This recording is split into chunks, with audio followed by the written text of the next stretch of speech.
policies of Government of Maharashtra. Meanwhile, moving on to other stories, a political slugfest has broken out, and this time over a police raid at a farmhouse allegedly owned by BRS working president KT Ramarao's brother-in-law Raja Pakala, and the booking of one person who allegedly tested positive for drugs has also been done. In fact, 30 people were said to have been partying when the Cyberabad's special operations team conducted its raid on Saturday night following complaints by locals. However, the BRS has alleged that Chief Minister Revant Reddy was trying to trap Mr. Ramarao, also known as KTR, in a false case, and the Congress party was framing a family party as a drugs party. This is what the BRS has said. KTR's relative has in fact meanwhile filed a plea in High Court seeking the court's intervention, alleging a bid to falsely implicate KTR's relatives. Constant character assassination. I mean, see, when a political party, a working president who's been a former minister, he's a legislator every day. In fact, yesterday morning also, he was at the Opal sewage treatment plant. Just last week ago, we've seen how a Congress minister, Konda Sureka Garu, threw vile and baseless allegations. Of course, she got a rap from the court, national media, state, everyone did not like it. Even people involved in it, be it actress Samantha or Nagarjuna, they all called out. People have condemned it. But then, you know, one more affected party in this was KTR himself. So he had to go to the court. The court stood by him. They asked to pull out the videos from internet. Congress should have learned out of it. And now again, this, a family function being called a rave party, and all guided from the Chief Minister's office. We have our constitutional rights. You call a family function a rave party. You seize alcohol and you call them drugs. So you are trying to character assassinate. You want to take on KCR's family, and now because you do not have issues to target KTR, you're coming up with such nonsense. Definitely we'll go to the court. As claimed by BRS party that it is not a farmhouse, it is a farmhouse. Because in another case which is being filed by the excise department, A1 was Karthik, who is none other than the manager of that farmhouse. Any residents will not have any manager, and in that case BRS should answer that. And it is located in the outskirts of the city, and if that is the case, it should have been the residence of any of their relatives or family members. When we inquired about it, that farmhouse is, the owner of that farmhouse is none other than Raj Pakala Raj, who is the brother-in-law of KTR. Now the question is, if that is a family party, then how come any person with drugs is found? We are inquiring the matter and police is doing their duty. Why are you in a panic mode? Why BRS party are in a panic mode? We are not understanding that. There are two questions which they are failing to address. That is, it is no one's residence, it is a farmhouse, and they are saying that it is a vendetta politics. Then how come a person who tested positive is found in the very same event? ఈ పార్టీలో Twitter Tillu కుటుంబ సభ్యులు ఉన్నట్టుగా, plus ఆయనకు దగ్గర సంబంధించిన వ్యక్తులు ఉన్నట్టుగా, ముఖ్యంగా డ్రగ్స్ సప్లై చేసేటువంటి ప్రధాన వ్యక్తులు అందరూ ఉన్నట్టుగా ఇలా సమాచారం వచ్చింది. కాబట్టి ఈ విషయంలో వెంటనే సీరియస్ గా విచారణ జరపాలని చెప్పి భారతీయ జనతా పార్టీ డిమాండ్ చేస్తున్నది. ముందుగా టవర్ లొకేషన్స్ ఐడెంటిఫై చేయండి, దాన్ని గుర్తించండి. మొత్తం సీసీ ఫుటేజ్ మొత్తం బహిర్గతం చేయాలి. దాంతోపాటు ముఖ్యమైన వ్యక్తుల పాస్పోర్ట్లను వెంటనే సీజ్ చేయాలని చెప్పి మేము డిమాండ్ చేస్తున్నాం. We got a notice, in fact, from the Cyberabad police to appear before the Mokila police station, and that notice has been pasted, we are told, at his residence, but he was not physically available. And what we understand is that he has gone to court questioning the police action, because there is fear that he could get arrested, because not only was he booked for possessing liquor which is in excess of what is officially allowed under the Excise Act. So the police have accused him of holding a party without permission from the excise authorities, and they've also booked him under the NDPS and also the Telangana Gaming Act. As we have been reporting, there was no drug that was found on the persons present in the particular party at the residence of Raj Mokila. What we understand is there were 21 men and 14 women. And KTR and the BRS party spokespersons have been repeatedly saying that by calling them men and women, instead of saying that they were in fact families that were present there, they are trying to attribute some other kind of a situation, whereas they are saying that it is a family party and that the family members of Raj Pakala as well as close friends and their families were present in that, and they say that a 70-year-old woman who is the mother-in-law of KTR, as well as Raj Pakala's mother, and children as young as 2 or 4 years old and 7 years old were present. That is what the BRS is saying. But Raj Pakala has now approached the High Court questioning the action of the police in raiding his house as well as carrying out these kind of actions. But we are also being told that if he does not appear before the police as is being sought with the notice that has been issued to him, he could be arrested for not in fact appearing before the police as well and not cooperating with the police. But yes, other than the excise act where we have seen the liquor that is present, visuals have been shared. There are 7 foreign liquors as well as 10 bottles of Indian made liquor, all of which is being cited as above the norms. And the second part of it is because one person who was at the party, what we are being told is that 21 men at the party had undergone the drug test, and one of them, who's been identified as Vijay Madhuri, had tested positive for cocaine, and subsequently he was sent to the hospital for further blood tests as well. He himself has in fact denied that he had tested positive, but as of now we do know that one individual, Vijay Madhuri, had tested positive, and KT Ramarao is in fact saying that if he had tested positive and if there is no drug available in the residence of Mr. Raj Pakala, he may have consumed it elsewhere, and it is up to the authorities to now find out where he had sourced or got the drug from, and that it had nothing to do with his relative or with himself. Already KTR has said that neither he nor his wife were present at that particular party. The BJP on its part has said that CCTV footage should be made public. They are alleging that the Congress is hand in glove with the BRS and therefore trying to allow Mr. KTR to get away. Well, time for a short break. More news and updates on the other side.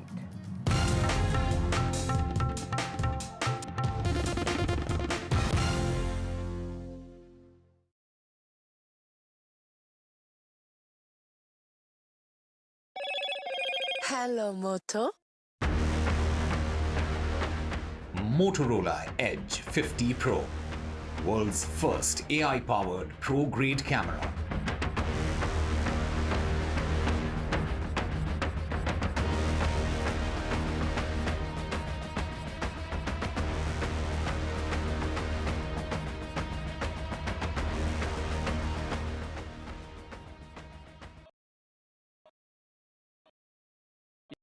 New day, new show, a new experience. Start your day with the news, not views. We bring you stories that matter And impact your life. News that informs and keeps you ahead. From Maximum City, Mumbai, To the seat of power, Delhi. NDTV brings you the best breakfast show. Breakfast news on NDTV, 8 a.m. every day.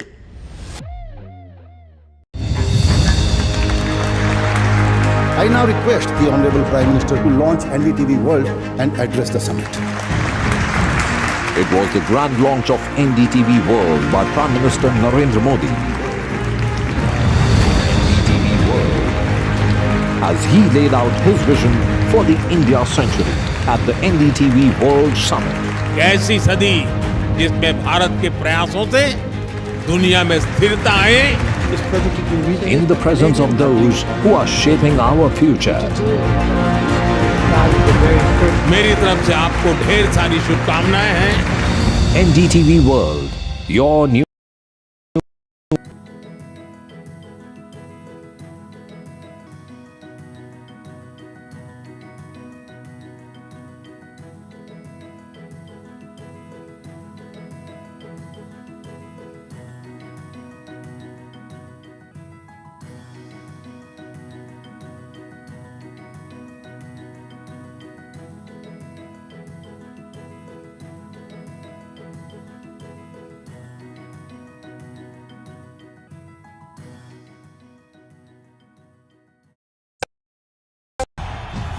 तालियों के साथ हम स्वागत करेंगे आदरणीय मोदी जी का। छत्रपति शिवाजी महाराज की।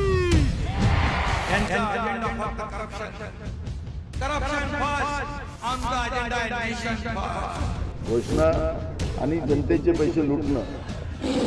Cut commission आणि करप्शनला आमच्याकडे थारा नाही.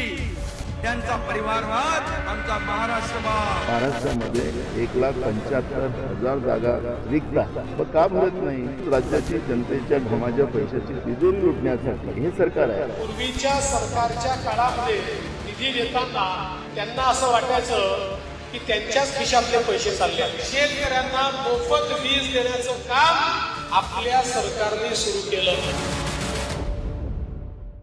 I've been reporting on all issues, big and small, from Andhra Pradesh, Telangana, rest of South India, bringing you all the action, all that you need to know, all that you want to know. The energy of Maximum City is infectious. I bring in that energy in our news coverage from financial capital Mumbai. India's IT capital is always buzz. It's literally a city that never sleeps. And I keep you ahead on all the Bengaluru buzz. Covering from the southernmost part of India over the last 23 years, I bring in-depth and 360-degree coverage from the Dravidian heartland. The land of Mishti is also known for its bitter politics. I have seen much water flow under the Howrah Bridge.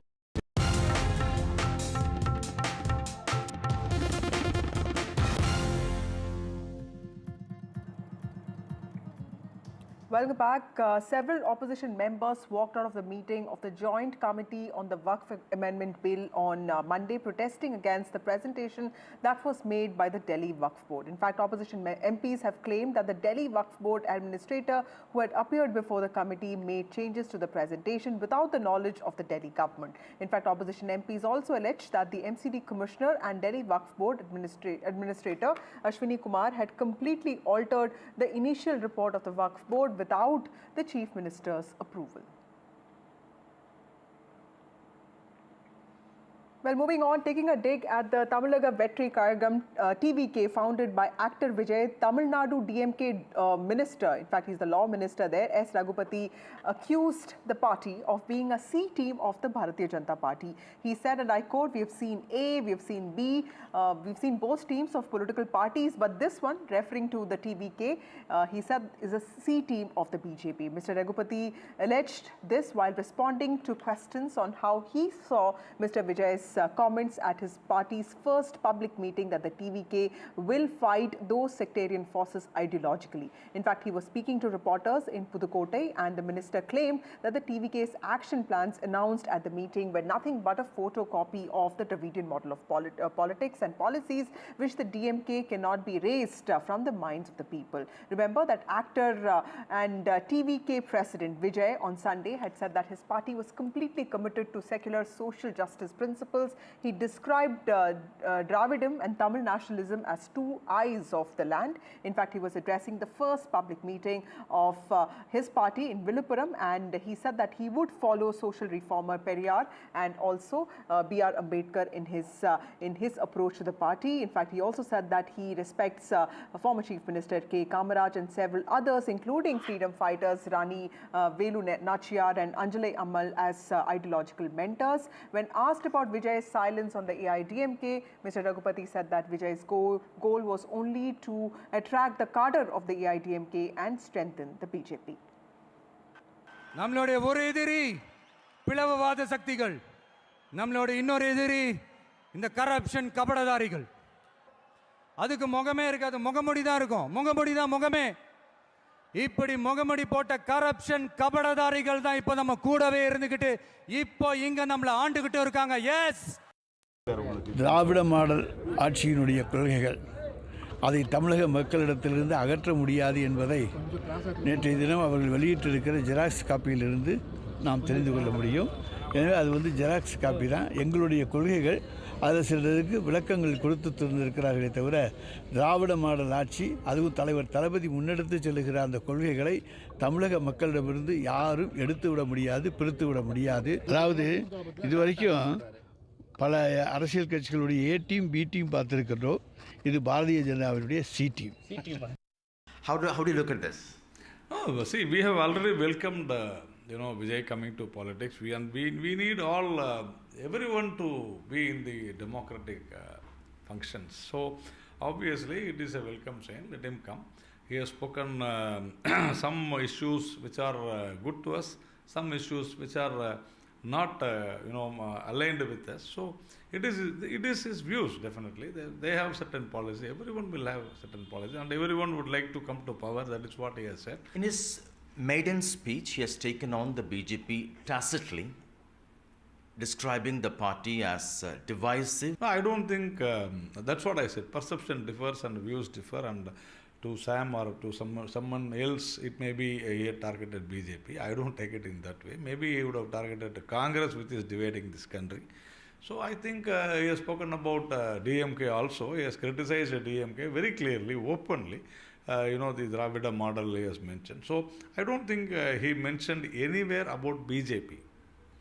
So I think that is... Everyone knows the party he meant as BJP. No, that's what I say. Everyone means who? That is the question. So I am not worried about what others think. As far as I know, BJP is not a divisive party. You don't think it refers to the BJP? No, if he says it is BJP, then we will answer him. So when he has not said anything, so I don't think there is no necessity for us to, why should I jump into something which he has not told? Ideology is like old wine in a new bottle. He has taken a leaf from every political party's ideologies and tried to give masalas and mix that will suit TVK. That's what his attempt is all about. However, this is a decent start. We cannot negate the fact that this is not a good start, it's a false start. It's a decent start. We congratulate Vijay and we welcome him on public life. So actor Vijay now getting into public life is a welcome note and is healthier for democracy. And we have to see how he is able to translate that into actions. And what's happening today in Tamil Nadu is dynasty rule in the name of democracy. That's he criticized that. Time for a short break. More news and updates on the other side.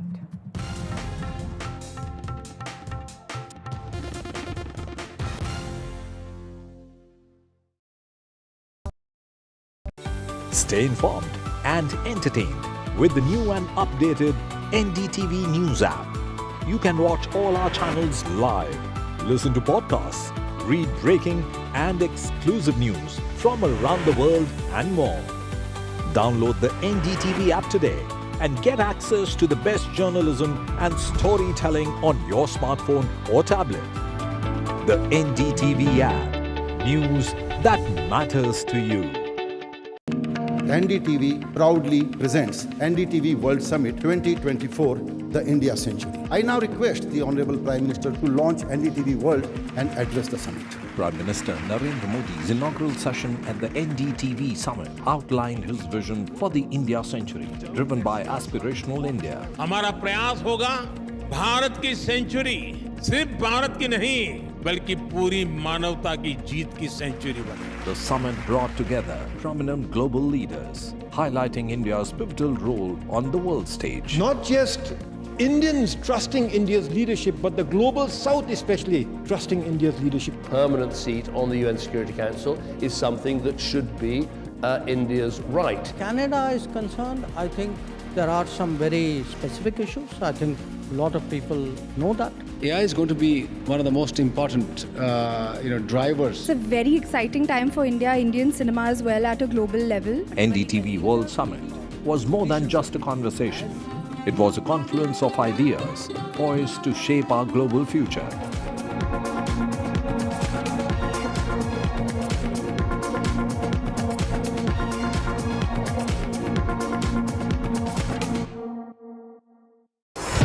NDTV proudly upholds its legacy of trust and credibility. According to the prestigious Reuters Institute's Digital News Report 2024, NDTV is the top-most news platform in the country. Number 1 in both online and offline reach in India. Beating all its competition, NDTV stands for trust. We reached an agreement on patrolling. We have gone back to where the situation was in 2020, and we can say with that the disengagement process with China, you can say, has been completed. The understanding, to my knowledge, is that we will be able to do the patrolling which we were doing in 2020.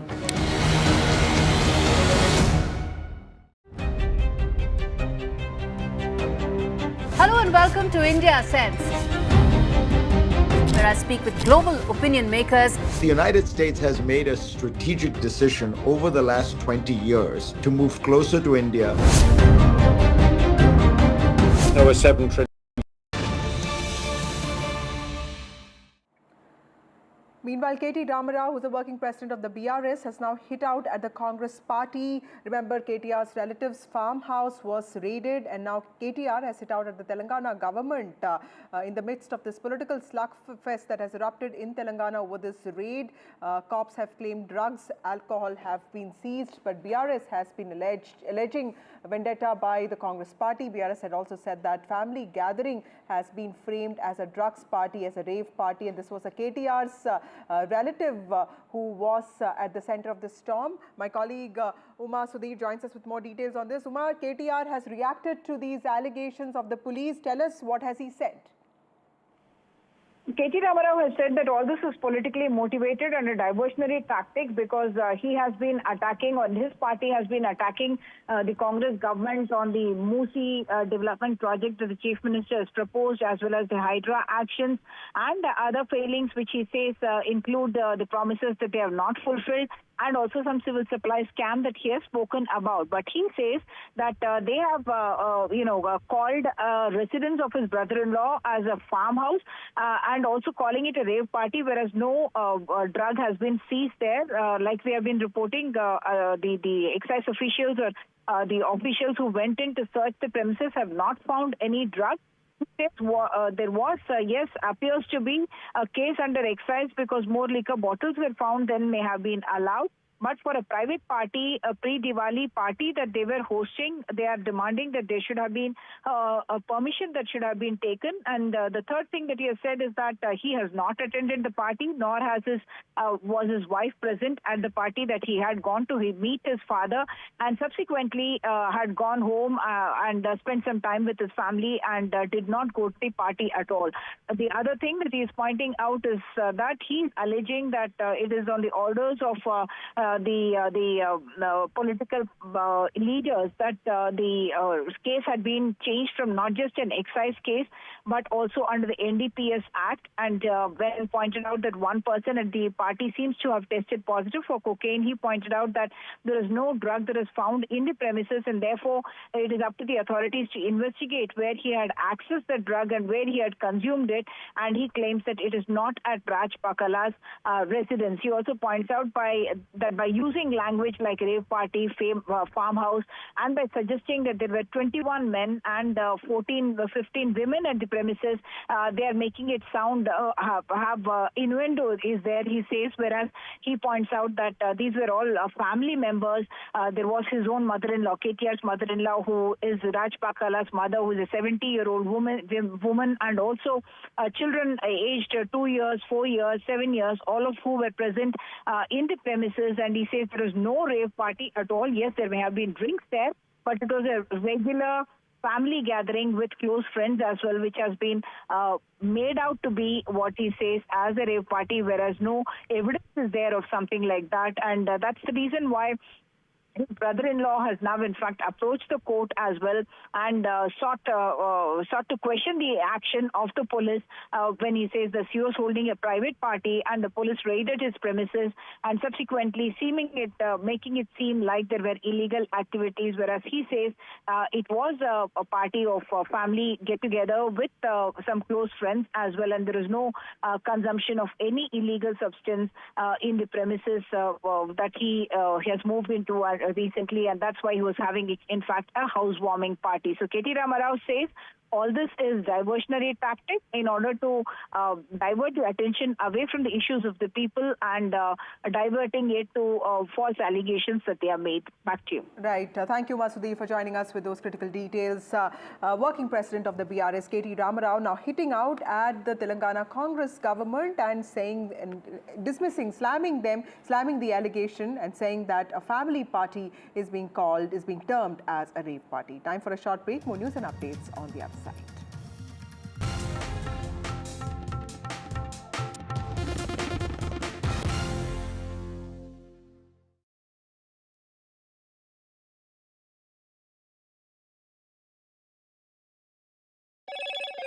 Hello, Moto. Motorola Edge 50 Pro, world's first AI-powered pro-grade camera. Maharashtra day of nominations, 24 hours to go for nominations to close. BJP meanwhile has released its third list for Maharashtra. Farmhouse raid triggers slugfest in Telangana. KTR's kin has been raided. BRS's vendetta charge at the Congress party. Meanwhile, KTR's relative has dragged Telangana government to High Court.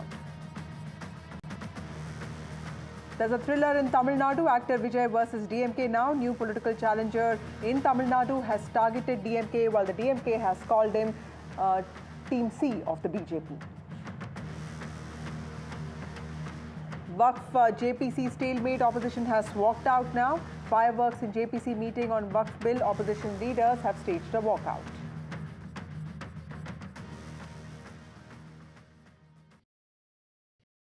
New day, new show, a new experience.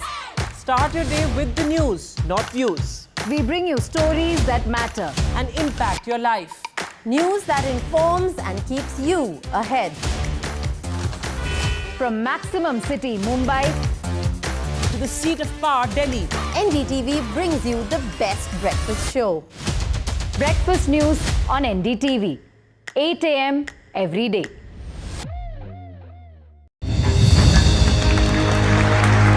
I now request the Honorable Prime Minister to launch NDTV World and address the summit. It was the grand launch of NDTV World by Prime Minister Narendra Modi. NDTV World, as he laid out his vision for the India century at the NDTV World Summit. कैसी सदी जिसमें भारत के प्रयासों से दुनिया में स्थिरता आए, in the presence of those who are shaping our future. मेरी तरफ से आपको ढेर सारी शुभकामनाएं हैं. NDTV World, your new home for global news is here. तालियों के साथ हम स्वागत करेंगे आदरणीय मोदी जी का. छत्रपति शिवाजी महाराज की.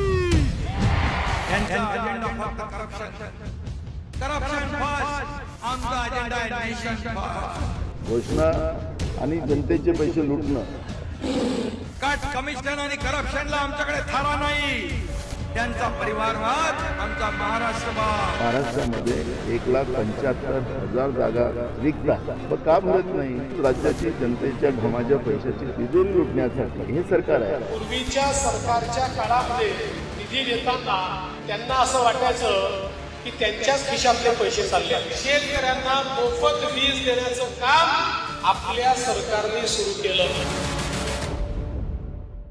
I've been reporting on all issues, big and small, from Andhra Pradesh, Telangana, rest of South India, bringing you all the action, all that you need to know, all that you want to know. The energy of Maximum City is infectious. I bring in that energy in our news coverage from financial capital Mumbai. India's IT capital is always bustling. It's literally a city that never sleeps. And I keep you ahead on all the Bengaluru buzz. Covering from the southernmost part of India over the last 23 years, I bring in-depth and 360-degree coverage from the Dravidian heartland. The land of Mishti is also known for its bitter politics. I have seen much water flow under the Howrah Bridge, covering Bengal in all its vivid colors.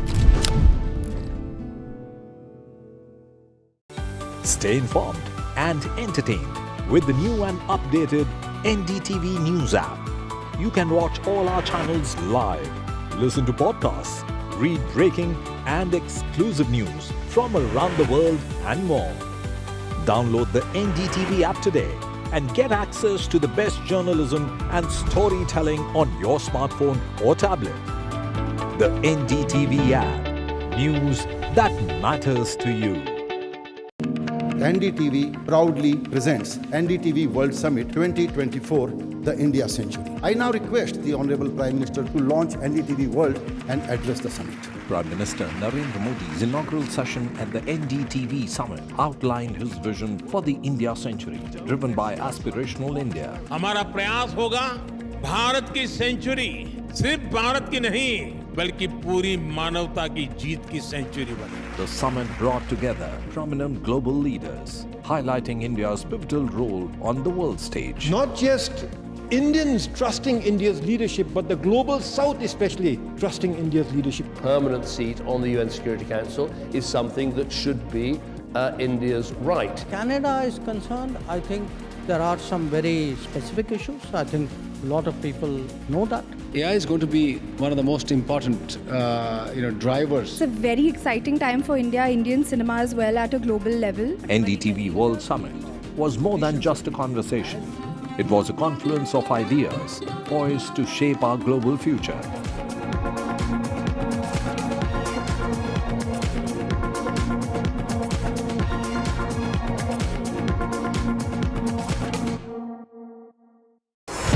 NDTV.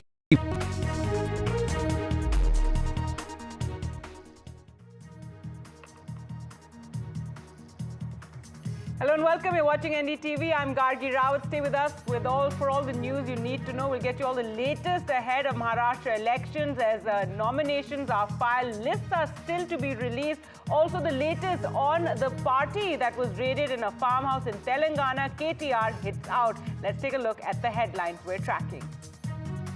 Political parties in Maharashtra in a rush to finalize their candidates for assembly elections. With just a day to go, the BJP has released its third list. Several high-profile leaders filed their nominations. As Delhiites choke on toxic air, the political blame game continues. The Aam Aadmi Party government now accuses the police in Delhi of not enforcing the cracker ban in the capital. The farmhouse raid in Telangana triggers a political slugfest. KTR hits back over the raid, says a family meet has been labelled as a rave party. These false cases are for fighting corruption. KTR's relative takes the Telangana government to court.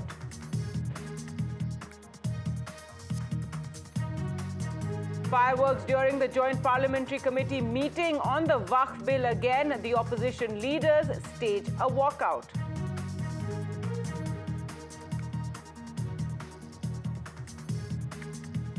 Actor Vijay in Tamil Nadu versus the DMK. New political challenger targets the DMK. Actor Vijay says there's one family that is looting the state through underhand dealing, while the DMK hits back, says Vijay is BJP's C team.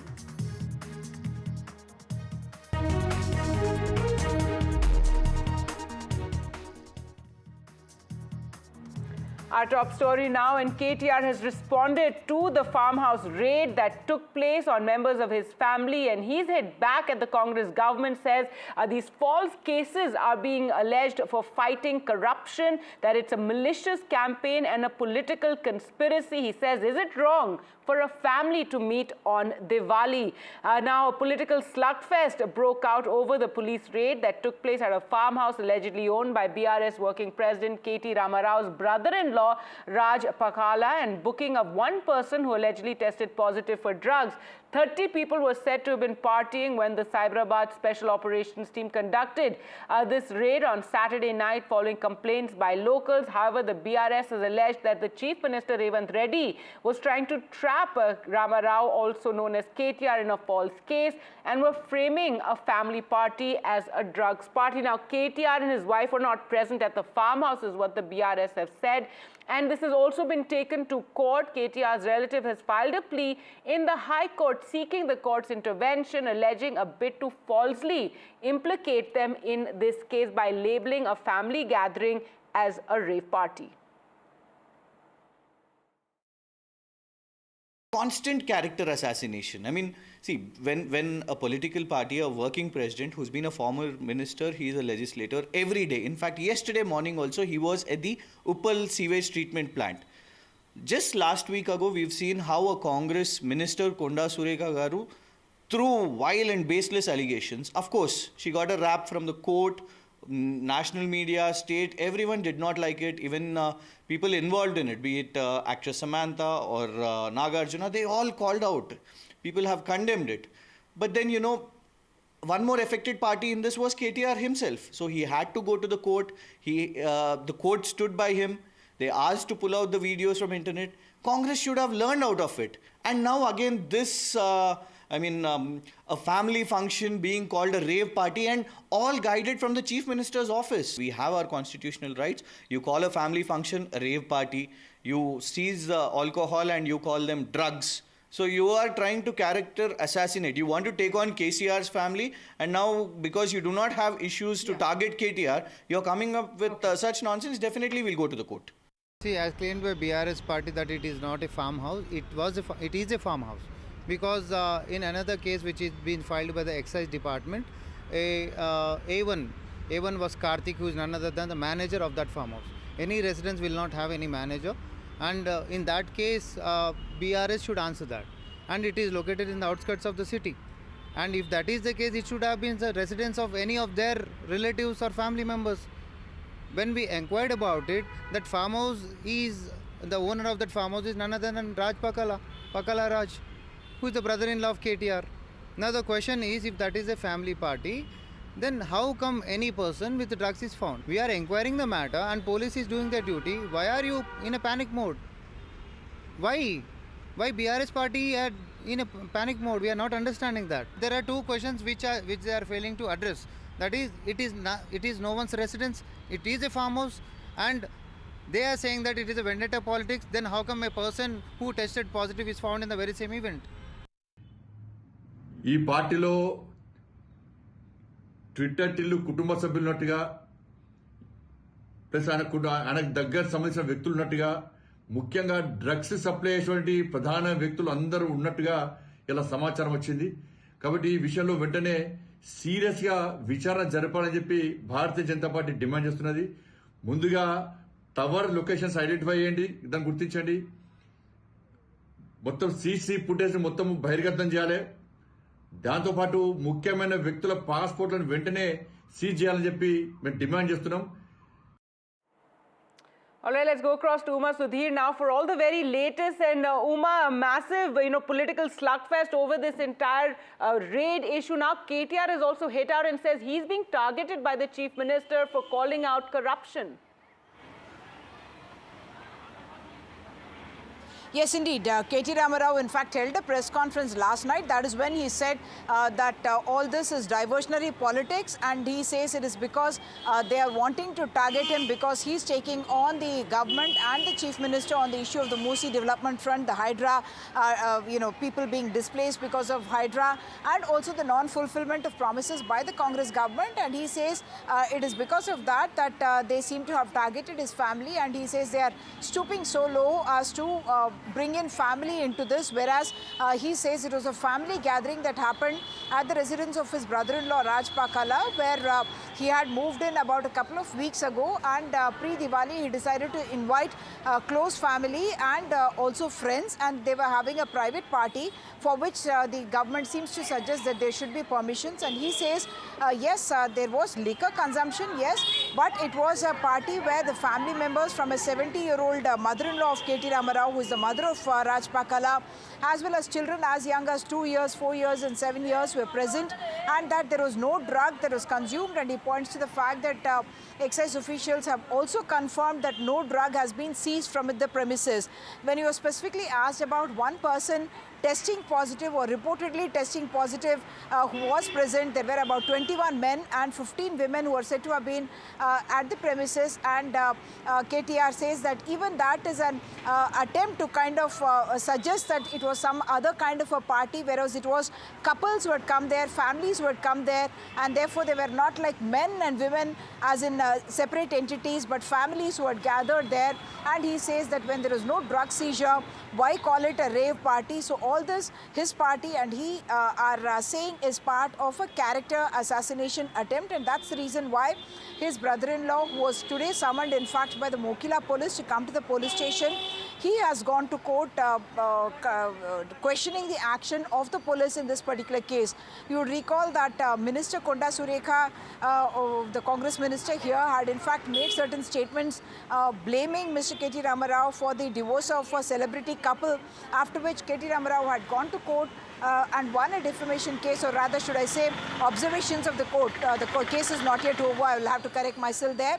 The defamation case hearings are still going on, but the court did opine that it was wrong on the part of the minister to make those statements, and those defamatory statements were asked to be removed from social media as well. So in that particular case, of course, we saw several celebrities also coming out and saying that what the minister had done was not something that they welcomed, and they wanted her to withdraw her statements, which she subsequently did. But KT Ramarao saying that all this is turning into a very ugly political battle where they are bringing in the family and without any proof and for all the wrong reasons. Yes, the BJP also getting into the act, whether it's Bandi Sanjay, who's a central minister, as well as Raghunandan Rao, they are all also demanding that there should be CCTV footage that should be made public, and Bandi Sanjay went to the extent of saying that the passports of those involved in this incident should in fact be seized, and he also says that a very serious inquiry or investigation needs to be carried out into this entire episode itself. But yes, the fact of the case is that no drug has been seized, but Raj Pakala, brother-in-law of KT Ramarao, has been charged under NDPS Act, reportedly because one of the people who was present in the party had reportedly once again tested positive for cocaine. KT Ramarao is in fact asking, if one individual has tested positive and we have now found no drug in the premises, you should be finding out where he got the drug from and where he had consumed it. That's right, and even asking why is it being, labeled as a rave party. Thanks so much, Uma, for joining us with all the very latest there.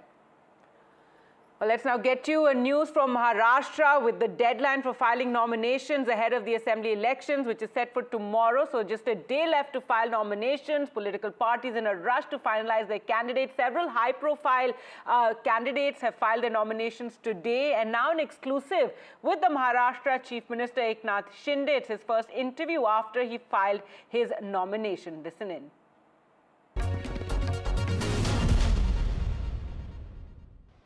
Kopri पांच पाखड़ी से नामांकन दर्ज किया जा चुका है और मुख्यमंत्री एकनाथ शिंदे लगातार 6 घंटों से लोगों के बीच जा रहे हैं और साथ ही महायुति ने अब तक क्या काम किया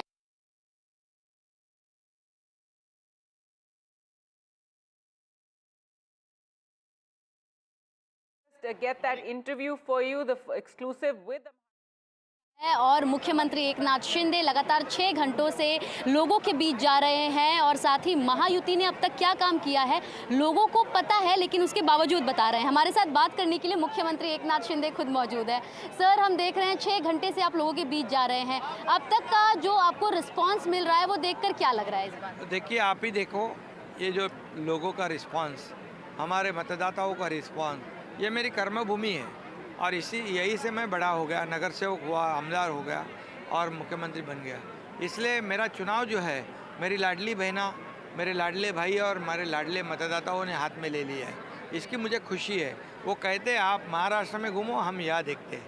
ये मेरे लिए बहुत बड़ी सौभाग्य की बात है कि ऐसे मतदाता मुझे मिले हैं और जो मैंने काम किया है उसका जो कुछ इनाम निश्चित रूप से ये मेरे मतदाता देंगे, क्योंकि 2.5 साल में जो काम नहीं हुआ, जो काम को ब्रेक लगा दिया, जिसको नकार दिया, जिसमें स्टे दे दिया, वो उस कामों को हम अंजाम दिया, आगे बढ़ाया और सभी स्टे को निकाल दिया, सब ब्रेक हटाया, सब ब्रेकर को निकाल दिया और दूसरी तरफ कल्याणकारी योजना, एक तरफ विकास, दूसरी तरफ कल्याणकारी योजना, ये दोनों को हमने साठ-गांठ कर दी।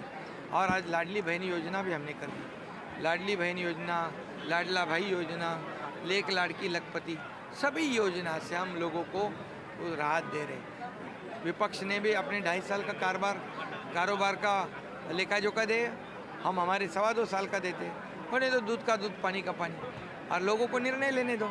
ये हमारा चैलेंज है, खुला चैलेंज है और इसलिए इस चुनाव में इतना काम किया है, उसका इनाम निश्चित रूप से हमारे मतदाता देंगे। और घर में बैठने वाले, सिर्फ फेसबुक लाइव करने वाले को हमेशा के लिए वो घर में बिठाएंगे। हम फील्ड वर्कर हैं, हम 24/7 काम करने वाले।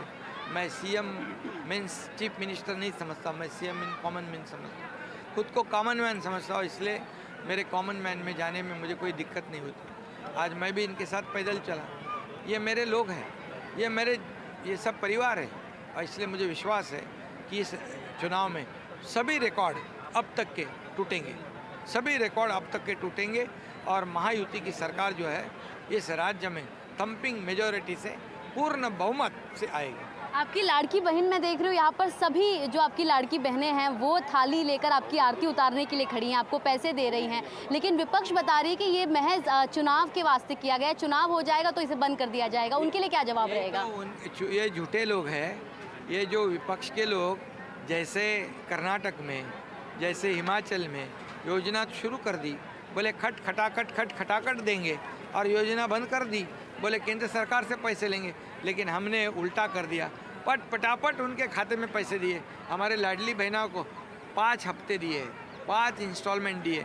हमें पता था कि वो लोग आचार संहिता में अड़ंगा डालेंगे, कंप्लेंट करेंगे, इसलिए हम अक्टूबर के पैसे भी, नवंबर के पैसे भी अक्टूबर में दे दिए।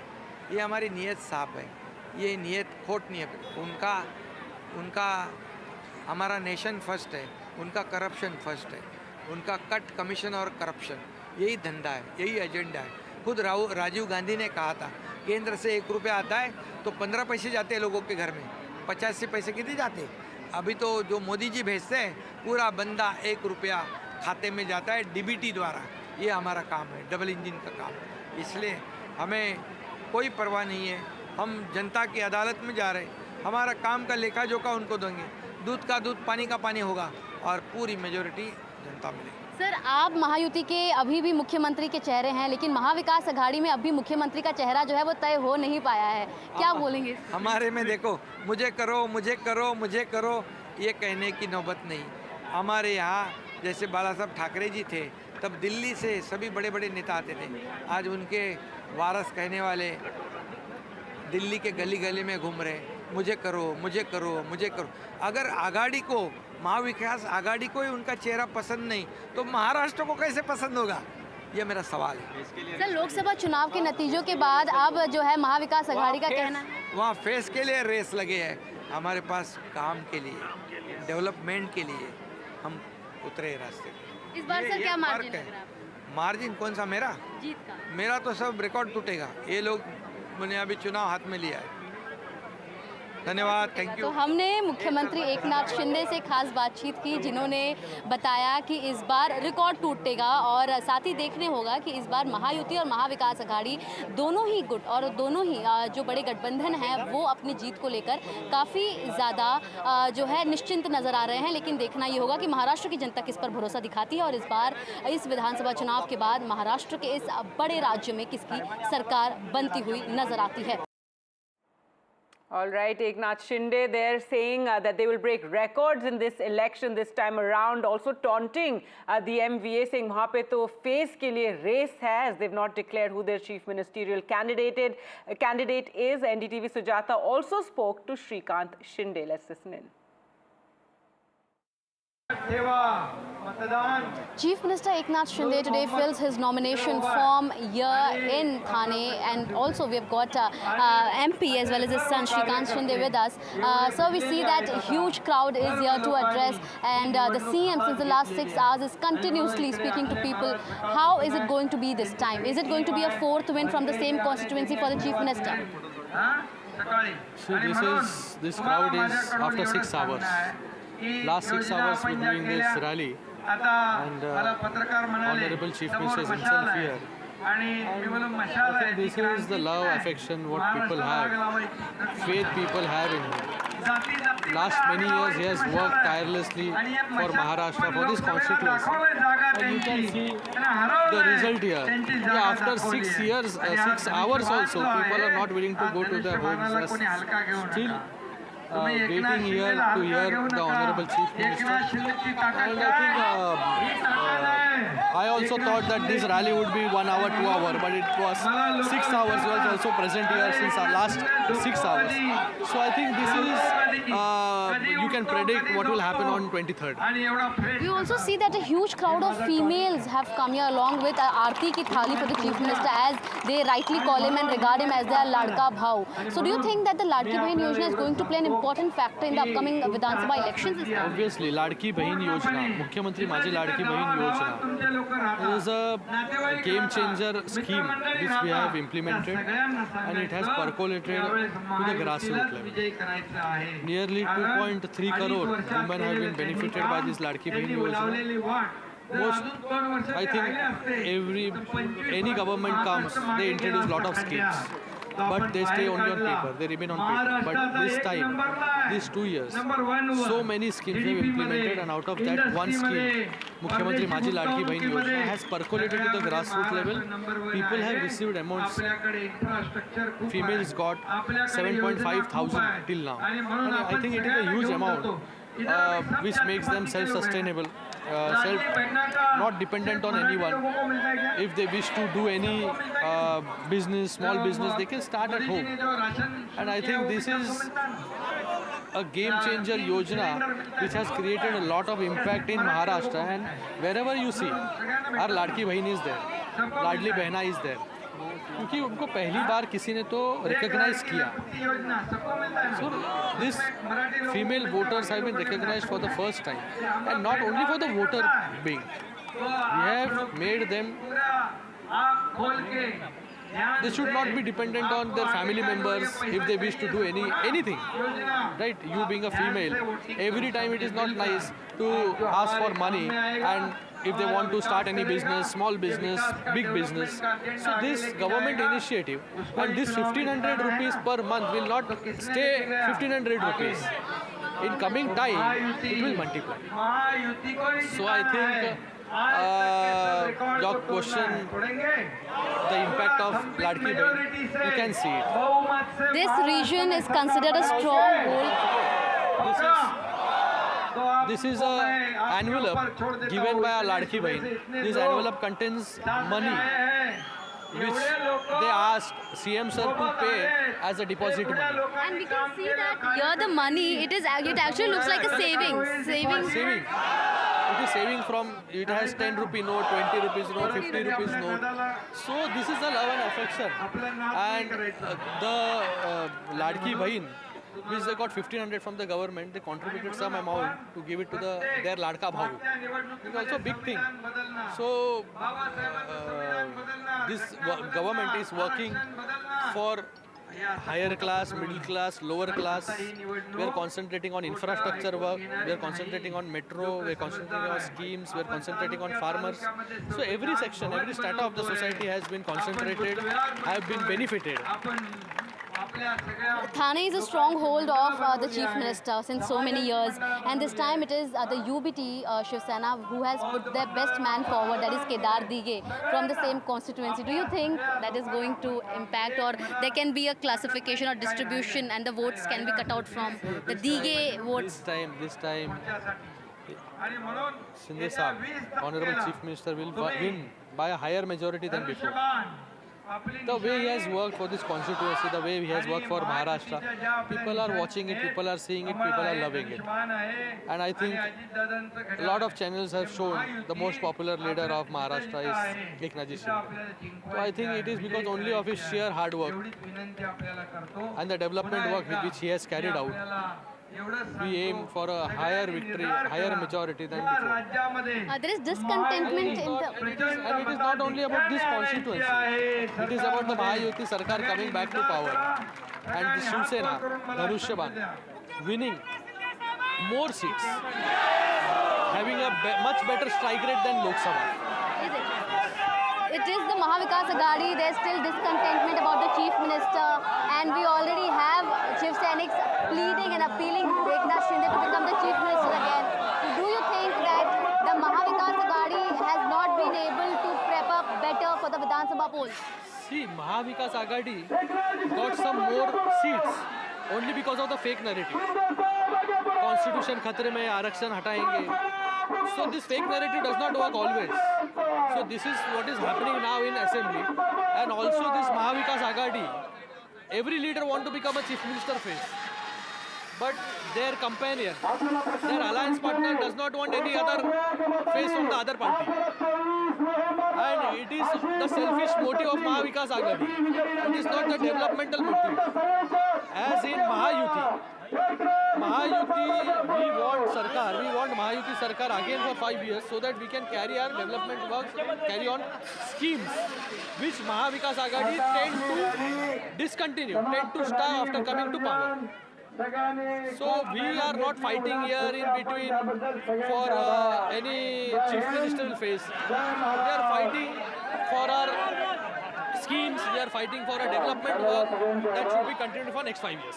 Thank you so much, sir, for speaking to us. We heard MP Shrikant Shinde, who spoke about the work that has been done by the Mahayuti government so far, and he's very confident that this time too it is this particular seat that Eknath Shinde, like the previous 3 times, will win it with a majority. With video journalist Hemant Mohite, Ms. Sujata Dwivedi for NDTV 24/7.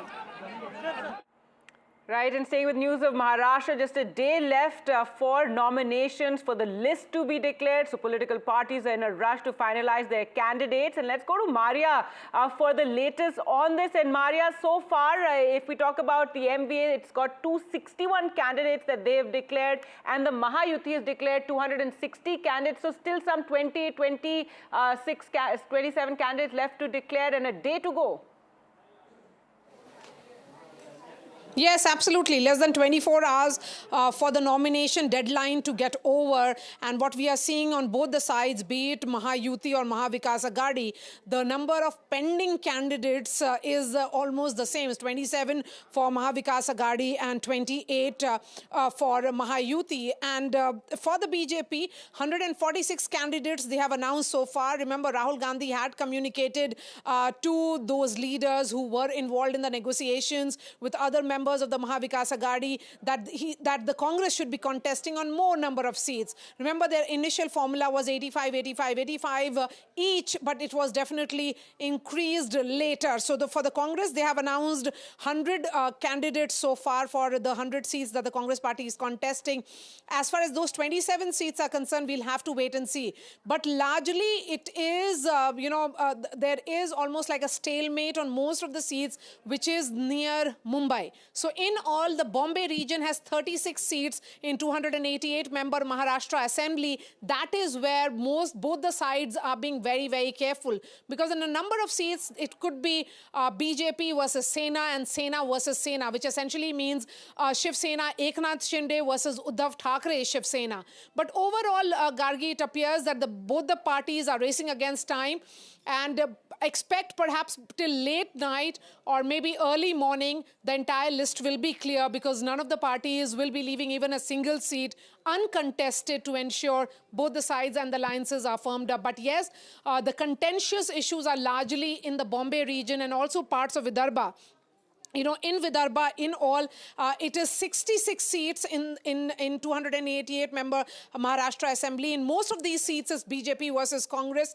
And it is often said that whichever party carries Vidarbha actually goes on to win the the Maharashtra Assembly. And interestingly, since 1984, Gargi, not a single party has won or got a complete majority. In Maharashtra, it has always been a fractured mandate, an alliance which wins, a pre-poll alliance which wins and forms the government. So it's a very interesting and fascinating battle. And because there are 6 parties in fray, the larger sense is that there are 288 battles which are being fought on the basis of local issues and local faces. All right, Maria, thanks so much for joining us there. So for both sides, 28 to 27 seats left to decide on. Thanks so much for that. But as Maria said, several key seats of Mumbai are still undecided. The city that has 36 assembly seats is all set to witness high-profile contests, including that of Milind Deora versus Aditya Thackeray. The BJP has come up with its third list, though. In Mumbai, the MVA has declared 30 seats and the Mahayuti around 27 seats. There have also been fights over candidates of seats such as Malegaon, Pimpri, Chinchwad as well. Let's go across to Anuj now for more. And Anuj, so the parties will really be burning the midnight oil trying to finalize these seats, and these are the real high-profile seats. So it seems it's taking more time. There must be more, push and pull happening over these particular seats. Clearly, the next 24 hours are going to be very crucial for both the alliance partners here. And when we talk about constituency to constituency, the problem here is not just on thinking of which is the best candidate that you give for, but it is also about tapping down the intra-party rivalry when we talk about it. Let's take a few examples to understand that. Firstly, Worli. Now, Worli was won by Uddhav Thackeray's son Aditya Thackeray last time around. And now against him are two candidates, basically. One from MNS, that is Sandeep Deshpande, a very strong firebrand leader as far as MNS is concerned, and Milind Deora from Shiv Sena, Shinde faction of Shiv Sena. And the problem here is that we saw a few days ago the Worlikers, they came on road to a lot of Shiv Sena supporters themselves, and they demanded for a leader from their own constituency to represent the constituency rather than getting someone else from the outside. So, what this indicates is that a party cannot really guarantee a full-fledged support from its cadre itself when it comes to such crucial seats. Another example of this will be Bandra East when Mahavikas Aghadi is concerned. Because in Bandra East, there was a lot of contentions between the Congress party and Shiv Sena party. In the end, the seat has gone to Shiv Sena, where Varun Sardesai will be fighting it out against Nissan Siddiqui, who won from Congress last time around. But this time around, he'll be fighting from NCP Ajit Pawar faction. And as far as Varun Sardesai is concerned, of course, he won a very important university election a few weeks ago. But then one of the major concerns that Bandra East people have is the fact that Varun Sardesai is not even a resident of Bandra East. So how is it going to be possible for them to trust him when it comes to administrative work?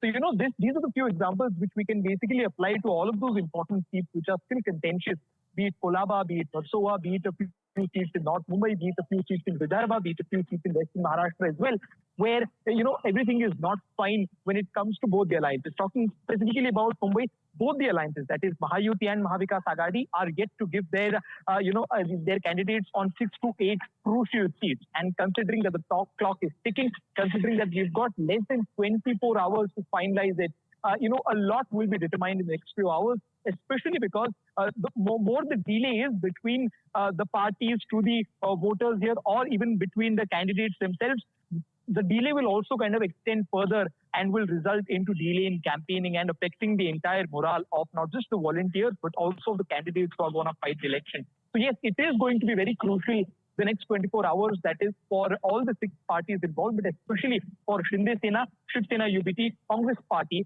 which are considered to be 3 major forces active here in the Mumbai region of the city. All right, Anush, thanks so much for joining us with all those details. So more names perhaps emerge tonight or early tomorrow morning, just a day to go to file nominations. And as we've been reporting, around 27, 28 seats still left for both sides to declare, especially around Mumbai. With that, we'll slip into a short break. A lot more coming up on the other side. Do stay with us.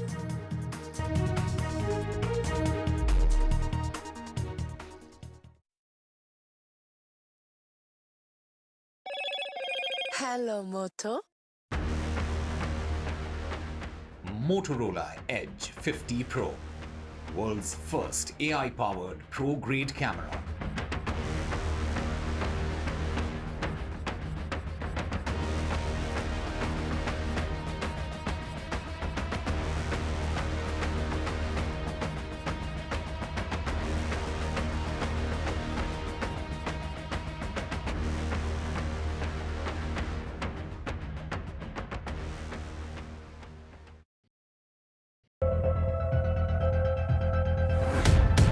We reached an agreement on patrolling.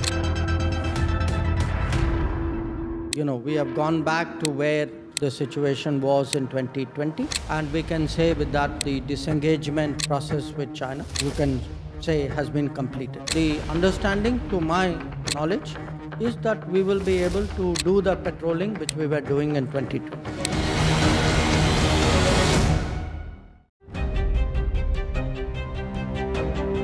Hello and welcome to India Sense, where I speak with global opinion makers. The United States has made a strategic decision over the last 20 years to move closer to India. Our $7 trillion economy seems a perfectly conceivable number. If you want to be a national party, it's that you sort of accept the way the world is rather than want to endlessly hark back to how it was. Modi is promoting the digitization of the economy, which is accelerating growth in the country. New day, new show, a new experience. Start your day with the news, not views. We bring you stories that matter and impact your life. News that informs and keeps you ahead. From Maximum City, Mumbai, to the seat of power, Delhi, NDTV brings you the best breakfast show. Breakfast news on NDTV, 8 a.m. every day.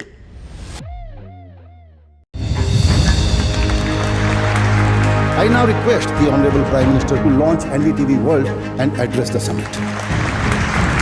It was the grand launch of NDTV World by Prime Minister Narendra Modi. NDTV World, as he laid out his vision for the India century at the NDTV World Summit.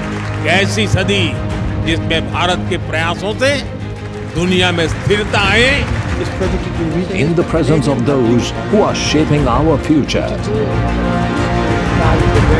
मेरी तरफ से आपको ढेर सारी शुभकामनाएं हैं. NDTV World, your new home for global news is here. तालियों के साथ हम स्वागत करेंगे आदरणीय मोदी जी का. छत्रपति शिवाजी महाराज की.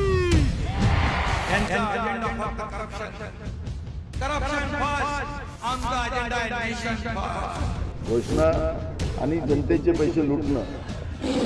कट कमिशन आणि करप्शनला आमच्याकडे थारा नाही.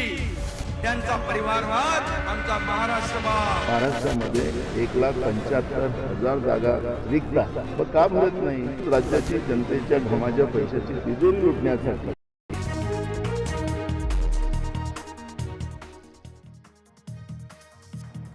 Welcome back. Prime Minister Narendra Modi and his Spanish counterpart Pedro Sanchez today inaugurated the Tata Aircraft Complex in Gujarat's Vadodara for manufacturing C-295 aircraft by Tata Advanced Systems. A total of 56 aircrafts are there under the C-295 program, of which 16 are being delivered directly by Airbus from Spain, and the remaining 40 are to be made right here in India. Tata Advanced Systems Limited is responsible for making these 40 aircrafts, and this facility will be the first private sector final assembly line for military aircraft in India. It will involve the full development of a complete ecosystem from the manufacturing to assembly, test and qualification to delivery and maintenance of the complete life cycle of the aircraft. आज से हम भारत और Spain की partnership को नई दिशा दे रहे हैं. हम C-295 ट्रांसपोर्ट एयरक्राफ्ट के प्रोडक्शन की फैक्ट्री का शुभारंभ कर रहे हैं. ये फैक्ट्री भारत स्पेन संबंधों को मजबूती देने के साथ ही make in India, make for the world इस मिशन को भी सशक्त करने वाली है. और टाटा की पूरी टीम को बहुत बहुत शुभकामनाएं देता हूं. Today we are not only officially inaugurating a cutting-edge industrial facility, today we're also witnessing how an extraordinary project between two emblematic companies becomes a reality. Prime Minister Modi, this is also the triumph of your vision to turn India into an industrial powerhouse and a magnet for investment and business-to-business collaboration. This partnership between Airbus and Tata will contribute to the progress of the Indian aerospace industry and will open new doors for the arrival of other European companies. Well, to talk more about the significance of this, we're joined by Air Commodore Ashminder Singh Behel, retired Major General Sanjay Meston, defense analyst. Thank you so much both for joining us on the program. And first, you, Air Commodore, this project is being described as a game changer, a big boost for Make in India, the first truly private aerospace assembly line in India. If you can talk about its significance. First of all, it's a matter of great pride that a private sector industry has been involved in the final assembly plant for C-235 aircraft. It's just not the aircraft which is a medium tactical aircraft which can be used both for inter and intra theater. It is the entire ecosystem that comes up by involving a manufacturing sector of an advanced aircraft, an aircraft that can handle 71 soldiers as well as 48 paratroopers. It can be used in medical evacuation, troop transport. It can be used for paradrop, maritime surveillance, as well as for aerial surveillance. So there is a wide variety of roles that can be used for. Also in a two-front situation, it can easily move and transport troops from Ladakh to Arunachal Pradesh or from Arunachal Pradesh to Ladakh. It can fly at 25,000 feet, and because of which it can also operate at high altitudes. The most important factor is that the Avro or the HS-74 aircraft required urgent replacement. It is a 1960s aircraft, and we needed to replace it urgently. And therefore, this aircraft, which has advanced technologies, advanced avionics, integrated electronic warfare systems, make sure that we have an aircraft which is much better than the Avro, and we have an aircraft which is advanced and state-of-the-art, and we have an aircraft which is even better than the AN-32s that the IF is flying today. Just to give you an idea, 1 million hours, labor hours are required to be used in a final assembly plant. So imagine the ecosystem that it creates. Imagine the direct number of jobs that it creates, 3,000 or so, and indirect jobs, which is 15,000. Already 40 MSMEs are already involved in this project. And imagine how many more would get involved when it becomes into a full-fledged manufacturing plant. It is not just the plant that is important, but it is the capabilities that it brings into our manufacturing sector. Right. So you've spoken about, how this will be very significant in terms of boosting the economy, providing employment as well. I'd like to get the general also in on this. The hope is that this particular military transaction, this particular project is going to break barriers leading to more, because let's face it, in this particular industry is somewhere where India has always been laggard. So your hopes from this project? Gargi, good evening. Absolutely. I think this is one of the most remarkable projects. Firstly, India is going to be that country which is the 12th country in the world which is now going to produce aircrafts. I think it's a major milestone, and the credit to the government of India and, of course, Ratan Tata, because he was instrumental in all this. I think he is the, who set the pace. But now coming on to this thing, I see the Make in India project and self-reliance Atmanirbhar is taking off so exceedingly well. And I see now that after maybe few years, we'll be having total internal production on this. And perhaps we'll be also exporting to other countries. As on date, we are exporting, to so many countries, so many items, military hardware. But very shortly, once this 56 aircrafts are in our kitty, then I think we'll start exporting, and that will be a great boon for our military industry and for the Indian economy. Now, coming on to the Indian Army and the Indian Air Force, I think the best advantage to the Indian Armed Forces is, and to the Navy, that this aircraft, we have two types of aircraft. One is a strategic airlift and one is a tactical airlift. So now this one will be more towards the strategic airlift, towards the tactical airlift. And having served in the higher altitude areas of Siachen and Leh Ladakh and Arunachal and Sikkim, I think the best advantage is, the atmosphere over there, because of the heights, is rarefied.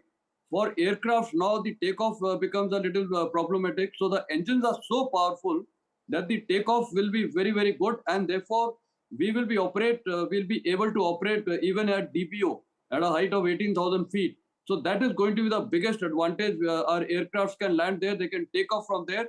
So it gives us tactical airlift in extreme high altitude areas, and therefore the employment of para-special forces, of course, they will have to be acclimatized. That's very important aspect. And the forces from there, even our acclimatized troops from Leh, supposing there is a contingency in a site in Depsang area, our troops can be lifted from acclimatized troops from Leh airfield and can be landed at Kois and the one at DBO. So this is going to give a lot of advantage, plus the maritime patrols, including in Andaman Nicobar Islands. We have a long coastline. Indian coastline is about 7,500 kilometers. So maritime patrols and the avionics is extremely good. Even the Bharat Electronics and the Bharat dynamics are involved in it. So I think it is state of the art, and it's going to be making a great difference for the employment of the Indian Army and the Navy anywhere within our theater of command, whether it is Western sector, whether it is Northern sector. So Gargi, I think the Make in India concept, and of course later we'll be exporting, I think is exceedingly good for the strategic defense of the Indian Armed Forces. Gargi. All right, thank you so much for that, General. And Air Commodore, while the General did speak about, the tactical advantage, and it's being talked about how this is these aircrafts are a huge technological leap for India. If you could also further elaborate on that. You also spoke on it earlier as well, how the C-295 aircraft is going to boost our defense tactically. Absolutely, Gargi. It can be used in so many variety of roles, like the General was also mentioning, that can be used in the maritime surveillance, onto medical evacuation, troop transport, as well as cargo transport. I'll just tell you something very interesting. There are 20 countries or so that are utilizing this aircraft, including the French Air Force, the Turkish Air Force, Indonesian, Royal Malaysian Air Force, and Bangladesh Air Force. Now, where we need to focus is that we can create and establish an overhaul and maintenance facility here, where in the region, especially in Southeast Asia, as well as in Bangladesh, that is South Asia, we can become the regional hub for all overhaul and maintenance of CN-235 aircraft. So it is not just make in India, but it would also be importantly make for the world that we could be looking at. And this is one area that perhaps as we go ahead, because there'll be large number of versions of this aircraft will keep coming up later on. And when these versions come up, it would be very easy for countries like Bangladesh and Southeast Asian countries to carry out the overhaul and maintenance in India rather than in any other place far away. Also, when we talk of its technological abilities, we have got integrated electronic warfare system that is indigenous. We have advanced avionics. We have abilities that we are building into the aircraft as well as into the manufacturing sector. Because once those abilities are built into the manufacturing sector, then it's not just this aircraft that we have created the ecosystem, but the other aircraft in which those abilities could be utilized subsequently. All right, and General, again, this space of this market, if we talk about the global aerospace market, it's dominated by Europe, by the US, but you're, fully optimistic that this is, a significant step towards India's aviation export, and we're going to see that soon. Yeah, absolutely true. And not only exports, I think the point made by the Air Commodore is absolutely relevant because today logistics, spare part servicing, the turnaround distances for these people who have to get it repaired. I think, and India, the best advantage is we have cheap labor. Everything is much better than being serviced in Europe. So I have no doubts that neighboring countries, whichever countries, whether it is Indonesia, Bangladesh, and even maybe European countries, because in India, the advantage is, firstly, the quality will be very good. Secondly, of course, the cost factor, because, the cost of repairs, cost of overall, cost of all these maintenance, routine maintenance, logistics, this will be extremely good. So I think on that account also, the exports will tend to increase because when they know that you have assured reliability of services, inducting a equipment is very easy, but thereafter maintenance, overhaul, everything is more important. And therefore, this will give us a lot of advantages. So exports will go up. In the bargain, maintenance will be also easier. So therefore, once people are assured of this timely maintenance and spare parts and everything, obviously the number of exports will be up because they are assured of the supply chain management. Everything is assured. So I think this is a very exceedingly great step in the right direction. And I feel proud as an Indian that today we are going to be, earlier we have been just importing aircraft. These all strategic and tactical airlifts and even VIP ones like Embraer, etc. But now I think the stage has been set not only for C-295. I think in the near future, more countries will opt to do joint collaboration with India. And I think we have space, we have land, we have expertise, we have dedicated people.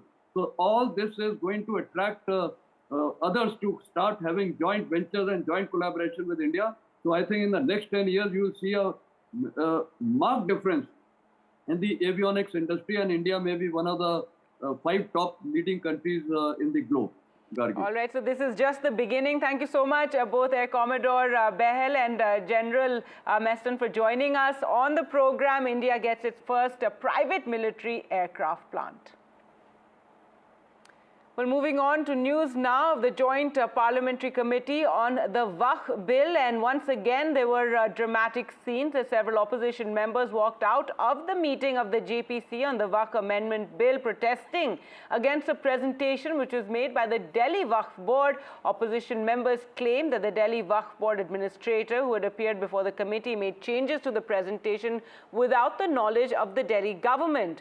Opposition members alleged that the MCD Commissioner and Delhi Waqf Board Administrator Ashwini Kumar completely altered the initial report of the Waqf Board without the Chief Minister's approval, and this led to protests and a walkout once again. So once again, opposition members walking out of the meeting. News now from Tamil Nadu, and taking a dig at Tamilaga Vetri Kazhagam, founded by actor Vijay. Tamil Nadu Law Minister S. Raghupati today accused it of being the C team of the BJP. He says we've seen the A team and the B team, but many political parties, but this one is a C team of the BJP. He alleged this while responding to a question on how he viewed Mr. Vijay's comments at his party's first public meeting, that the TVK will fight against sectarian forces ideologically. Speaking to reporters, Mr. Raghupati claimed that TVK's action plans announced at the meeting were nothing but a photocopy of the Dravidian model politics of the DMK, which cannot be erased from the people's mind. Actor and TVK President Vijay on Sunday said that his party was committed to secular social justice principles and described Dravidam and Tamil nationalism as two eyes of this land. Addressing the party's first public meeting, he said they would follow social reformer Periyar and former Chief Minister K. Kamaraj, father of Indian Constitution B.R. Ambedkar, and freedom fighters Rani Velu and Nachiyar and Anjalai Amal as the ideological mentors. நம்மளுடைய ஒரு எதிரி பிளவுவாத சக்திகள், நம்மளுடைய இன்னொரு எதிரி இந்த corruption கபடதாரிகள். அதுக்கு முகமே இருக்காது, முகமுடி தான் இருக்கும், முகமுடி தான் முகமே. இப்படி முகமுடி போட்ட கரப்ஷன் கபடதாரிகள் தான் இப்போ நம்ம கூடவே இருந்துகிட்டு இப்போ இங்க நம்மள ஆண்டுகிட்டு இருக்காங்க. எஸ், திராவிட மாடல் ஆட்சியினுடைய கொள்கைகள் அதை தமிழக மக்களிடத்திலிருந்து அகற்ற முடியாது என்பதை நேற்றைய தினம் அவர்கள் வெளியிட்டிருக்கிற ஜெராக்ஸ் காப்பியிலிருந்து நாம் தெரிந்து கொள்ள முடியும். எனவே அது ஜெராக்ஸ் காப்பி தான். எங்களுடைய கொள்கைகள் அதில் சிலருக்கு விளக்கங்கள் கொடுத்து தந்திருக்கிறார்களே தவிர திராவிட மாடல் ஆட்சி, அதுவும் தலைவர் தளபதி முன்னெடுத்து செல்லுகிற அந்த கொள்கைகளை தமிழக மக்களிடமிருந்து யாரும் எடுத்து விட முடியாது, பிரித்து விட முடியாது. அதாவது இதுவரைக்கும் பல அரசியல் கட்சிகளுடைய ஏ டீம் பி டீம் பார்த்துருக்கிறோம். இது பாரதிய ஜனதாவினுடைய C team. How do you look at this? Oh, see, we have already welcomed Vijay coming to politics. We need all everyone to be in the democratic functions. So obviously it is a welcome sign. Let him come. He has spoken some issues which are good to us, some issues which are not aligned with us. So it is his views. Definitely they have certain policy. Everyone will have certain policy, and everyone would like to come to power. That is what he has said. In his maiden speech, he has taken on the BJP tacitly, describing the party as divisive. No, I don't think that's what I said. Perception differs and views differ, and to Sam or to someone else, it may be he had targeted BJP. I don't take it in that way. Maybe he would have targeted Congress, which is dividing this country. So I think he has spoken about DMK also. He has criticized DMK very clearly, openly. The Dravida model he has mentioned. So I don't think he mentioned anywhere about BJP. So I think that everyone knows the party he meant as BJP. No, that's what I say. Everyone means who? That is the question. So I am not worried about what others think. As far as I know, BJP is not a divisive party. You don't think it refers to the BJP? No, if he says it is BJP, then we will answer him. So when he has not said anything, so I don't think there is no necessity for us to, why should I jump into something which he has not told? The ideology is like old wine in a new bottle. He has taken a leaf from every political party's ideologies and tried to give masalas and mix that will suit TVK. That's what this attempt is all about. However, this is a decent start. We cannot negate the fact that this is not a good start, it's a false start. It's a decent start. We congratulate Vijay and we welcome him on public life. So actor Vijay now getting into public life is a welcome note and is healthier for democracy. And we have to see how he is able to translate that into actions. And what's happening today in Tamil Nadu is dynasty rule in the name of democracy. That's he criticized that. Ruling DMK in Tamil Nadu today held its observers meet in the run-up to the 2026 assembly elections, and for specific questions on the allegations and criticism by Vijay on the ruling DMK, the party refused to directly respond to that. But party sources say that whatever allegations Vijay made yesterday on the ruling DMK, these have been raised by several new parties in the past, and the people have rejected those allegations and have elected the DMK to power it again. And for a specific question on his allegation on family politics, particularly in the context of the elevation of Chief Minister M.K. Stalin's son Udayinidhi as his deputy, they say Udayinidhi has been democratically elected and there is nothing illegal about that. That's what the DMK says. And Vijay's speech has certainly made headlines yesterday. And the BJP, although when Vijay in his speech had targeted the BJP tacitly, saying that party that's divisive and indulging in hate politics would be his ideological enemy. Today, the BJP spokesperson refused to respond to that. With that, time for us to slip into a short break. News updates continue right here on NDTV. Do keep watching.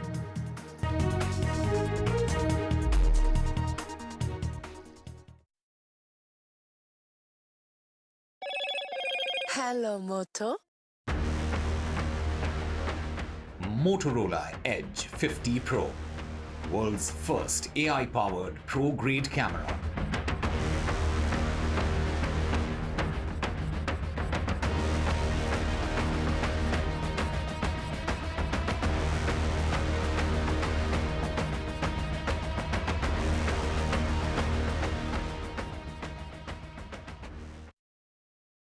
I've been reporting on all issues, big and small, from Andhra Pradesh, Telangana, rest of South India, bringing you all the action, all that you need to know, all that you want to know. The energy of Maximum City is infectious. I bring in that energy in our news coverage from financial capital Mumbai. India's IT capital is always buzz. It's literally a city that never sleeps. And I keep you ahead on all the Bengaluru buzz. Covering from the southernmost part of India over the last 23 years, I bring in-depth and 360-degree coverage from the Dravidian heartland. The land of Mishti is also known for its bitter politics. I have seen much water flow under the Howrah Bridge, covering Bengal in all its vivid colors. Stay informed and entertained with the new and updated NDTV News App.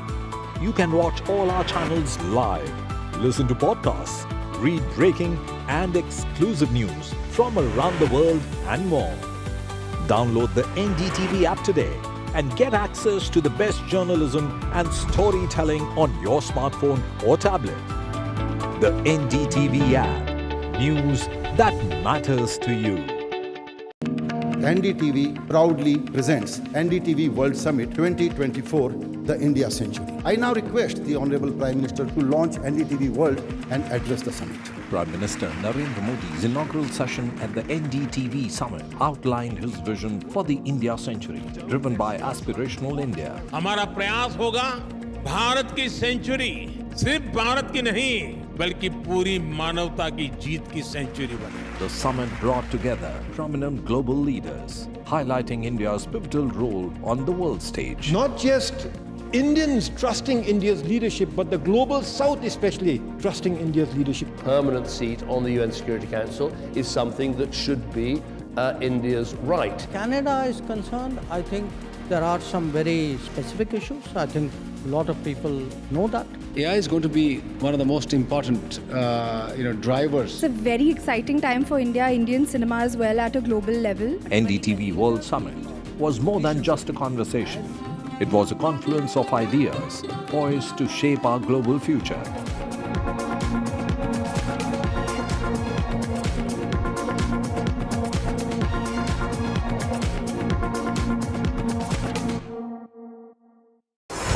NDTV proudly upholds its legacy of trust and credibility. According to the prestigious Reuters Institute's Digital News Report 2024, NDTV is the top-most news platform in the country.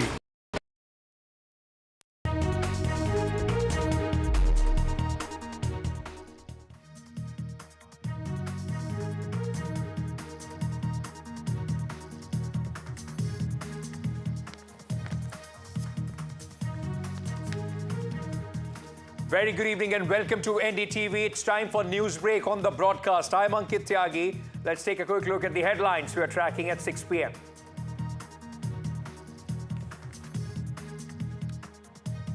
Maharashtra Chief Minister Eknath Shinde speaks exclusively to NDTV after his nomination, says Mahayuti will register a record win.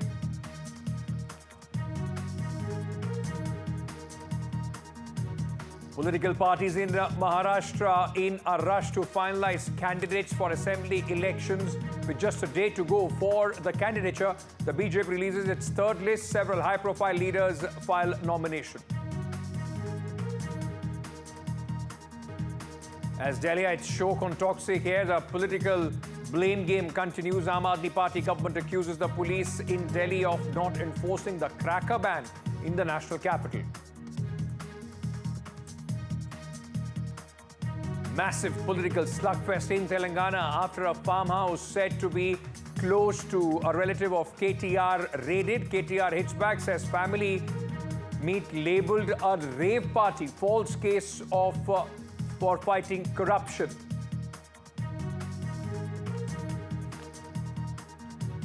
The JPC in the Waqf board stalemate continues. Opposition walks out.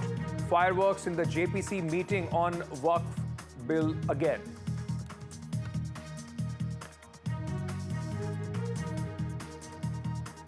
Actor Vijay slams the DMK. New political challenger targets the DMK, says there is one family which is looting the state.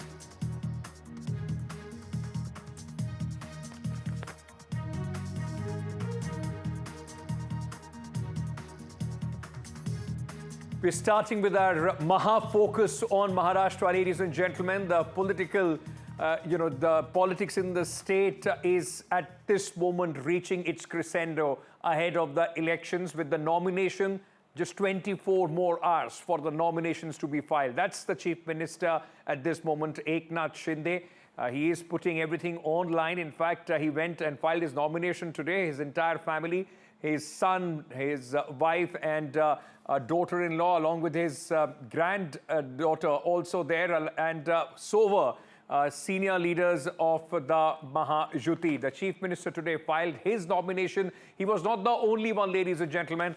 There were massive road shows and rallies that took place today as top leaders in Maharashtra filed their nomination. Ajit Pawar, NCP leader, he also filed the nomination today. Interesting contest in his constituency where his own nephew is contesting against Mr. Ajit Pawar. So the family versus family once again in the Lok Sabha constituency of Vidhan Sabha constituency of Baramati, where Ajit Pawar is filing his nomination from.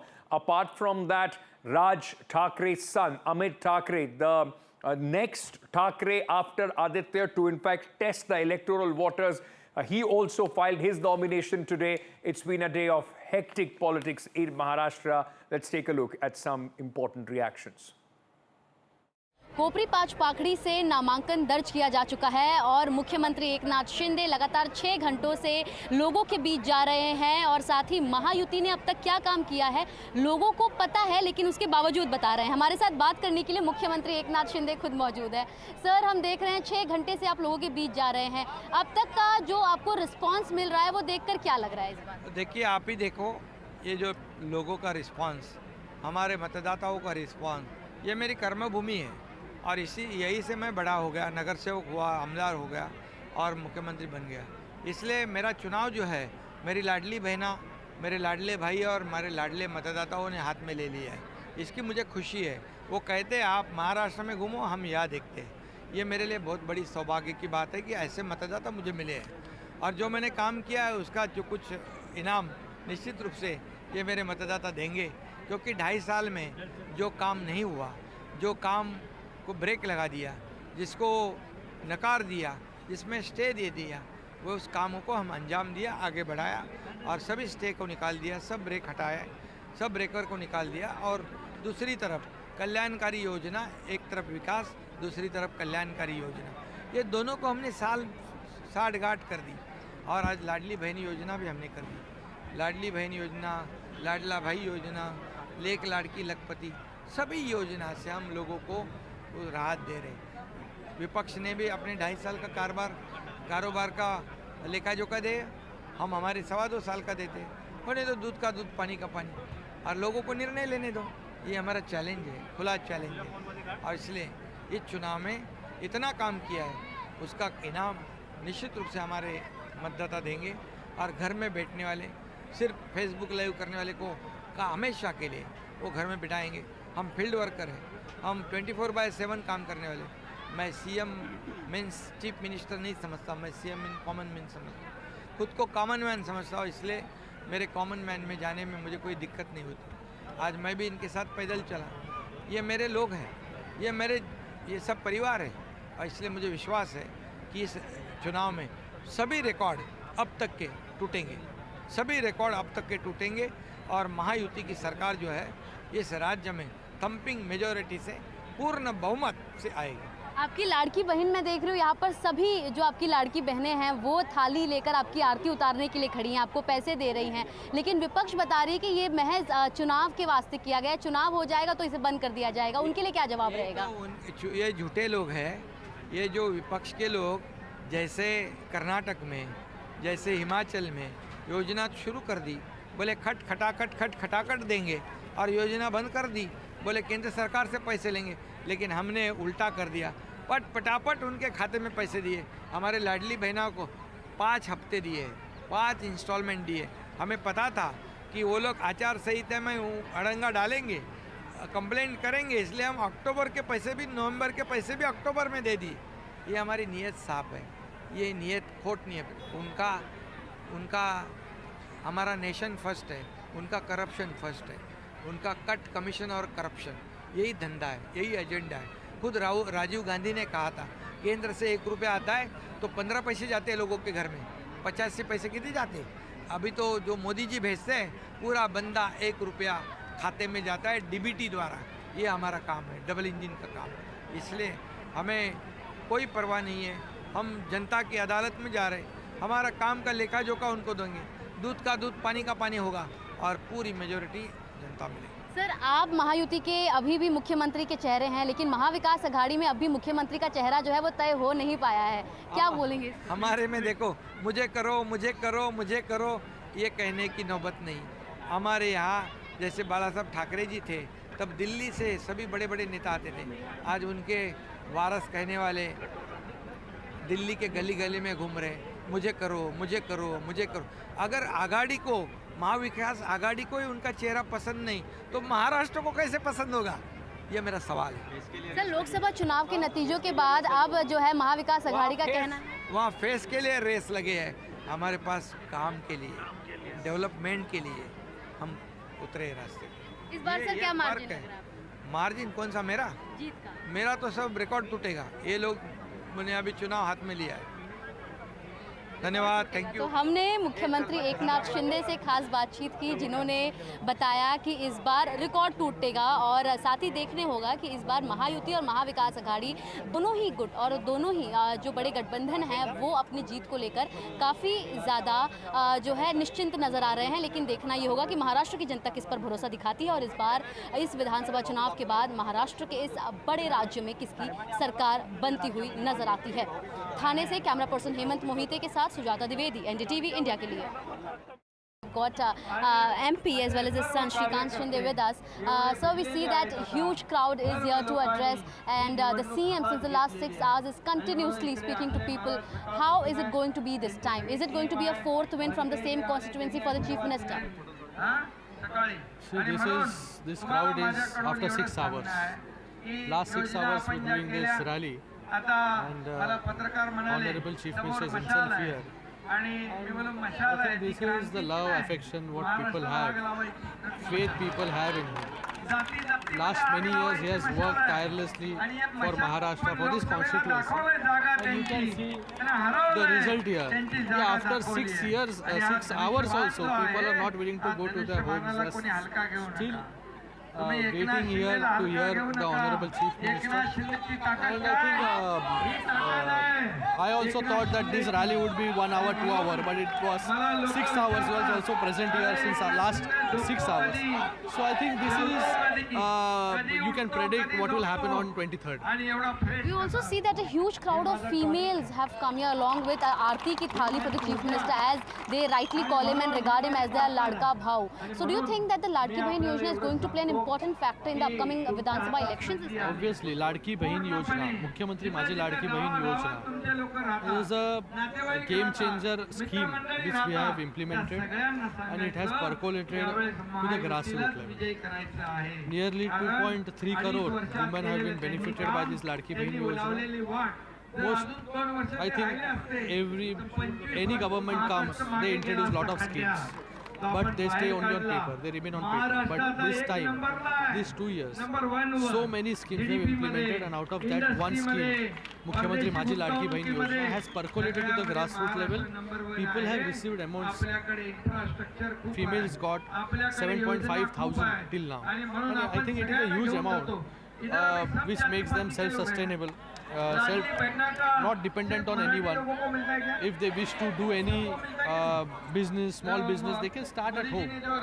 And I think this is a game changer Yojana which has created a lot of impact in Maharashtra, and wherever you see, our Ladki Bahin is there, Ladli Behna is there. क्योंकि उनको पहली बार किसी ने तो recognise किया. So this female voters have been recognized for the first time, and not only for the voter being, we have made them, they should not be dependent on their family members if they wish to do anything, right? You being a female, every time it is not nice to ask for money, and if they want to start any business, small business, big business. So this government initiative, and this 1500 rupees per month will not stay 1500 rupees. In coming time, it will multiply.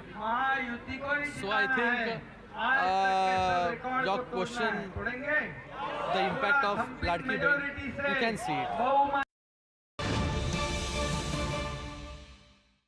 Right, some breaking news coming in from Jammu and Kashmir at this moment. One terrorist has been neutralized by the security forces in the Akhnur encounter. Remember, there were shots fired on the military personnel, on the army, in fact, by the terrorists. After that, the entire area was cordoned off. And then, of course, this encounter ensued, in which now the report coming in suggests that one terrorist has been, in fact, eliminated by the security forces. Going across to my colleague Nazir Masoodi, who is joining me at this moment with more details of this story. Nazir, you give our viewers what is happening at this moment on the ground. How many terrorists were there? What's the latest? Well, as Ankit said, according to army, one militant has been killed and weapons have also been recovered from encounter site. But that's not all. Operation is still underway. 2 to 3 militants are still believed to be holed up in the area. And in a very, very rare, operational measure, army has also deployed its BMP, to these infantry combat vehicles.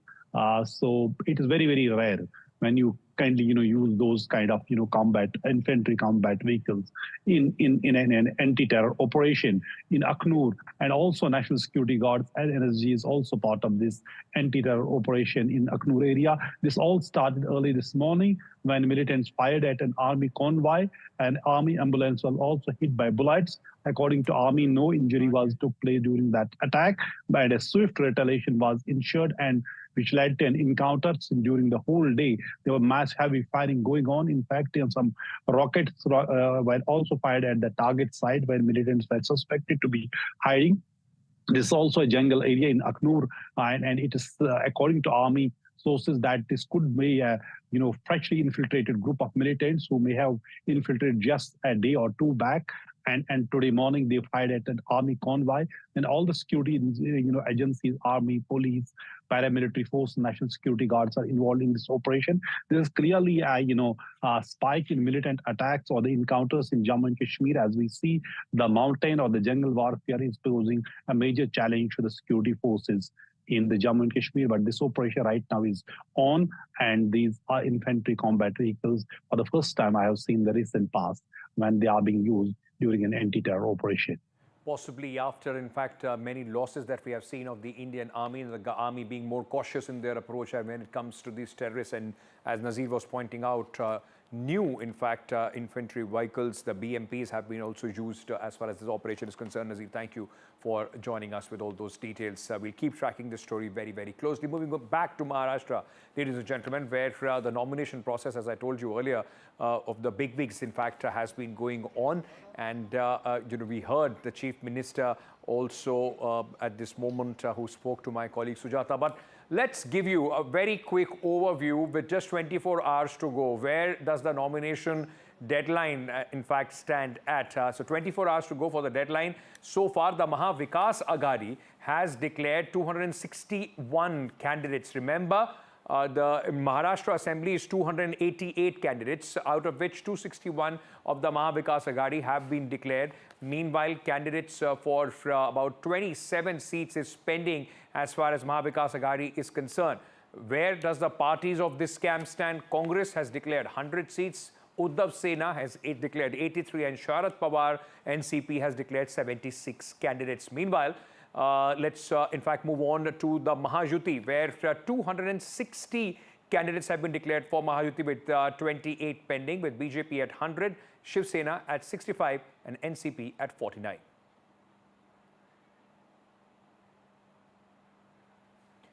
All right, let me go across to my colleague Anuj, who's joining us at this moment on this story for more.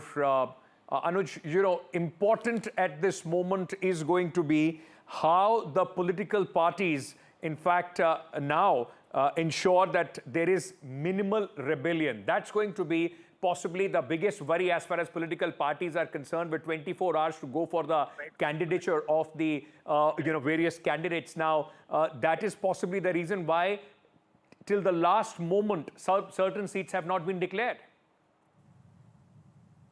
Look at the situation. I think it is not completely possible for the parties to eliminate or eradicate the risk of rebellion, especially when we saw such a high-level rebellion take place, not just in one party, but two major Maharashtrian parties in the last couple of years. So it is set some sort of precedent for a lot of local players to take up that seat, especially when they know that there's a lot of what we can term as a khichdi on both the alliances, be it Mahavikas Aghadi or Mahayuti, because it's not just the three primary parties that we are talking about, but there are also several smaller parties as well. And whenever there is so much of an accumulation of different parties, the value of independence increases a lot. Now, independents may not necessarily always show their strength by winning the election, but then it will be a very important tool used by several political parties. And as the history has had its way in Maharashtra, especially by getting the vote share of a certain candidate, which is where the political arithmetic of the leaders of Sharad Pawar's stature or Fadnavis's stature will come at play, right? Secondly, it's just 24 hours to go. And in these 24 hours, we are seeing that while all the parties are trying to show a picture that, well, they've been putting lists out showing that things are sorting itself out when it comes to candidature being given to different people.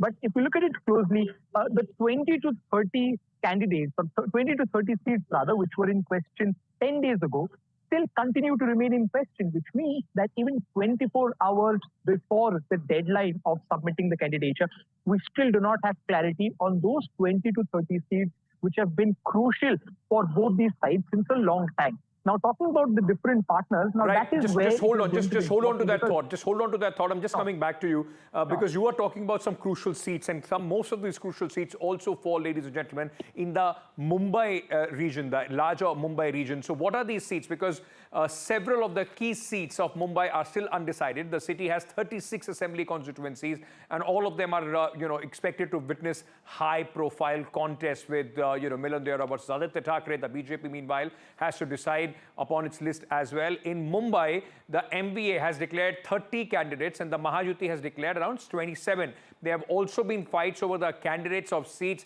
which candidate from which seat, such as Malegaon, Pimpri Chinchwad. Meanwhile, Maharashtra Chief Minister and Shiv Sena Chief Eknath Shinde on Monday filed, like I said earlier, we showed you how he filed his nominations. Going back to my colleague Anuj, just to try and understand this entire conundrum for both the sides. Anuj, Mumbai remains a prestige battle for, of course, each side. What are the seats? Where is it stuck as far as Mahayuti is concerned and the Mahavikas Aghadi? When you talk about Mumbai, as you said, has 36 seats, and these 36 seats often play a very crucial role when it comes to determining the end product. Be it Versova, be it Kolaba, be it several seats in the northern suburbs of the city, and several of those seats where the control of North Indian population is very high. These are the seats which have become a point of contention, not just for Mahayuti, but also for Mahavikas Aghadi. And a lot of this does not have to do with the color of the party, but has to do with the equation within the alliance. Talking specifically about alliance to alliance, Mahavikas Aghadi it is set in stone that Vidarbha is something where Congress will, when Congress is strong, also Congress will lead there, whereas in Mumbai and the Konkan region, it is Shiv Sena who will have a stronger voice. At the same time, when you talk about Mahayuti, the lines become a little finer because that is where the problem starts coming in. The Bharatiya Janata Party has tried to push its way through to get the maximum number of seats, not just in Vidarbha or in the central Maharashtra, but also in Mumbai. Now they are eyeing, we can expect one more list to come out from Bharatiya Janata Party who currently stand at 146. We can expect a list of close to 10 people or 10 candidates to come out. And their tally of Mumbai can well go very close to 20 seats. 20 seats out of 36 for Bharatiya Janata Party and not for Shiv Sena, even if it is Shinde Shiv Sena, will really be very impactful because Shiv Sena is the party which has been claiming that Mumbai is its guard, right? At the same time, when you talk about Mahavikas Aghadi, Shiv Sena there has tried its level best, Shiv Sena UBT that is, to get maximum number of seats from Congress. And that is where the meetings got delayed. Of course, there are a few seats where confusion still prevails. Be it the refusal by Sachin Sawant as far as the Andheri West seat is concerned because he was interested in Bandra East seat. Be it the confusion over the Versova seat where Congress thought that their candidate was stronger than the Shiv Sena candidate. Or even Kolaba seat where the Mahavikas Aghadi is yet to be received. There are several such problems, but none of these are the problems which could not be solved and hence next 24 hours become more crucial. Absolutely. Crucial 24 hours, and the political parties on the contentious seats would want to push it as close to the nomination time cutoff so that they can, just close down the window for the rebels as well. Anuj, thank you for joining us with all those details. But ladies and gentlemen, as I said, parties are now rushing in to put their list of candidates. The BJP has come up with another list of 25 names this time. Maximum 3 seats are from Mumbai. The BJP has fielded known faces from Mumbai like Parag Shah from the Ghatkopar East constituency, Bharti Lavkar from the Versova constituency, and Sanjay Upadhyay from the Borivali constituency. While against the Maharashtra Congress President Nana Patole, the BJP has fielded local leader Vinash Brahmankar. So this is the BJP's second list, in fact, the third list of the Bharatiya Janata Party of 25 candidates, which has now been released. Meanwhile, ladies and gentlemen, after the death of his father and switching over to NCP, Ajit Pawar, Zishan Siddiqui, son of late politician Baba Siddiqui, today filed his nomination. Massive security arrangements were put around him. Remember, there is threat to him and the family as well, and that's why you could see a lot more policemen guarding him at this moment. NDTV spoke to him exclusively. Listen. There's so much outpour of people here, so many people have come here. Why do you think so many people have come on street? Does it mean more than electoral politics to you? Of course, this is a very emotional day for me and my family. never in our wildest dreams had we imagined that we would be advancing towards my nomination rally, and my father, who's been my guiding, my pillar of strength always in my life, wouldn't be there with me today. But I have my Bandre's family, I have my family, my sisters there with me. My mother gave me her blessings. I went, I'm always talking to Dad. His guidance is always with me, and I know that he'll want me to give this a good fight, and I know that there are things that he fought for, and his fight is something that I will be taking forward, and we will be winning by a record victory. A natural curiosity here is that you won from a Congress ticket in 2019, and of course now you've changed not just the party but also the alliance. Do you think that the vote bank that was with you in 2019 will still stick with you? 2009, 2014, 2015, Congress not only lost the elections, but they came second, third, fourth respectively. I don't have anything wrong or anything to say against the Congress party, because they are also, they fall under the pressure of Shiv Sena Bhatta.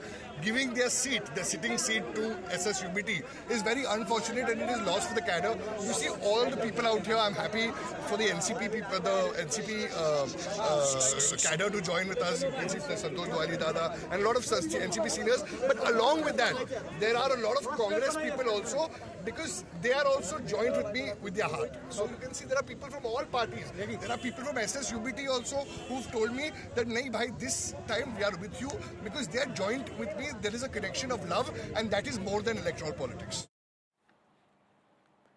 Another big name, in fact, who is missing as far as the candidate's name is concerned is Nawab Malik. Once very, very close to Sharad Pawar, switched sides, and now is with Ajit Pawar. His daughter has been given a ticket, and Sana, is fighting the election. So that's Nawab Malik along with his daughter, who's contesting, in fact, on the NCP symbol, because it's Ajit Pawar's party. He switched over to Ajit Pawar, and though he himself has not been able to get a ticket so far, is expected to fight and as an independent, but his daughter has been given the ticket. So let's see what they said at this occasion.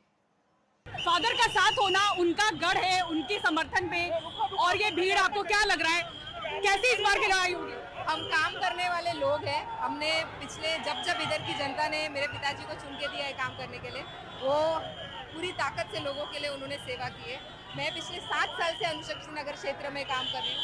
आप लोगों के प्यार को देखोगे तो वो जानते हैं कि सना मलिक कौन है। वो कोई नवाब मलिक की बेटी बन के नहीं उतर रही है, आज अनुशक्ति नगर की बेटी बन के उतरी है, और ये प्यार दिख के आ रहा है। और लोगों के साथ हमने उनके सुख दुख में काम किया है, और कुछ शॉर्ट टर्म में जब मेरे पिताजी हमारे साथ नहीं थे, तब ये जनता ने हमारे सुख दुख में हमारा साथ दिया है। किस तरह से आपने कनेक्ट किया? जब नवाब मलिक साहब जेल में थे, आपने पूरी कोशिश की कि उनके काम को आगे आप कंटिन्यू करें। किस तरह से आपने कनेक्ट किया, और उनके इस गढ़ में क्या क्या आपको लगता है कि बुनियादी मुद्दे हैं जो अहम है? मैं पिछले 5 साल से पूरी ताकत से मेरे पिताजी के साथ खड़ी हुई अनुशक्ति नगर चुनाव में और अनुशक्ति नगर क्षेत्र में। जब वो मंत्री बन गए, उनकी जिम्मेदारी बढ़ गई, तो जमीनी तौर पे जिम्मेदारी मुझे दे दी गई थी और मैं संभाल रही थी। महिलाओं का प्यार हमेशा मुझे मिलते रहा। इधर महिलाओं को और सक्षम बनाने का काम हम कर रहे हैं। हमारे इधर अनुशक्ति नगर में ऐसा है कि मुंबई का एंट्री पॉइंट है, उससे कनेक्टिविटी का एक मेजर इशू है, वो हम सॉल्व कर रहे हैं। और लोगों के साथ उनकी डेवलपमेंट का मैं एक आर्किटेक्ट होने के नाते जानती हूँ कि प्रोग्रेस जो है एक दिन का नहीं होता है, डेवलपमेंट जो होता है वो एक दिन का नहीं होता है, और लगातार एक प्रयास है, वो चालू रहता है, और हमने काफ़ी काम किया है और आगे भी करते रहेंगे। This is what I was coming to. You are an architect, आप लॉयर हैं, तो राजनीति में जो ये आपकी एंट्री हुई है, आपकी इच्छा रही या फैमिली प्रेशर रहा? ना किसी का प्रेशर था और ना ही किसी की कभी इच्छा थी। मैं आपको बताना चाहूँगी कि 2008 और 2009 में जब मैं रिजवी आर्किटेक्चर कॉलेज में थी, तब मैं अपने कॉलेज में प्रेसिडेंट के इलेक्शन में खड़ी हुई थी, और तब मैंने वहाँ से जीत की शुरुआत की थी।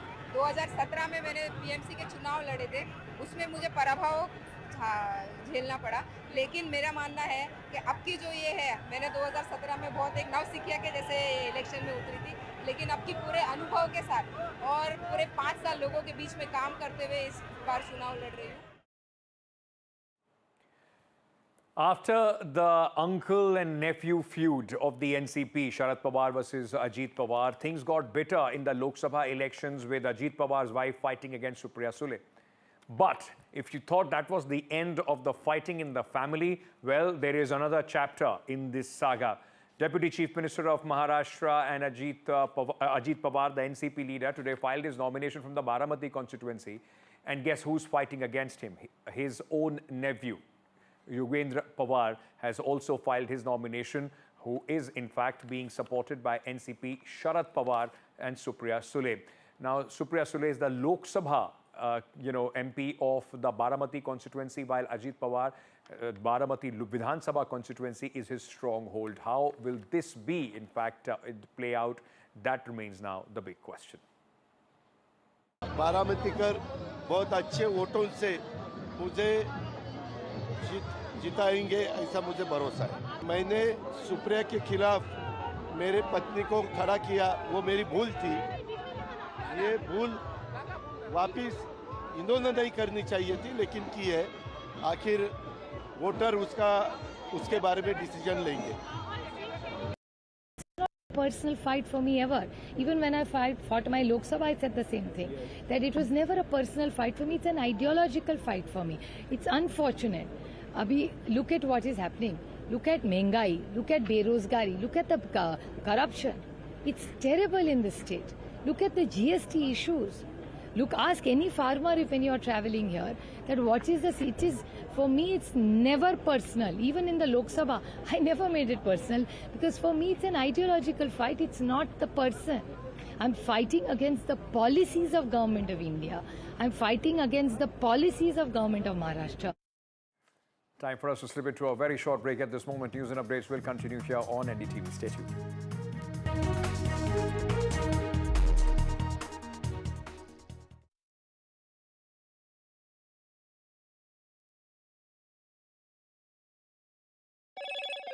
Hello, Moto. Motorola Edge 50 Pro, world's first AI-powered pro-grade camera. Political parties in Maharashtra are in a rush to finalize candidates for assembly elections with just one day to go for the cutoff. The BJP released its third list. Several high-profile leaders filed their nomination. As toxic air chokes Delhi, the political blame game continues. Aam Aadmi Party government accuses the Delhi police for not enforcing the cracker ban. Farmhouse raid in Telangana triggers a political slugfest. KTR hits back, says family meet labelled a rave party. False cases filed for fighting corruption. Waqf JPC stalemate continues as the opposition once again stages a walkout. Fireworks in the JPC meeting on the Waqf bill.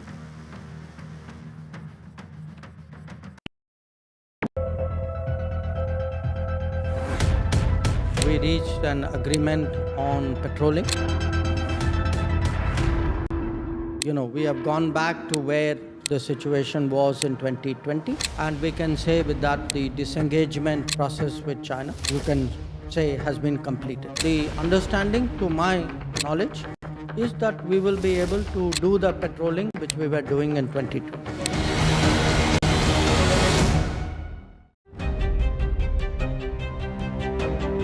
Hello and welcome to India Sense,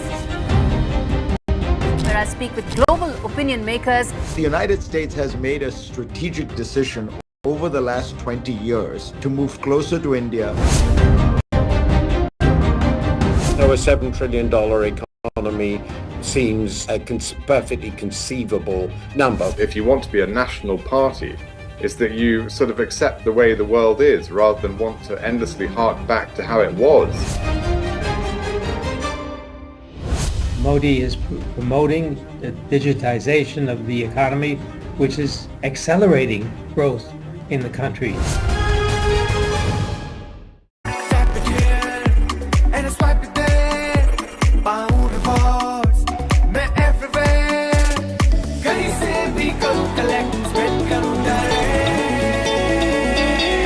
Download any single ID partner app, link your card and earn reward with top brand. New day, new show, a new experience. Start your day with the news, not views. We bring you stories that matter and impact your life. News that informs and keeps you ahead. From Maximum City, Mumbai, to the seat of power, Delhi, NDTV brings you the best breakfast show. Breakfast news on NDTV, 8 a.m. every day. 2 cappuccinos to go. I don't care for no songs and proses. I don't care for no sweet boys with roses. All I want is a touch of love. I now request the Honorable Prime Minister to launch NDTV World and address the summit. It was the grand launch of NDTV World by Prime Minister Narendra Modi. NDTV World, as he laid out his vision for the India century at the NDTV World Summit. ऐसी सदी जिसमें भारत के प्रयासों से दुनिया में स्थिरता आए. In the presence of those who are shaping our future. मेरी तरफ से आपको ढेर सारी शुभकामनाएं हैं. NDTV World, your new home for global news is here. तालियों के साथ हम स्वागत करेंगे आदरणीय मोदी जी का. छत्रपति शिवाजी महाराज की.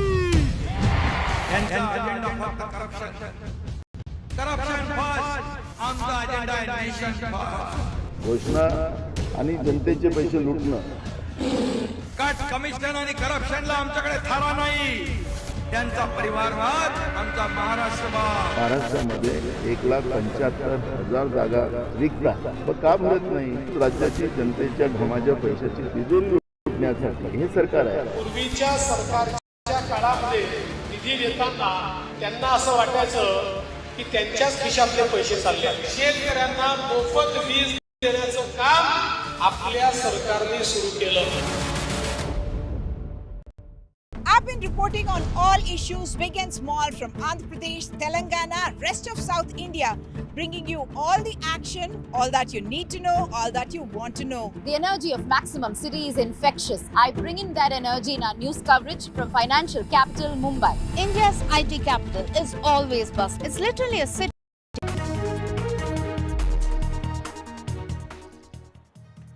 Welcome back, ladies and gentlemen. Let's just shift our focus to Telangana, where a raid at a farmhouse has created massive political slugfest. It is full-on political fight between the BRS and the ruling Congress party there. In fact, it was a raid which was conducted on a farmhouse of one of the relatives, said to be relatives or somebody close to the ruling family, to the former, in fact, top family of Telangana. It was Mr. KTR who has now responded to all these allegations. Now, after this raid, KTR has said that false cases have been filed for fighting corruption in Revant Reddy's government, malicious campaign and a political conspiracy. Is it wrong for a family to meet on Diwali? Family gathering has been labelled as rave party is what KTR has said. He said, officials said that road drug was found and narcotics case have been made on the orders of top leaders. Constant character assassination. I mean, see, when a political party, a working president who's been a former minister, he's a legislator every day. In fact, yesterday morning also, he was at the Opal sewage treatment plant. Just last week ago, we've seen how a Congress minister, Konda Sureka Garu, threw vile and baseless allegations. Of course, she got a rap from the court, national media, state, everyone did not like it. Even people involved in it, be it actress Samantha or Nagarjuna, they all called out. People have condemned it. But then, you know, one more affected party in this was KTR himself. So he had to go to the court. The court stood by him. They asked to pull out the videos from internet. Congress should have learned out of it. And now again, this a family function being called a rave party, and all guided from the Chief Minister's office. We have our constitutional rights. You call a family function a rave party. You seize the alcohol and you call them drugs. So you are trying to character assassinate. You want to take on KCR's family, and now because you do not have issues to target KTR, you're coming up with such nonsense. Definitely we'll go to the court. ఈ పార్టీలో Twitter Tillu కుటుంబ సభ్యులు ఉన్నట్టుగా plus ఆయనకు దగ్గర సంబంధించిన వ్యక్తులు ఉన్నట్టుగా ముఖ్యంగా డ్రగ్స్ సప్లై చేసేటువంటి ప్రధాన వ్యక్తులు అందరూ ఉన్నట్టుగా ఇలా సమాచారం వచ్చింది. కాబట్టి ఈ విషయంలో వెంటనే సీరియస్ గా విచారణ జరపాలని చెప్పి భారతీయ జనతా పార్టీ డిమాండ్ చేస్తున్నది. ముందుగా టవర్ లొకేషన్స్ ఐడెంటిఫై చేయండి, దాన్ని గుర్తించండి.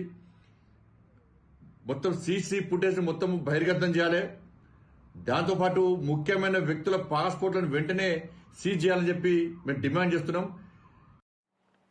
Let me bring in my colleague Uma Sudhir, who is joining us with more details on this story. Uma, a Diwali bash or a rave party, but not the first time when things have got quite personal between Revanth Reddy and KTR. Yes, indeed. KT Ramarao, who I spoke to this afternoon, in fact said that this is a malicious campaign and using untruths to bring in family, pulling the family into this kind of political mudslinging. What he has said is that his brother-in-law, Raj Pakala, whose house was raided by the police and by the excise officials, was holding a private party because he had moved into that residence just about a fortnight ago. And pre-Diwali, he had called in his family as well as close friends, and about 30 people were present, and they were all either parent, a couple, or elderly and children as well, including his mother-in-law is 70-year-old and children as young as 2 years, 4 years and 7 years. And there was a dinner party, and he said yes, there were drinks as well. And to call this a rave party, considering the fact that the drug authorities, the regulatory authorities, the excise officials nor the police was able to find any drug on the premises, and yet they had made this propaganda about this being a rave party. And he says there is no basis for cases being booked against Raj Pakala under the NDPS, which is the Narcotic Drugs and Psychotropic Substances Act.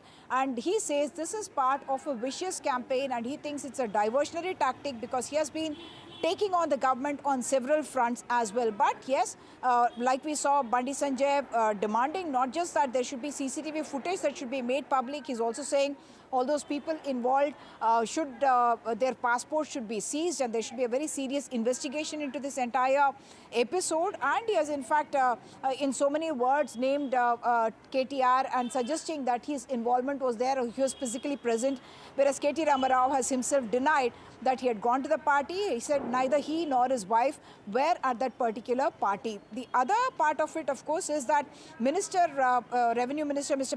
Ponguleti Srinivas Reddy, who's also the Information Minister, just a few days ago made a rather cryptic comment saying that there are going to be political bombs that will explode in Telangana before Diwali. So people were wondering whether this is the political bomb that he was talking about. Okay. But some Congress sources indicating to us that we could expect more action in the coming days even before Diwali. Back to you. Thank you so much, Uma, for joining us with all those details on this political story which is coming out of Telangana. Moving on now to Tamil Nadu, where taking a dig at the TVK, founded by actor Vijay, Tamil Nadu Law Minister, has in fact accused it of being the C team of the BJP, not even a B team. In fact, they have said that we have seen A and B teams of many political parties, but this one is the C team of the BJP. Now, remember, Mr. Vijay made certain comments in his first public appearance, the first public meeting of his party, and attacked the DMK particularly. நம்மளுடைய ஒரு எதிரி பிளவுவாத சக்திகள், நம்மளுடைய இன்னொரு எதிரி இந்த corruption கபடதாரிகள். அதுக்கு முகமே இருக்காது, முகமுடி தான் இருக்கும், முகமுடி தான் முகமே. இப்படி முகமுடி போட்ட கரப்ஷன் கபடதாரிகள் தான் இப்போ நம்ம கூடவே இருந்துகிட்டு இப்போ இங்க நம்மள ஆண்டுகிட்டு இருக்காங்க. எஸ், திராவிட மாடல் ஆட்சியினுடைய கொள்கைகள் அதை தமிழக மக்களிடத்திலிருந்து அகற்ற முடியாது என்பதை நேற்றைய தினம் அவர்கள் வெளியிட்டிருக்கிற ஜெராக்ஸ் காப்பியிலிருந்து நாம் தெரிந்து கொள்ள முடியும். எனவே அது ஜெராக்ஸ் காப்பி தான். எங்களுடைய கொள்கைகள் அதில் சிலருக்கு விளக்கங்கள் கொடுத்து தந்திருக்கிறார்களே தவிர திராவிட மாடல் ஆட்சி, அதுவும் தலைவர் தளபதி முன்னெடுத்து செல்லுகிற அந்த கொள்கைகளை தமிழக மக்களிடமிருந்து யாரும் எடுத்து விட முடியாது, பிரித்து விட முடியாது. அதாவது இதுவரைக்கும் பல அரசியல் கட்சிகளுடைய ஏ டீம் பி டீம் பார்த்துருக்கிறோம். இது பாரதிய ஜனதாவினுடைய C team. How do you look at this? Oh, see, we have already welcomed Vijay coming to politics. We need all everyone to be in the democratic functions. So obviously it is a welcome sign. Let him come. He has spoken some issues which are good to us, some issues which are not aligned with us. So it is his views, definitely. They have certain policy. Everyone will have certain policy, and everyone would like to come to power. That is what he has said. In his maiden speech, he has taken on the BJP tacitly, describing the party as divisive. No, I don't think that's what I said. Perception differs and views differ, and to Sam or to someone else, it may be he had targeted BJP. I don't take it in that way. Maybe he would have targeted Congress, which is dividing this country. So I think he has spoken about DMK also. He has criticized DMK very clearly, openly. The Dravida model he has mentioned. So I don't think he mentioned anywhere about BJP. So I think that is... Everyone knows the party he meant as BJP. No, that's what I say. Everyone means who? That is the question. So I am not worried about what others think. As far as I know, BJP is not a divisive party. You don't think it refers to the BJP? No, if he says it is BJP, then we will answer him. So when he has not said anything, so I don't think there is no necessity for us to, why should I jump into something which he has not told? Ideology is like old wine in a new bottle. He has taken a leaf from every political party's ideologies and tried to give masalas and mix that will suit TVK. That's what this attempt is all about. However, this is a decent start. We cannot negate the fact that this is not a good start, it's a false start. It's a decent start. We congratulate Vijay and we welcome him on public life. So actor Vijay now getting into public life is a welcome note and is healthier for democracy. And we have to see how he is able to translate that into actions. And what's happening today in Tamil Nadu is dynasty rule in the name of democracy. That's he criticized that. Quick break, ladies and gentlemen. News and updates on the other side. Stay tuned.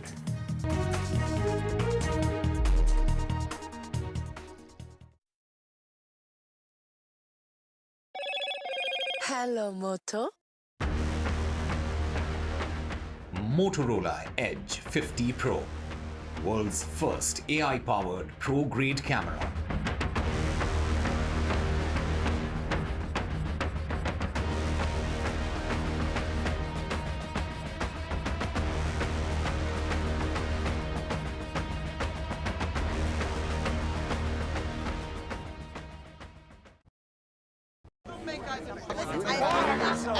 I don't care for no songs and proses.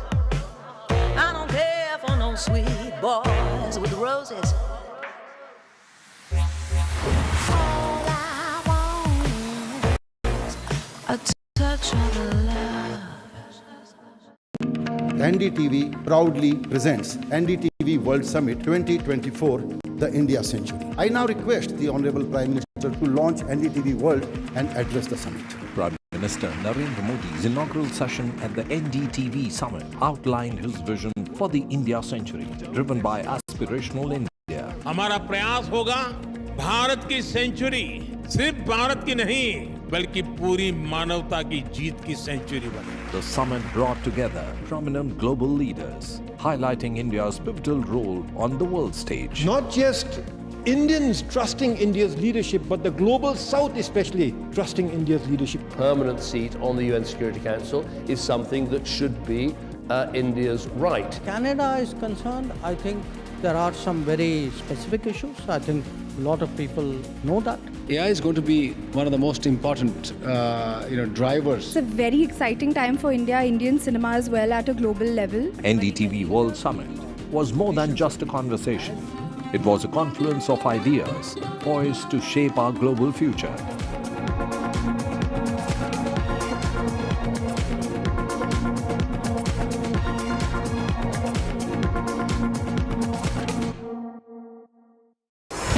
NDTV proudly upholds its legacy of trust and credibility.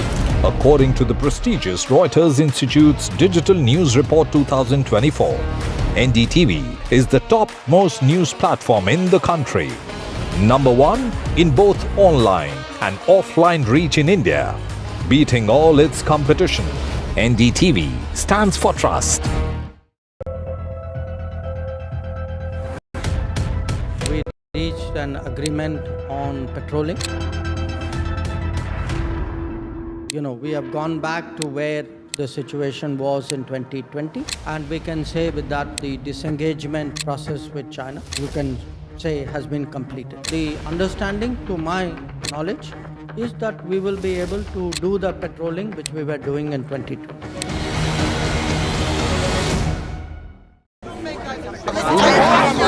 I don't care for no songs and proses.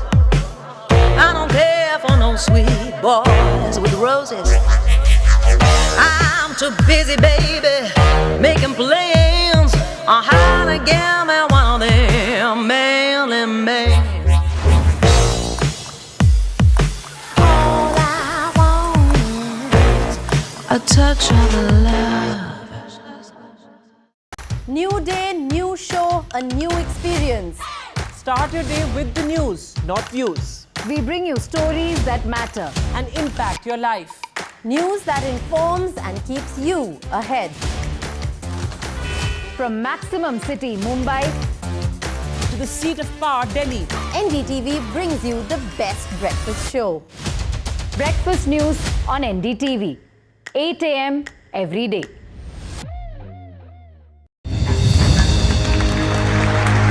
I now request the Honorable Prime Minister to launch NDTV World and address the summit.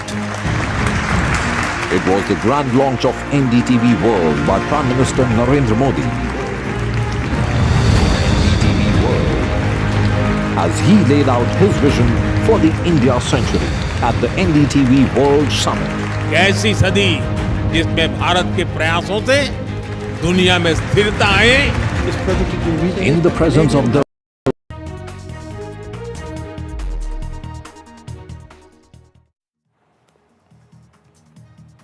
Welcome back, ladies and gentlemen. Let's get you some latest on the problems in Delhi, the pollution problems in Delhi. And as Diwali is approaching now, there is fear that the crackers would in fact add multifold pollution levels to the already polluted toxic air of the national capital.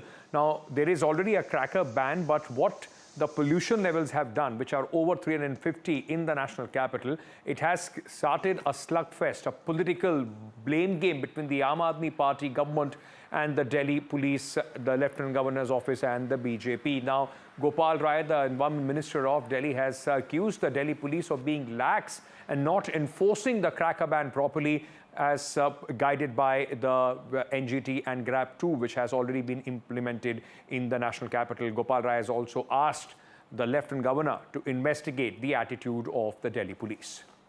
अभी जो सबसे बड़ी चुनौती पटाखों के धुओं की है, आज मैंने एलजी साहब को पत्र लिखा है. कई जगह से अखबारों के माध्यम से मेरे पास फीडबैक आया कि बैन होने के बावजूद भी पुलिस की चारों तरफ लापरवाही दिख रही है. कई जगह पटाखे बिक रहे हैं, बॉर्डर से दूसरे राज्यों से पटाखे आ रहे हैं. तो आज मैंने उनसे निवेदन किया है कि इस पर त्वरित कार्रवाई की जाए. कल मैंने भी 1 बजे पुलिस अधिकारियों को, डीपीसीसी के अधिकारियों को बुलाया है, जिससे कि पटाखे के धुएं को, क्योंकि वो हमारे हाथ में है, प्रदूषण का असर हमारे ऊपर पड़ना है, तो हम सबको मिलकर काम करना पड़ेगा. आज से हम लोग दिए जलाओ पटाखे नहीं अभियान भी शुरू कर रहे हैं ग्राउंड पे जन जागरूकता के लिए.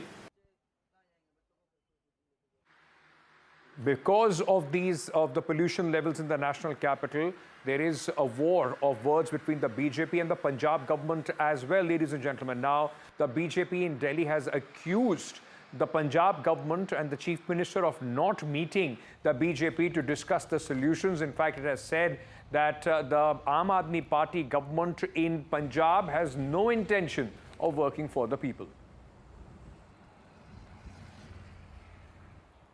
The Honorable Chief Minister Shri Bhagwat Manji refused to meet us. Nobody is even opening the gate. I want to know that if they are not even willing to have a conversation about the problem, then how are they going to solve it? And we are people who are elected by the public. It is our locus standi to come and represent the people and actually voice the concerns of the people. If you remember, before Punjab elections, there were these very tall promises made by Shri Arvind Kejriwal ji that if there is Aam Aadmi Party comes to power in Punjab, then then the parali burning or the stubble burning problem will be solved. It's not a question of only broken promises. If I present the data, then on 26th of October alone, there were 360 incidents of parali burning, out of which 108 incidents were actually in Punjab alone. That means that there is absolutely no action being taken. And I want to know, when it is the Aam Aadmi Party which is ruling Delhi as well as Punjab, then why has there been no joint action plan made? Or why is there no kind of, why are the two governments not working in tandem to solve this problem? Meanwhile, now, because of the increase in the pollution has also caused a lot of health problems for the people in Delhi. The RML hospital has opened a special dedicated unit in the hospital, a special clinic to deal with people coming with symptoms which are being caused by pollution. Delhi's air pollution is 10 times more than what it should be as per the World Health Organization. And with onlooking onto Diwali as well, the pollution conditions are only set to get worse in the national capital. I'm currently at Ram Manohar Lohia Hospital, wherein a pollution control clinic has been set up, and I'm being joined by Dr. Ajay Shukla, who's the director and the medical superintendent of RML Hospital. Thank you so much for speaking to NDTV, Doctor. Doctor, first off, what are the facilities that are being provided at this center? So basically it's like all pollution related illnesses under one umbrella, one roof. So the organs of our body which are most vulnerable to air pollution, so those departments are present here. We have the chest and respiratory physicians, we have the ENT doctors, we have the eye doctors, we have the psychiatric doctors, and we also have the skin specialists. Right. And doctor, this clinic is going to be functioning every Monday from 2 p.m. to 4 p.m. What else, keeping what in mind was this, brought about? We understand that every year the pollution story is the same in Delhi. Yeah, so patients were always being treated all along, but the idea was to create awareness in the person for him to understand that the illness that he developed was either a result of pollution or the illness that got worse was because of the effect of pollution, and also to educate that person and to counsel that person so how we could minimize the effect of pollutants and pollution on his body.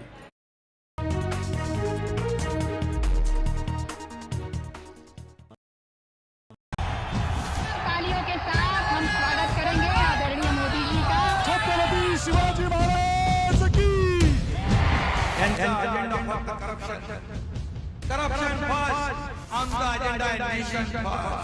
घोषणा आणि जनतेचे पैसे लुटणं. Cut commission आणि करप्शनला आमच्याकडे थारा नाही. त्यांचा परिवारवाद आमचा महाराष्ट्रवाद. महाराष्ट्रामध्ये 1,75,000 जागा रिक्त आहेत, पण का भरत नाही? राज्याची जनतेच्या घमाच्या पैशाची तिजोरी लुटण्यासाठी हे सरकार आहे. पूर्वीच्या सरकारच्या काळामध्ये निधी देताना त्यांना असं वाटायचं की त्यांच्याच खिशातले पैसे चालले. शेतकऱ्यांना मोफत वीज देण्याचं काम आपल्या सरकारने सुरू केलं.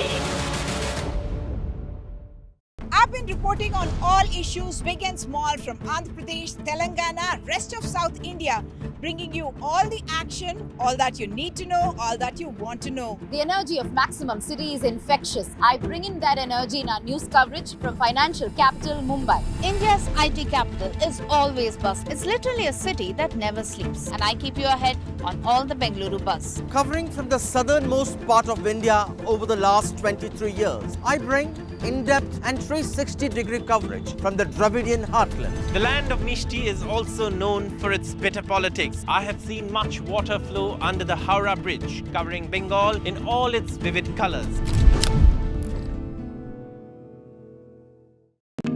NDTV proudly presents NDTV World Summit 2024, the India Century. I now request the Honorable Prime Minister to launch NDTV World and address the summit. Prime Minister Narendra Modi's inaugural session at the NDTV Summit outlined his vision for the India Century, driven by aspirational India. हमारा प्रयास होगा भारत की century सिर्फ भारत की नहीं बल्कि पूरी मानवता की जीत की सेंचुरी बने. The summit brought together prominent global leaders, highlighting India's pivotal role on the world stage. Not just Indians trusting India's leadership, but the global south especially trusting India's leadership. Permanent seat on the UN Security Council is something that should be India's right. Canada is concerned, I think there are some very specific issues. I think a lot of people know that. AI is going to be one of the most important, drivers. It's a very exciting time for India, Indian cinema as well at a global level. NDTV World Summit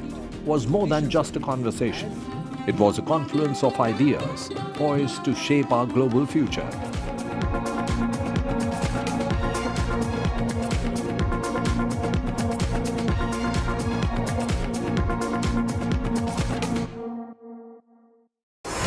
NDTV proudly upholds its legacy of trust and credibility, according to the prestigious Reuters Institute's Digital News Report 2024.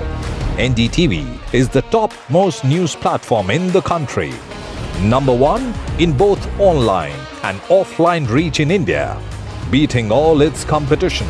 NDTV stands for trust. I don't care for no songs and proses. I don't care for no sweet boys with roses. I'm too busy, baby, making plans on how to get me one of them manly men. All I want is a touch of love.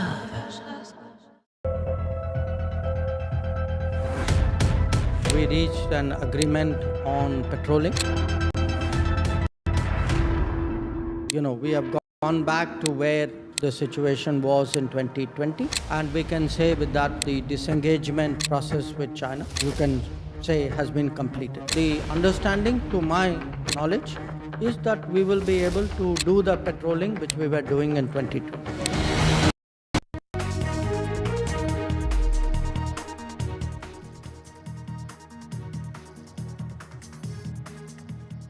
J&K encounter, one terrorist has been killed in Aknoor. NSG is also part of anti-terror operations in Aknoor, and 2 to 3 terrorists are also believed to be holed up.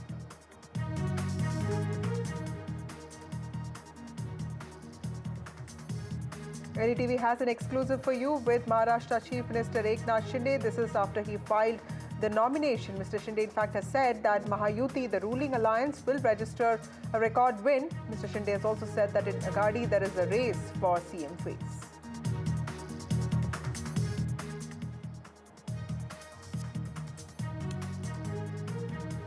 Political parties in Maharashtra are in a rush to finalize their candidates for assembly elections with just a day to go for nomination filing. The BJP has released its third list. Several high-profile candidates filed their nomination.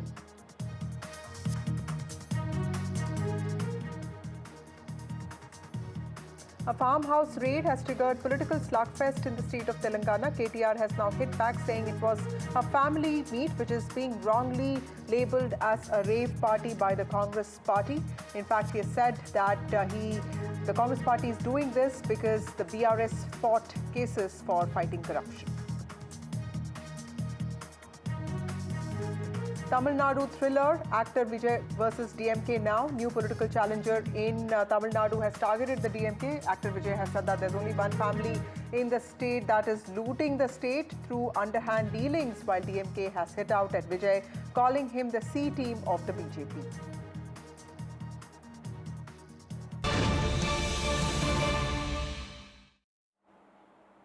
We start with some breaking news. ED raids have been reported at Karnataka Chief Minister's aide's house. In fact, the ED has tightened news on Siddaramaya's aides. In fact, this raids are happening at the residence of Rakesh Papanna in Mysuru. Rakesh is a close aide of the Chief Minister of Karnataka, Siddaramaya, who himself is facing the Muda heat. My colleague Pratibha joins us on the phone line. Pratibha, tell us about this associate of Siddaramaya who is at the center of this storm, and also tell us what do we know about the ED raids that are happening? So what we know is that, yes, the ED has now knocked on the doors of Mr. Siddaramaya's close friend Rakesh Papanna, who is a Congress leader and also a former Zilla Panchayat member. And the raid has been commenced. The raid had commenced earlier today in Mysore's Pinkle village. And Rakesh Papanna has been interrogated at home. The search investigation being done by more than 5 ED officers is what we hear. Now, the name Rakesh Papanna was heard in the Muda scam initially too, because he is also one of those persons who received at least 20 sites as part of the compensation for the Muda layout there. A lot of allegations were heard on that front as well. And to give you a brief context, Mr. Papanna's father as well as Mr. Rakesh Papanna have both been involved in land deals in Mysuru. In 1999, a compensation was fixed for the land, but meanwhile, the landowner approached the court and Papanna made an application to Muda on April 15, 2024, and soon after which the Muda commissioner had allotted him sites totally measuring to 36,000 and odd square feet in Vijayanagara layout.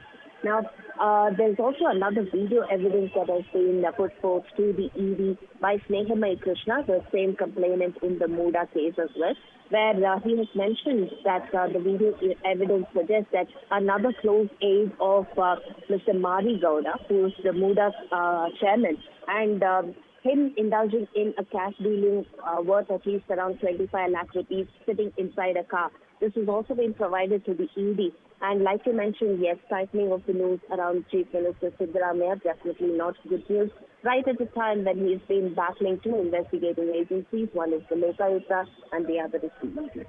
Right. Thank you, Pratibha, for joining us with those details. ED raids at an aide of Karnataka Chief Minister Siddaramaiah's residence. Moving on to another important story, there's an ongoing operation in the Akhnur area of Jammu and Kashmir. In fact, 2 terrorists are believed to be holed up in this area. Earlier in the day, militants tried to ambush an army vehicle in the Akhnur area, after which this encounter started there. An Indian army vehicle was attacked in Jammu Kashmir's Akhnur on Monday morning. In fact, the alert soldiers had foiled the attack, but what we know so far is that 1 terrorist has been killed and 2 to 3 terrorists are believed to be holed up. These is part of anti-terror operations that are ongoing in Akhnur. In fact, last week 2 soldiers and 2 civilians were also killed after terrorists ambushed army vehicles in Baramulla district. And there's an ongoing search operation in Akhnur now. And the army has reported that the body of 1 terrorist along with a weapon has been recovered. My colleague Nazir joins us with more details on this. Nazir, what is the update on this? Because we hear that 1 terrorist has been killed. Do we know about other terrorists who are also hiding or holed up? Well, this operation is underway since morning after an army convoy came under an attack in Akhnur area. And according to army sources, this is believed to be a newly infiltrated group which tried to attack the army convoy this morning. 1 army ambulance was also hit by the bullets. But according to army, there was no injury of a casualty of army during that firing, and army swiftly retaliated.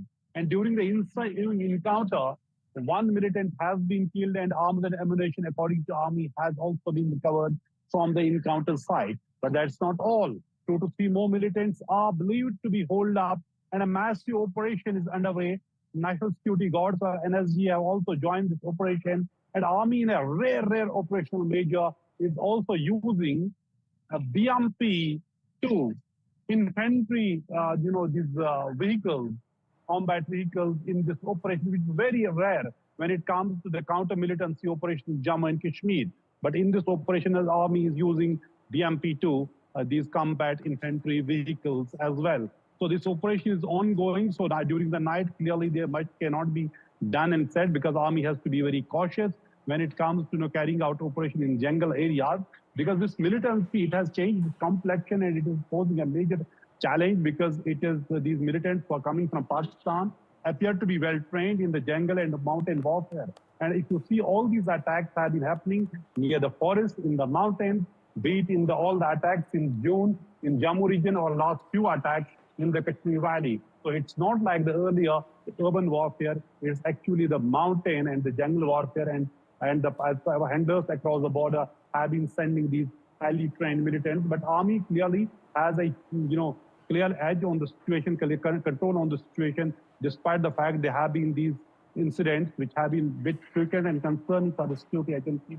So this operation is underway in the Akhnur area of Jammu as all the security agencies are involved in this counter-militancy operation. Right. Thank you, Naseek, for joining us with those details. Search operations of the Indian Army underway in Akhnur area of J&K. 1 terrorist dead and 2 to 3 terrorists are believed to be holed up. Moving on to other important stories, and this time from New Delhi, an important meeting of the CAQM, which is the Commission for Air Quality Management for Delhi and NCR, was held regarding air pollution today. In fact, the body reviewed the status of sector-specific enforcement actions taken by concerned NCR state governments to abate air pollution in NCR. In fact, the emphasis was laid on the status of implementation of the directions that the body had given in respect to transport sector and vehicular pollution. Restrictions also on the use of DG sets, prohibition and restriction on manufacturing, storage, sale and use of firecrackers in NCR.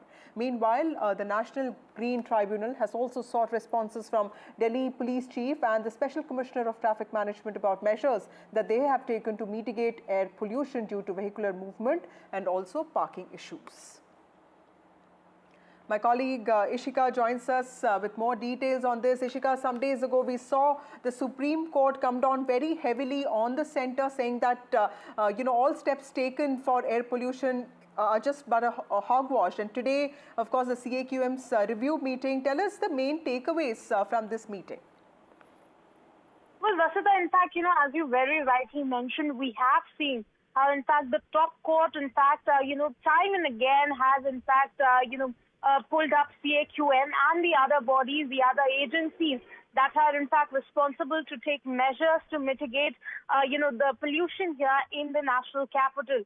And now, after that, we saw that CAQM held a review meeting, a status review meeting of all the directions that it had given to the neighboring states on Friday. Now, in fact, in this very important meet, the emphasis was certainly as to what was the status of the enforcement when it comes, to the stubble burning, when it comes, in fact, to the vehicular pollution, and also, in fact, to the guidelines that have been issued to the industries, to the construction sites, and guidelines that have been issued for the usage of DG sets.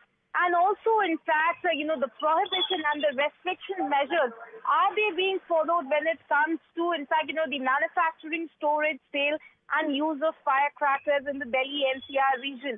Now, in fact, this meeting was held and it was attended by the representatives of all the neighboring states. And, based on that, the CAQM is saying that they are closely monitoring the situation. On the other hand, as you very rightly mentioned, we've also seen NGT, in fact, has now also issued notice to Delhi police and the traffic police and sought their response over the measures that that's needed to be taken to mitigate the air pollution. Because what the body, while hearing this plea, in fact, they saw that the air quality was above the 200 mark here in the National Capital Region for the more time period, and that was certainly where the body observed that it is certainly disappointing. And based on that, now notices have been issued to Delhi police and the traffic police, and now they have asked for the action taken report from both the bodies. So certainly now, we are seeing that,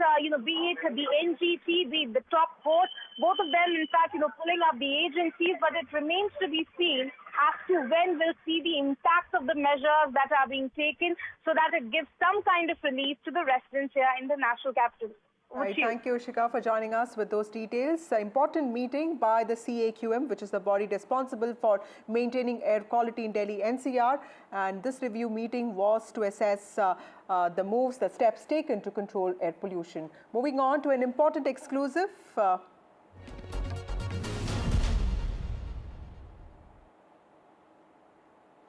In fact, with the deadline for filing nominations for the Maharashtra Assembly election set for the 29th of October, that is tomorrow, political parties are now in a rush to finalize their candidates. NDTV has an exclusive.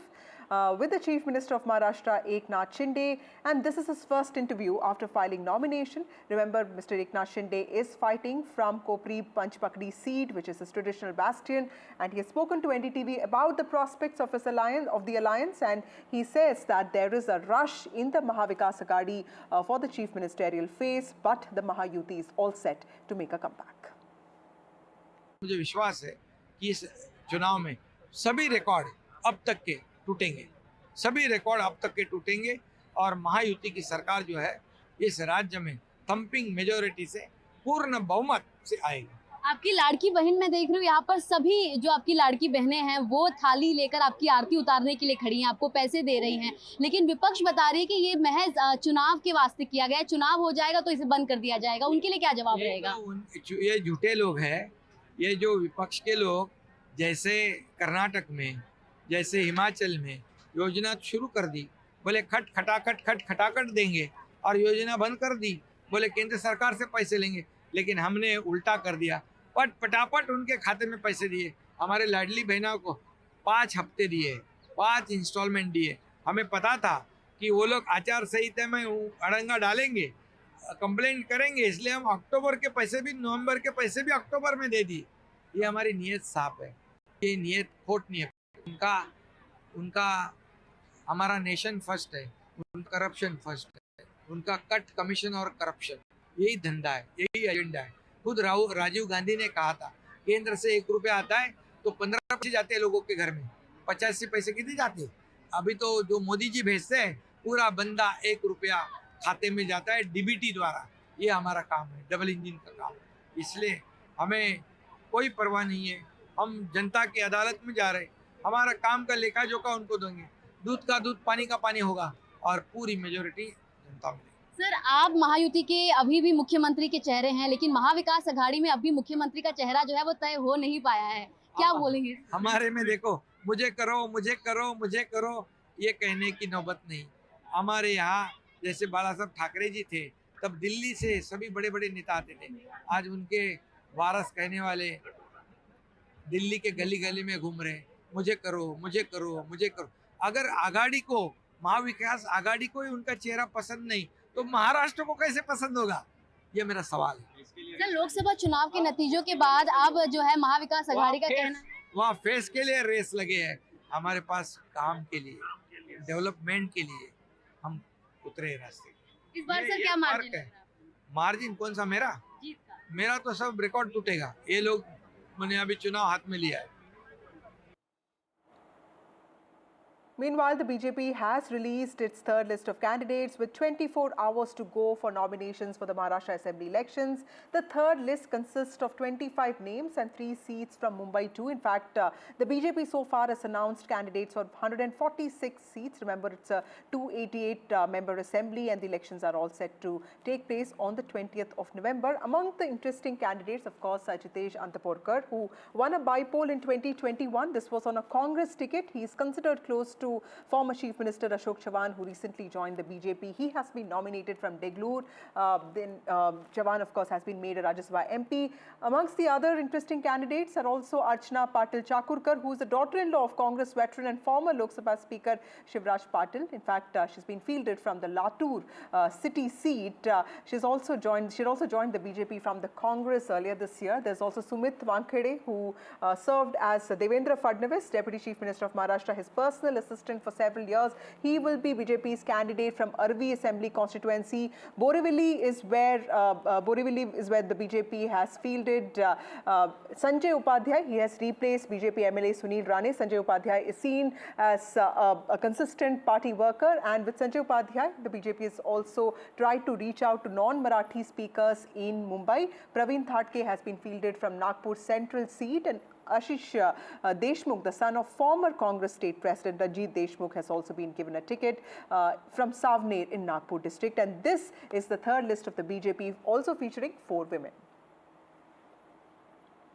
Moving on to other political stories, this time from the south of India, political slugfest has broken out over a police raid at a farmhouse allegedly owned by BRS working president KT Ramarao's brother-in-law Rajapakala. In fact, and the booking of one person who allegedly tested positive for drugs was also done. In fact, 30 people were said to have been partying when the Cyberabad Special Operations team conducted its raid on Saturday night, and this was following complaints by locals. That's what police said. However, the BRS has alleged that Chief Minister and Congress leader Revanth Reddy was only trying to trap Ramarao, also known as KTR, who is the working president of the BRS. They said that this was an attempt to trap KTR in a false case, and the Congress was trying to frame a family party as a drugs party or a rave party. And the BRS has also said that KTR, his wife, were not present in the party at the farmhouse. In fact, KTR's relative now has filed a plea in High Court seeking the court's intervention, alleging that this was a bid to falsely implicate him and his family. Constant character assassination. I mean, see, when a political party, a working president who's been a former minister, he's a legislator every day. In fact, yesterday morning also, he was at the Opal sewage treatment plant. Just last week ago, we've seen how a Congress minister, Konda Sureka Garu, threw vile and baseless allegations. Of course, she got a rap from the court, national media, state. Everyone did not like it. Even people involved in it, be it actress Samantha or Nagarjuna, they all called out. People have condemned it. But then, you know, one more affected party in this was KTR himself. So he had to go to the court. The court stood by him. They asked to pull out the videos from internet.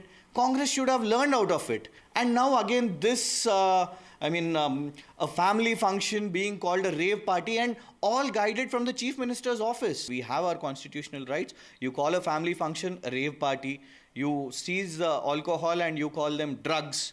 So you are trying to character assassinate. You want to take on KCR's family, and now because you do not have issues to target KTR, you're coming up with such nonsense. Definitely we'll go to the court. See, as claimed by BRS party that it is not a farmhouse, it is a farmhouse. Because in another case which is being filed by the excise department, A1 was Karthik, who is none other than the manager of that farmhouse. Any residents will not have any manager, and in that case BRS should answer that. And it is located in the outskirts of the city. And if that is the case, it should have been the residence of any of their relatives or family members. When we inquired about it, that farmhouse is, the owner of that farmhouse is none other than Pakala Raj, who is the brother-in-law of KTR. Now the question is, if that is a family party, then how come any person with drugs is found? We are inquiring the matter and police is doing their duty. Why are you in a panic mode? Why BRS party are in a panic mode? We are not understanding that. There are two questions which they are failing to address. That is, it is no one's residence, it is a farmhouse, and they are saying that it is a vendetta politics. Then how come a person who tested positive is found in the very same event? Moving on to more stories from the south of India, taking a dig at Tamalaga Vetri Kayagam, founded by actor Vijay, Tamil Nadu Law Minister and DMK leader S. Raghupati today accused Vijay and Vijay's party of being the C team of the BJP. He said, and I quote, "We have seen A and B teams of many political parties, but this one is a C team of the BJP." That's what Raghupati said while responding to questions on how he viewed Mr. Vijay's comments at his party's first public meeting that the TVK will fight against sectarian forces ideologically. In fact, Mr. Raghupati was speaking to reporters in Pudukkottai, and he claimed that the TVK's action plans announced at the meeting were nothing but just a photocopy of Dravidian model policies of the DMK, which cannot be erased from the minds of people. Remember, actor and Tamalaga Vetri Kayagam president Vijay on Sunday said that his party was completely committed to secular social justice principles. He described Dravidam and Tamil nationalism as two eyes of the land. நம்மளுடைய ஒரு எதிரி பிளவுவாத சக்திகள், நம்மளுடைய இன்னொரு எதிரி இந்த corruption கபடதாரிகள். அதுக்கு முகமே இருக்காது, முகமுடி தான் இருக்கும். முகமுடி தான் முகமே.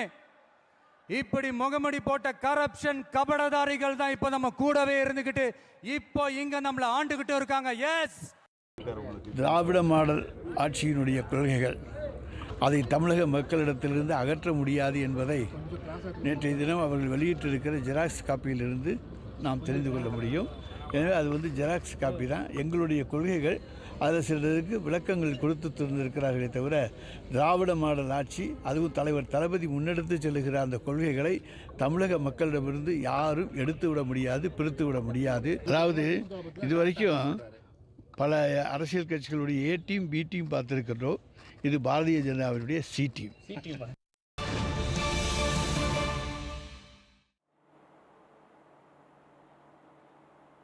Moving on to some breaking news, there's an FIR that's been lodged against Malayalam director in Bengaluru. The Malayalam film director Ranjit Balakrishnan, known as Ranjit, has been booked in a 12-year-old case of homosexuality. In fact, this case has been lodged by Bengaluru police.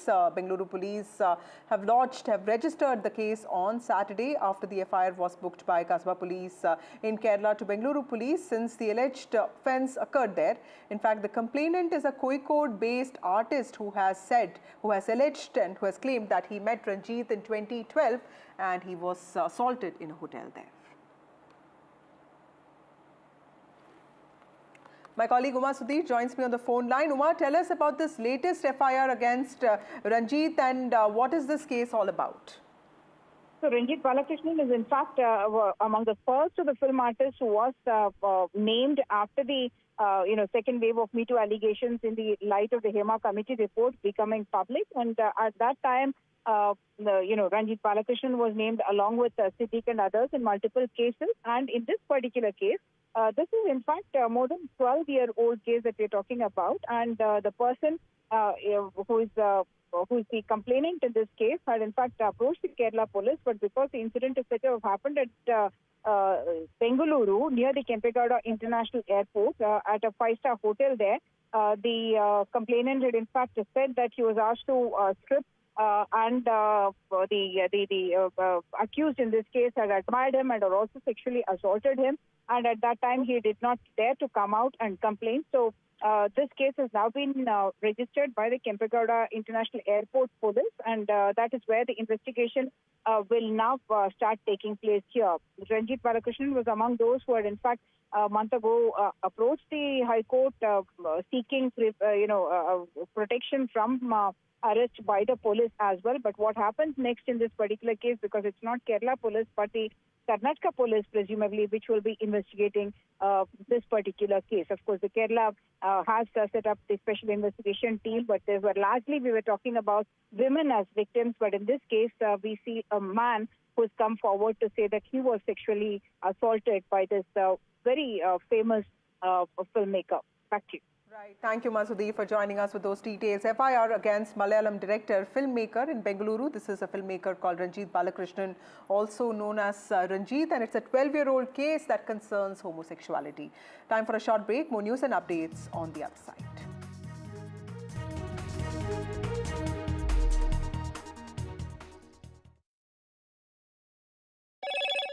Hello, Moto. Motorola Edge 50 Pro, world's first AI-powered pro-grade camera.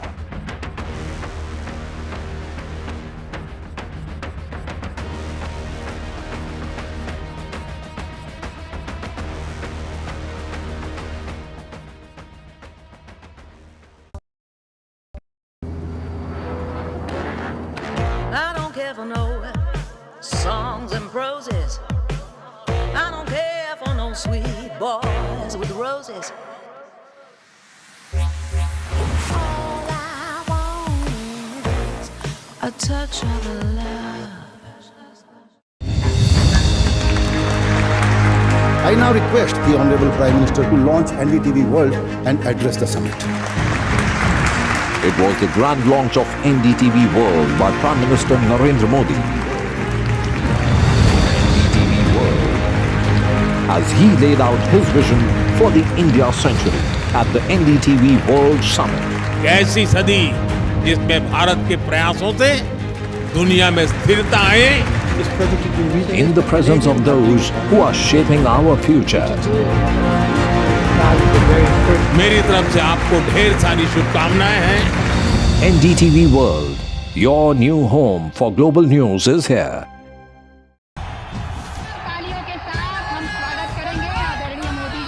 Chhatrapati Shivaji Maharaj की agenda फक्त corruption first आमचा agenda आहे nation first घोषणा आणि जनतेचे पैसे लुटणं cut commission आणि करप्शनला आमच्याकडे थारा नाही त्यांचा परिवारवाद आमचा महाराष्ट्रवाद महाराष्ट्रामध्ये 1,75,000 जागा रिक्त आहेत पण का भरत नाही राज्याची जनतेच्या घमाच्या पैशाची तिजोरी लुटण्यासाठी हे सरकार आहे पूर्वीच्या सरकारच्या काळामध्ये निधी देताना त्यांना असं वाटायचं की त्यांच्याच खिशातले पैसे चालले शेतकऱ्यांना मोफत वीज देण्याचं काम आपल्या सरकारने सुरू केलं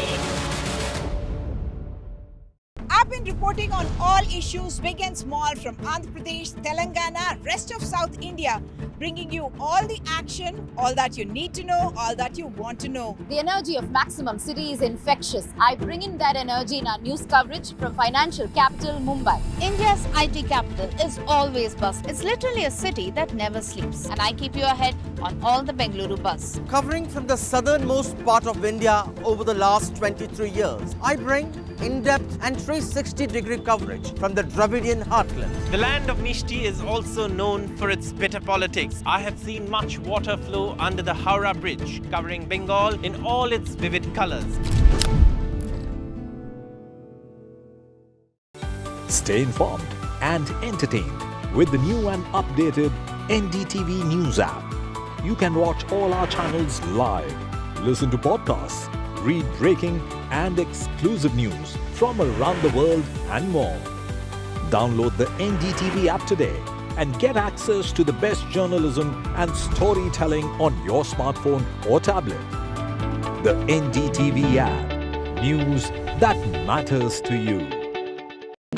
NDTV proudly presents NDTV World Summit 2024, the India Century. I now request the Honorable Prime Minister to launch NDTV World and address the summit. Prime Minister Narendra Modi's inaugural session at the NDTV Summit outlined his vision for the India Century, driven by aspirational India. हमारा प्रयास होगा भारत की century सिर्फ भारत की नहीं बल्कि पूरी मानवता की जीत की सेंचुरी बने. The summit brought together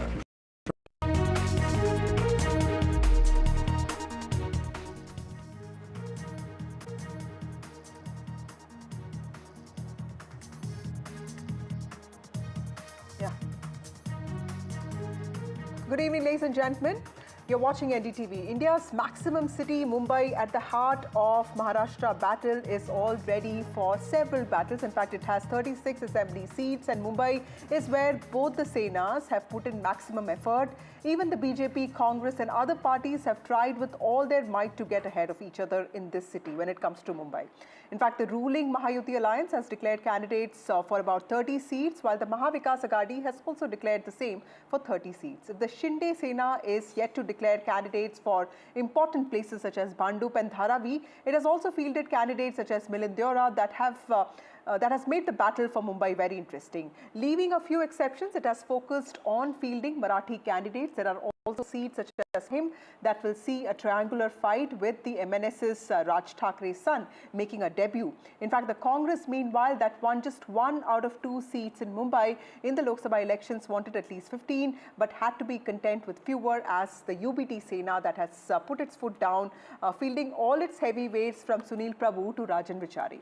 Today, the BJP has also released its third seat, fielding Sanjay Upadhyay from a relatively safe seat of Borivali, sending out a message that it represents the aspirations of non-Marathi speakers too. Well, Mumbai for long has been considered a stronghold of the Shiv Sena, founded by Bal Thackeray in 1966. Now it sees a fierce contest between multiple factions.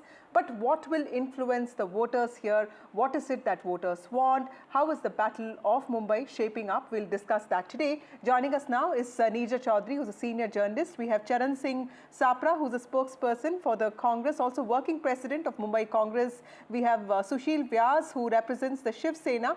And we have Tara Deshpande, actor and writer. Thank you all of you for joining me on this broadcast. Starting with you, Tara, because you're a Mumbaikar. Tell us, what is a citizen of Mumbai? What is a citizen of Mumbai looking at when it comes to elections this time? Because there are 6 parties in the fray. There have been so many political developments that have happened since 2019. What is foremost on your mind? Are you able to keep a track of who is going where, the kind of defections that are happening, and of course, what are the governance issues on your mind? Well, ironically, about 50 seconds ago, we lost power. This is our 4th power cut in the last 2 weeks. So my expectations are pretty low. Continuous electrical supply would be really nice. But yes, the political landscape has become very divisive, very factional. It's heated up a great deal. The other day I was talking to some of my staffers and they were telling me, and I always insist that they vote, it's very important for them to vote. And they were saying that they get really confused because, today it's NCP versus NCP and Shiv Sena versus Shiv Sena.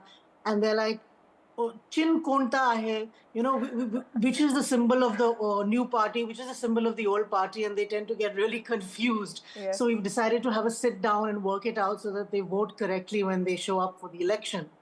I think development is key here for people in Mumbai. Law and order is very important. Corruption is a very big issue for us in Mumbai. And I think that, Maharashtra is a state that is very, very connected to its local parties. And we really, we validate and we reward loyalty. Right. So I think a lot of people are going to vote, at least in the hinterlands, based on whom they feel most loyal to. And I think development is going to be the second key point in our upcoming elections. That's very well said. Neerja Chaudhary, ma'am, of the 36 assembly segments in Maharashtra in 2019, which is when the MVA had the NCP and INC, they had won 12 seats. In the same 36 assembly segments in 2024 during Lok Sabha elections, MVA seems to be leading in at least 20 assembly seats, which means that MVA had in some ways an edge over what Mahayuti had. But of course, then the Haryana elections happened. Now, how do you see the strategy for Mumbai when it comes to Mahayuti and of course Mahavikas Aghadi? You see, last time you had the Shiv Sena on the other side with the BJP. Yeah. And it's Shiv Sena which has a base in Mumbai. And if you go to even this very interesting contest that is emerging in Worli between Milind Deora and Aditya Thackeray, I think it has all the elements of the Maharashtra election. It will have Marathi versus Gujarati, the angst that the Maharashtrians are feeling with the major projects getting shifted to Gujarat. And the Marathi-speaking people, this is emerging as an issue even much more than was the case in the Lok Sabha elections. And it's not limited to the cities, I'm told, from the feedback one is getting. And also Shiv Sena in the workers' areas, you find Shiv Sena people will say, but we are going to vote. I have lived in Worli for a long time. And I find, they will say, for years we've been voting Shiv Sena, we're going to continue to vote Shiv Sena because when we are in trouble, anything has to be done, we go to our local chap. He will sort it out. He will get things done. So he is the person who they are in contact with. Parties are very anonymous things. And Sena has a hold in these areas. Now, whether Sena has lost ground, has Eknath Shinde taken away some of their base? One of the things about this election is going to be who represents the Sena more. Is it going to be Eknath Shinde or is it going to be Uddhav Thackeray? Yes. And Aditya Thackeray is willy-nilly being seen as a leader of the future, maybe the deputy chief minister, even in this government if the MVA comes to power. Of course, not if his father is the chief minister, but if there's somebody else. So I think he's a figure that people will look at. And yet, Eknath Shinde is also a factor you have to reckon with. So I think Mumbai is going to be very, very interesting this time. Right, that's very interesting. Mr. Sapra, yesterday's Congress was so much about replacements, sir. Sachin Sawant's announcement that, he doesn't want to fight from Andheri West. Is the MVA struggling in Mumbai to find candidates? Because from Mulund to Colaba to Malabar Hills, is there a sense that the party is not able to kind of find the kind of candidates that it wants? And of course, also reconciliate with the UBT Sena, specifically on the number of seats that you want to fight in Mumbai? No, see, let me make it clear that the number of seats have already been sorted out. We have already finalized which seats are going to Shiv Sena UBT or which seats are coming to Congress Party. Now, as far as the Sachin Sawant issue is concerned, he was right in saying that Sachin Sawant had asked for the nomination from Bandra East. But unfortunately, he was given nomination from the Andheri West seat, which he never wanted to contest. See, there are many things when you want to contest the election. You need to know the demography. You need to know the actual workers over there who will be instrumental. So willingly he conceded and he told the High Command, and High Command has given another candidate, Ashok Jadhav. It happens. That's not an issue. Now, as far as the entire Mumbai is concerned, let me tell you that the BJP is, really looking like a confused party. Now, with MNS, what they want to do is the MNS, are they fighting MNS along with the Mahavikas Aghadi? They are not sure, because they want to give a clean chit to Amit Thackeray, son of Raj Thackeray. And likewise, they want to, leave Bala Nandgaokar's Shivri seat also. When they are leaving two seats, they are not wanting to contest. Mahayuti is not wanting to contest two seats in front of MNS. Right. This shows that they are absolutely involved into shadow boxing.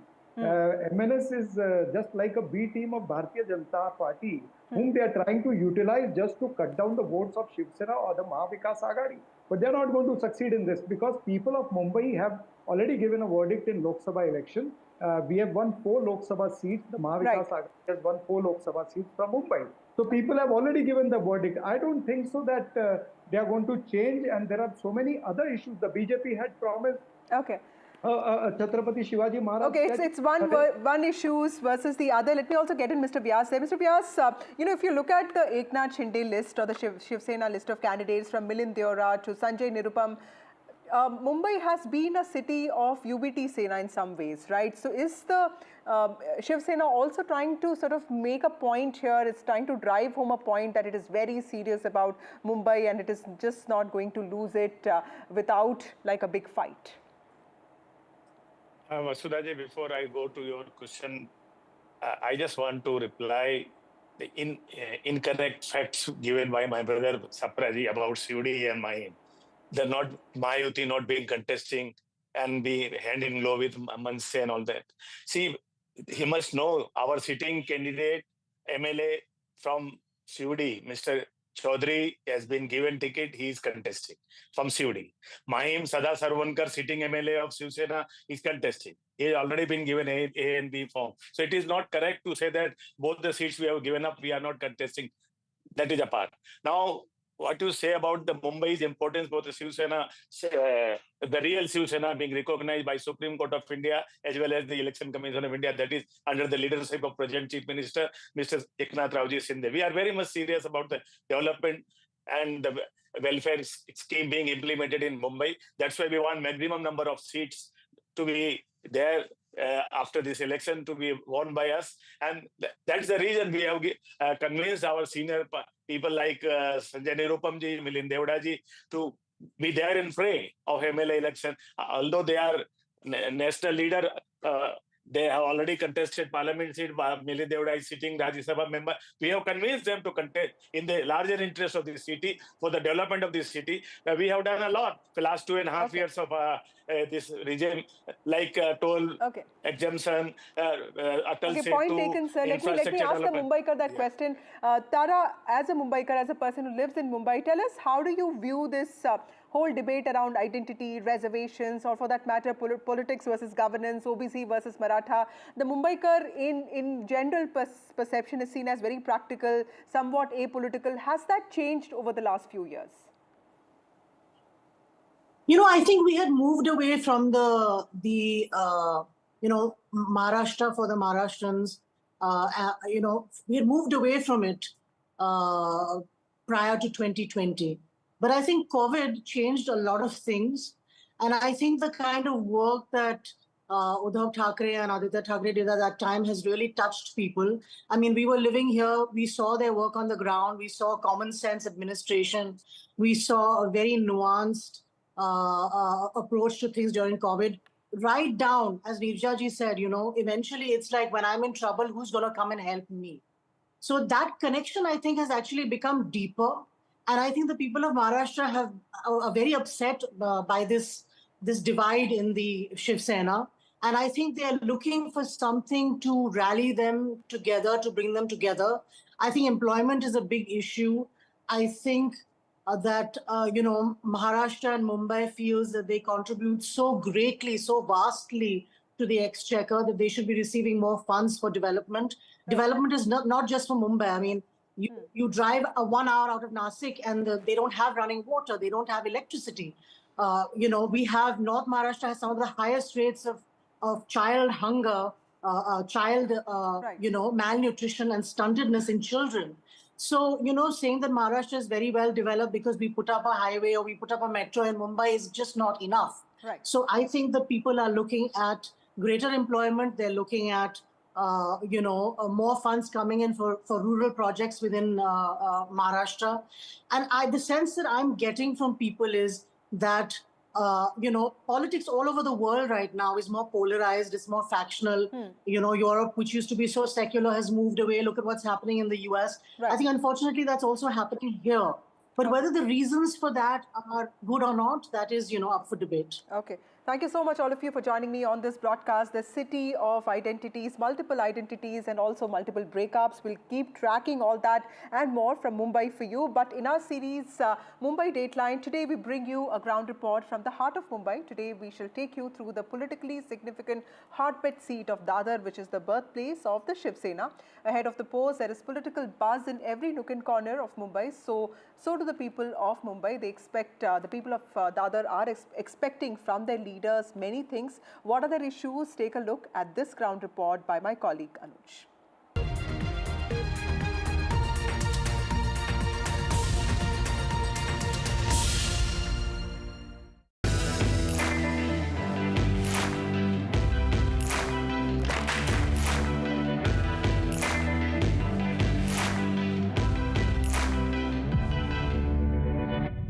I'm standing in Dadar. This is considered to be the OG Marathi suburb of Mumbai. It was put together in the late 19th century after the infamous Bombay plague. If you go around the narrow lanes of Dadar region here, you'll find a beautiful mix of Gujarati, Marathi, Parsi, and even North Indian culture when it comes to how people dress, how people talk, and also how people eat their food. You saw Shiv Sena Bhavan on your screen a while back, and that is because this is also the birthplace of Shiv Sena back in the year 1966. Now we'll go around this region trying to talk to people about several things, be it politics, sports, vada pav of course, and try and understand what is it that Dadar people expect from their representatives before the upcoming elections.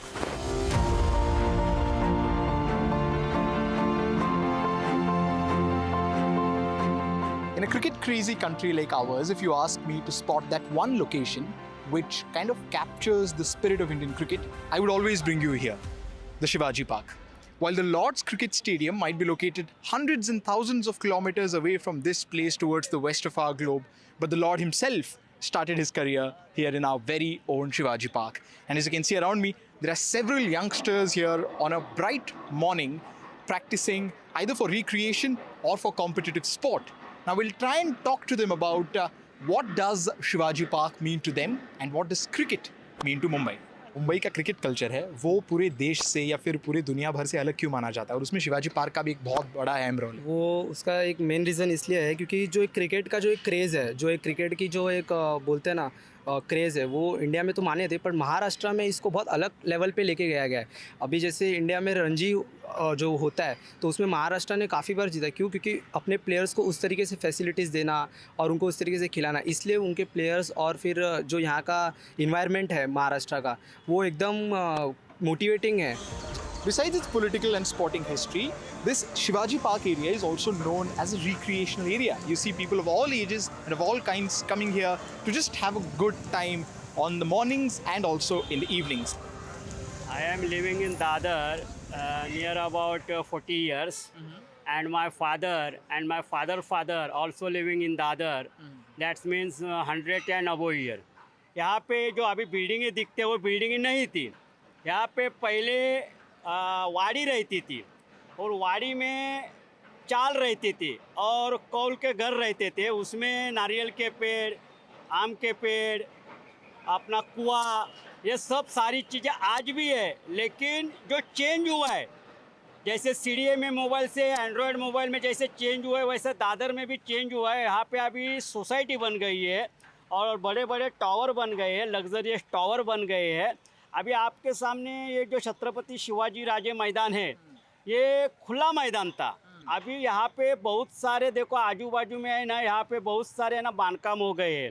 Chowpatty समुंदर दादर चौपाटी है, वहाँ पे दादर चौपाटी में पहले बहुत बड़ी जो अपन बोलते हैं उसको रेत रहती थी, पीले कलर की रेत रहती थी। माहिम से लेकर वर्ली तक वो रेत रहती थी पीले कलर की। खाली दादर चौपाटी आपको खुली दिखेगी, बाकी सब वहाँ पे सब पैक हुआ है।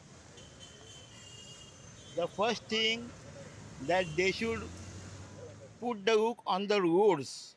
Some roads, the VIP roads are okay, but some roads, many roads are there which are going internally. They are very in bad condition. The second thing, the cleanliness is quite satisfied, but they should improve more. They can do more on that.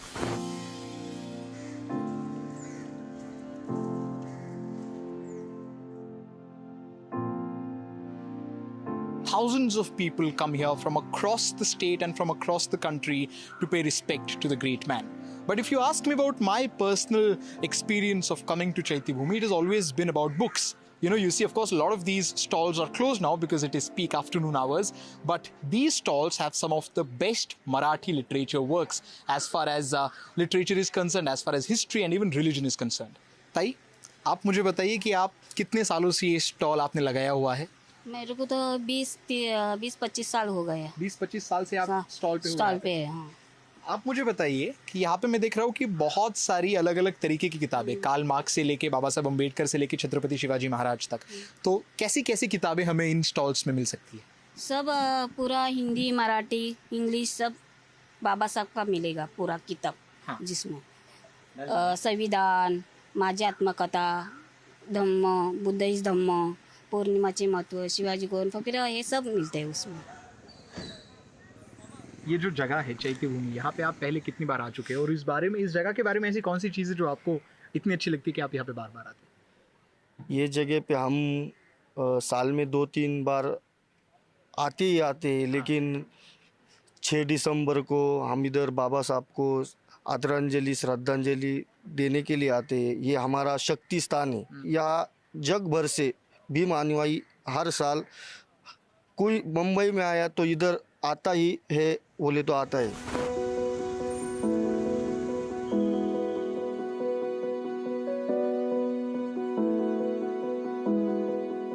You know, there is a famous saying here in Dadar, डर के आगे जीत है और दादर के आगे seat है. And the reason why this saying has become, or this meme has become so popular, is because of this railway station.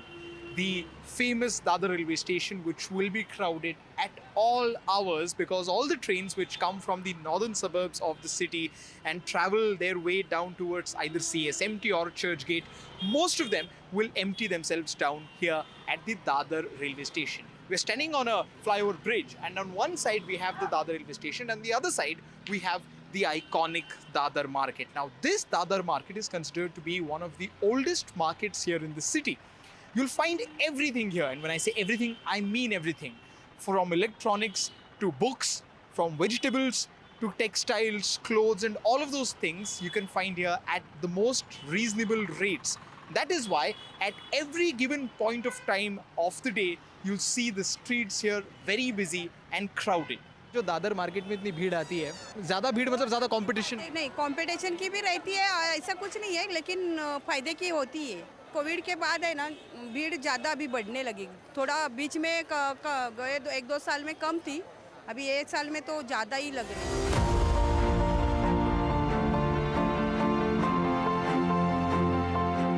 When we talk about Dadar, we have to talk about Vada Pav. We were at Shiv Sena Bhavan a while back, and the journey of Shiv Sena as a party and Vada Pav in Mumbai has to go parallel to one another. In the decade of 60s or 70s, when the Marathi youth of the state did not have a lot of employment opportunities, a lot of people took up to selling Vada Pavs on the streets. Of course, things have changed now, fortunately, and the youth has become slightly more prosperous and the employment opportunities have grown by a bit.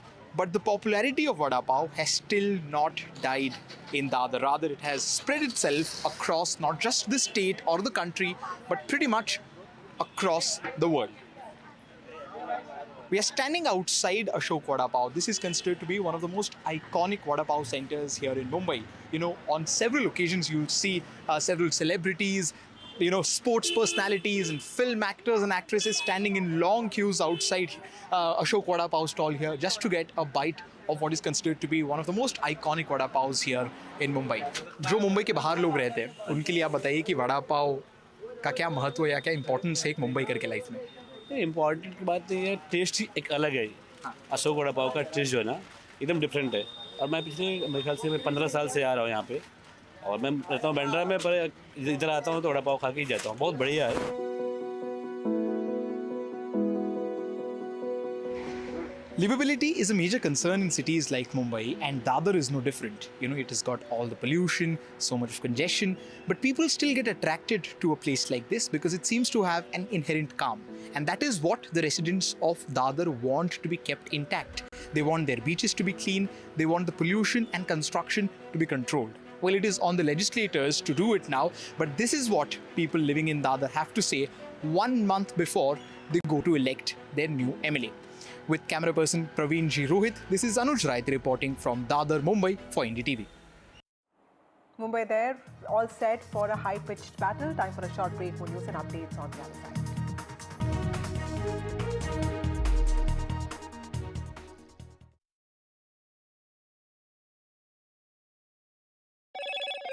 Hello, Moto. Motorola Edge 50 Pro. World's first AI-powered pro-grade camera.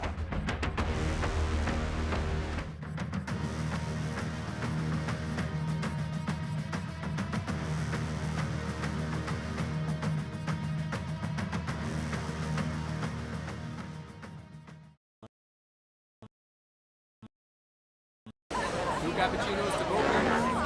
I don't care for no songs and proses. I don't care for no sweet boys with roses. All I want is a touch of love.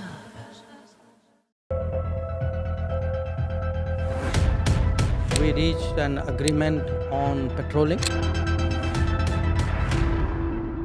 We have gone back to where the situation was in 2020, and we can say with that the disengagement process with China, you can say, has been completed. The understanding, to my knowledge, is that we will be able to do the patrolling which we were doing in 2020.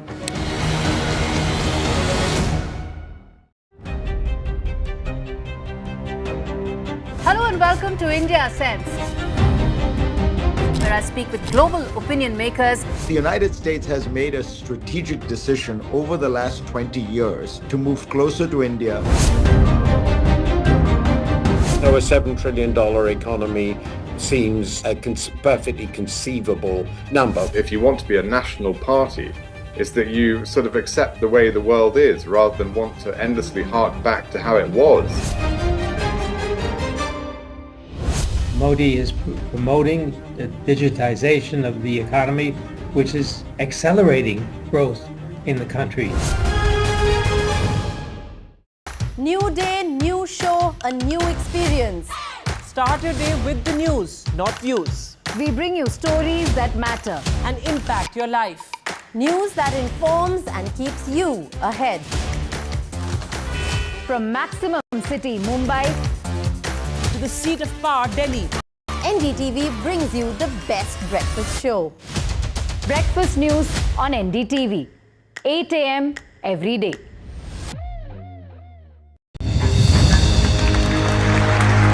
I now request the Honorable Prime Minister to launch NDTV World and address the summit. It was the grand launch of NDTV World by Prime Minister Narendra Modi. NDTV World, as he laid out his vision for the India century at the NDTV World Summit.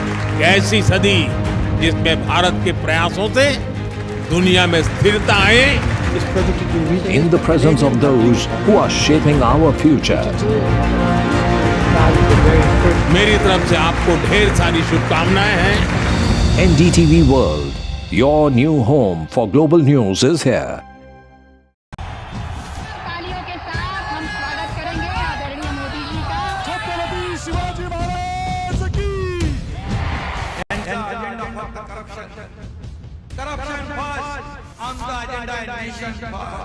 घोषणा आणि जनतेचे पैसे लुटणं. Cut commission आणि करप्शनला आमच्याकडे थारा नाही. त्यांचा परिवारवाद आमचा महाराष्ट्रवाद. महाराष्ट्रामध्ये 1,75,000 जागा रिक्त आहेत. मग का भरत नाही? राज्याची जनतेच्या घमाच्या पैशाची तिजोरी लुटण्यासाठी हे सरकार आहे. पूर्वीच्या सरकारच्या काळामध्ये निधी देताना त्यांना असं वाटायचं की त्यांच्याच खिशातले पैसे चालले. शेतकऱ्यांना मोफत वीज देण्याचं काम आपल्या सरकारने सुरू केलं. I've been reporting on all issues, big and small, from Andhra Pradesh, Telangana, rest of South India, bringing you all the action, all that you need to know, all that you want to know. The energy of Maximum City is infectious. I bring in that energy in our news coverage from financial capital Mumbai. India's IT capital is always bustling. It's literally a city that never sleeps. And I keep you ahead on all the Bengaluru buzz. Covering from the southernmost part of India over the last 23 years, I bring in-depth and 360-degree coverage from the Dravidian heartland. The land of Mishti is also known for its bitter politics. I have seen much water flow under the Howrah Bridge, covering Bengal in all its vivid colors. Stay informed and entertained with the new and updated NDTV News App. You can watch all our channels live, listen to podcasts, read breaking and exclusive news from around the world and more. Download the NDTV app today and get access to the best journalism and storytelling on your smartphone or tablet. The NDTV app. News that matters to you. I don't care for no songs and proses. I don't care for no sweet boys with roses. All I want is a touch of love. NDTV.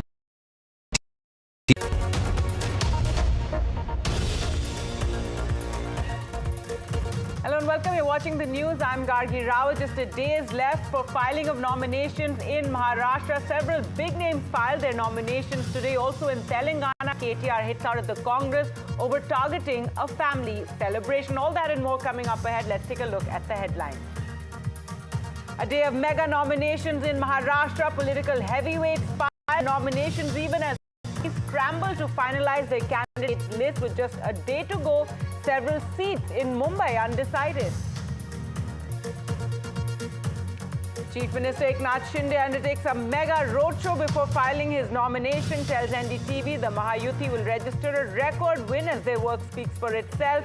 While in the Aghadi, he says there's just a race for the CM face. A terrorist killed after special forces mobilized following an attack by a group of terrorists on an army convoy in a village in Jammu and Kashmir's Akhnur sector. 2 more terrorists are said to be holed up. DMK, AIA-DMK mock actor politician Vijay's party. After he held his first political rally, the DMK declares him the C team of the BJP. AIA-DMK says it's old wine in new bottle and it's a cocktail ideology. A political slugfest in Telangana over a police raid at a farmhouse party. KTR hits out, says a family gathering was labelled a rave party, accuses Chief Minister Revanth Reddy of targeting him for exposing corruption. The Congress asks why is DRS in a panic mode. And several parts of Delhi face massive water crisis during this Diwali season as the Yamuna water reports a spike in ammonia levels, making it difficult to treat. The Delhi Jal Board blames Haryana for the Yamuna pollution. And a big development in aerospace. India gets its first private military aircraft facility. The Prime Minister says the Tata Airbus aircraft manufacturing facility will put India on the global aerospace map.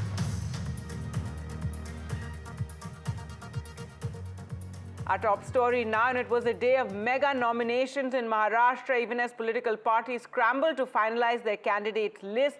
Both the Mahayuti and Mahavikas Aghadi have yet to finalize over 24 candidates, and the deadline for nomination ends tomorrow. Many seats in and around Mumbai are yet to be decided. Major showdowns have also emerged on some seats as the next generation of political leaders will cut their teeth this election. Here's a report. Eknath Shinde, Ajit Pawar, and some of the biggest names in Maharashtra politics filed their nominations today. The battle for Maharashtra, the biggest political battle this year, where some of the keenest contests are as personal as they can get. It's Pawar versus Pawar face-off once again in Baramati. While Sharad faction won the Lok Sabha round, this time for the assembly elections, Ajit Pawar has fielded himself from Baramati. His nephew Yogendra Pawar is contesting against him. This is Ajit Pawar's 7th election from Baramati. बारामतीकर बहुत अच्छे वोटों से मुझे जिताएंगे ऐसा मुझे भरोसा है। मैंने सुप्रिया के खिलाफ मेरे पत्नी को खड़ा किया, वो मेरी भूल थी। ये भूल वापिस इन्होंने नहीं करनी चाहिए थी, लेकिन की है। आखिर वोटर उसके बारे में डिसीजन लेंगे। Look at the GST issues. Look, ask any farmer if when you are traveling here that what is the it is. For me, it's never personal. Even in the Lok Sabha, I never made it personal because for me, it's an ideological fight. It's not the person. I'm fighting against the policies of Government of India. I'm fighting against the policies of Government of Maharashtra. Maharashtra Chief Minister Eknath Shinde will lock horns against Kedar Dige, the nephew of his political guru. Bandra East has been one of the contentious seats between the MVA allies. The Mahayuti, however, managed to get an upper hand as the sitting MLA Zishan Siddiqui switched to Ajit Pawar's NCP just days ahead of elections. Never in our wildest dreams had we imagined that we would be advancing towards my nomination rally, and my father, who's been my pillar of strength always in my life, wouldn't be there with me today. But I have my Bandra East family, I have my family, my sisters there with me. My mother gave me her blessings. The last date of filing nominations is on Tuesday, but no decision has been taken yet on several seats. कल मैं नामांकन दाखिल करूंगा शिवाजी नगर विधानसभा क्षेत्र से, मानपुर से, और कल नामांकन दाखिल करने के बाद दोनों जगह चुनाव प्रचार की शुरुआत हम करेंगे और दोनों सीटों पे हम जीतेंगे। We are less than a month away from the high voltage Maharashtra election, and all the leaders seem to be in readiness for this battle.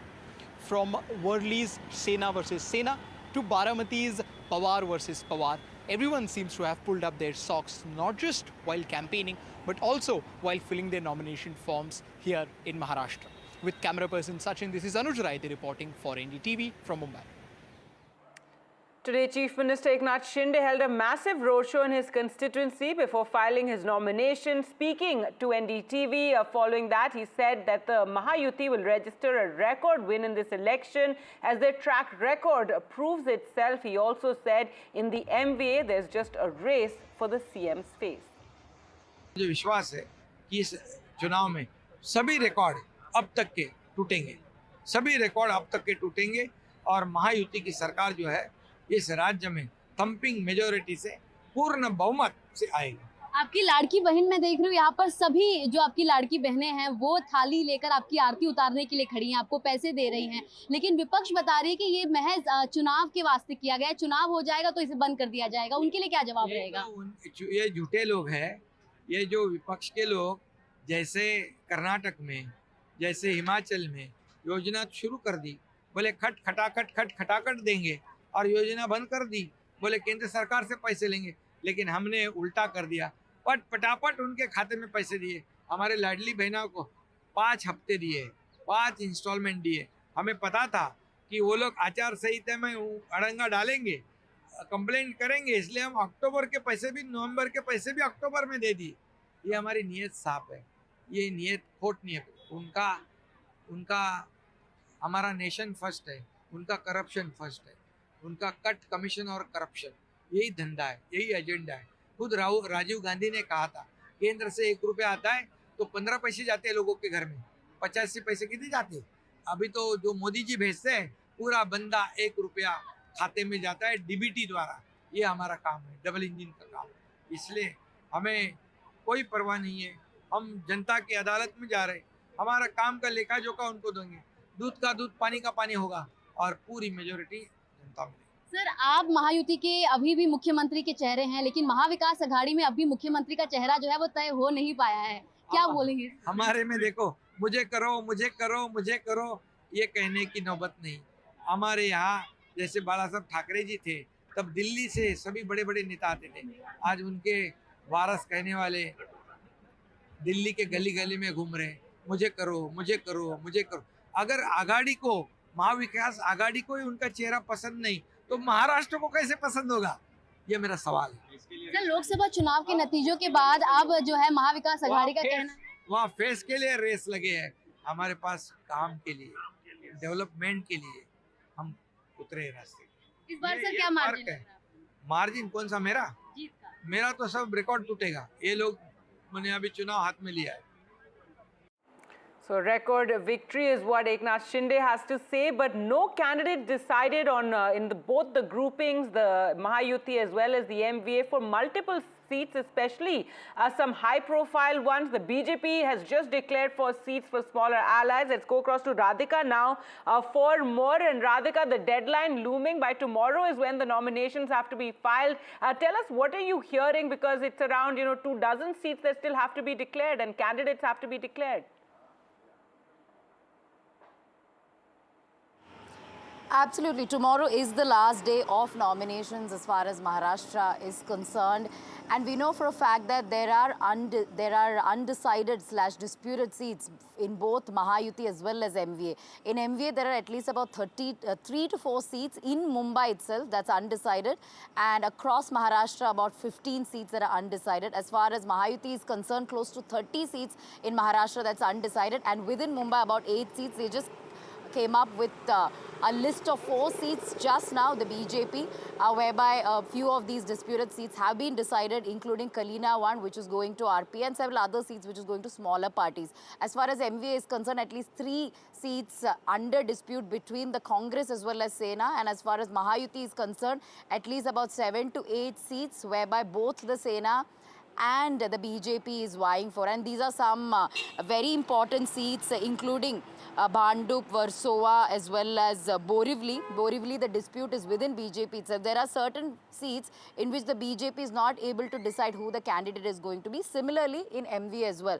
So yes, they have to make up, come up with a decision, by end of today or by early tomorrow morning, as nominations have to be filed by tomorrow. So in most likelihood, there will be another set of lists that will be released by both MV as well as Mahayuti camp by early tomorrow morning. But yes, high-profile nominations happen today and will continue to happen tomorrow as well.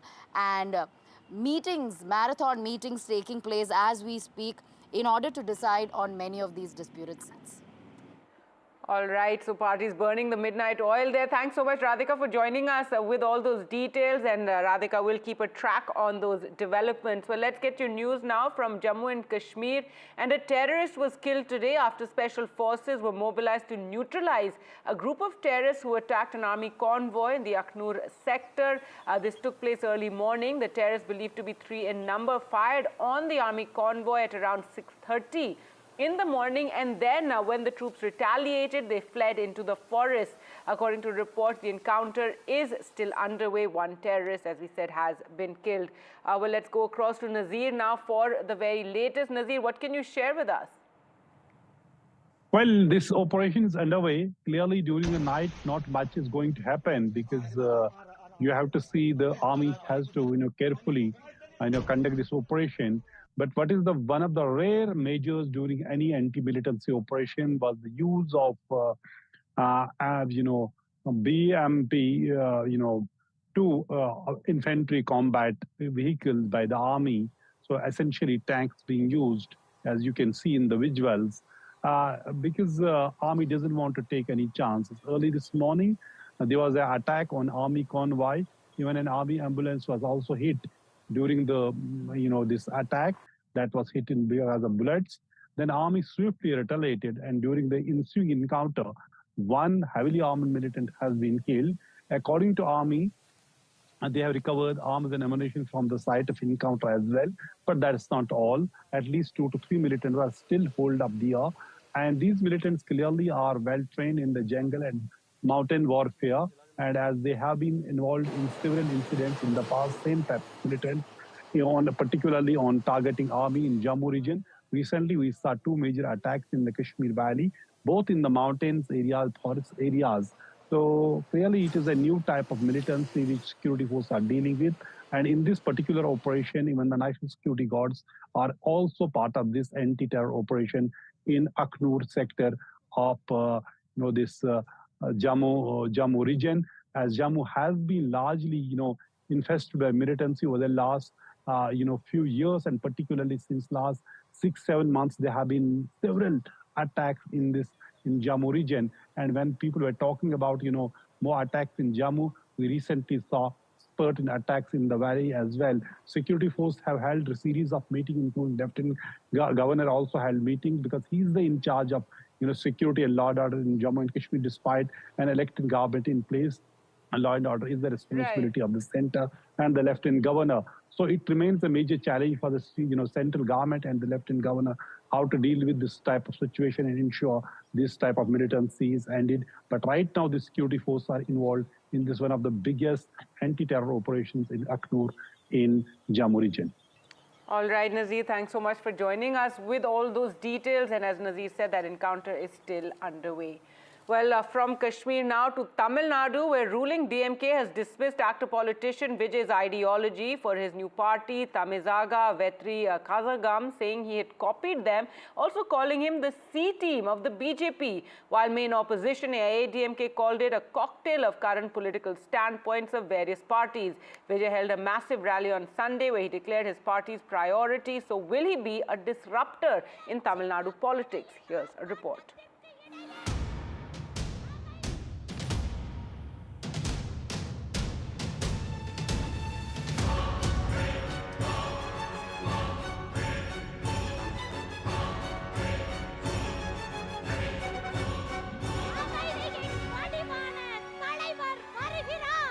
TVK chief and popular star Vijay's maiden political show of strength.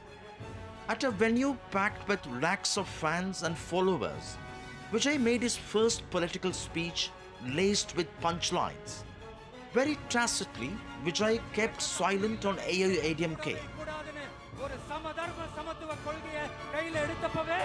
and targeted DMK. He alleged that DMK was following a corrupt model of Dravidian politics and misleading people. Anyway, no looking back. நம்மளோட ஒரு எதிரி பிளவுவாத சக்திகள், நம்மளோட இன்னொரு எதிரி இந்த corruption கபடதாரிகள். அதுக்கு முகமே இருக்காது, முகமூடி தான் இருக்கும், முகமூடி தான் முகமே. Vijay's core commitment, secularism, social justice, equality, proportional reservation, women empowerment, and social harmony. Rejecting his allegations, the ruling DMK called him a copycat and C team of the BJP. Dravida model ஆட்சியினுடைய கொள்கைகள் அதை தமிழக மக்களிடத்திலிருந்து அகற்ற முடியாது என்பதை நேற்றைய தினம் அவர்கள் வெளியிட்டிருக்கிற ஜெராக்ஸ் காப்பியிலிருந்து நாம் தெரிந்து கொள்ள முடியும்.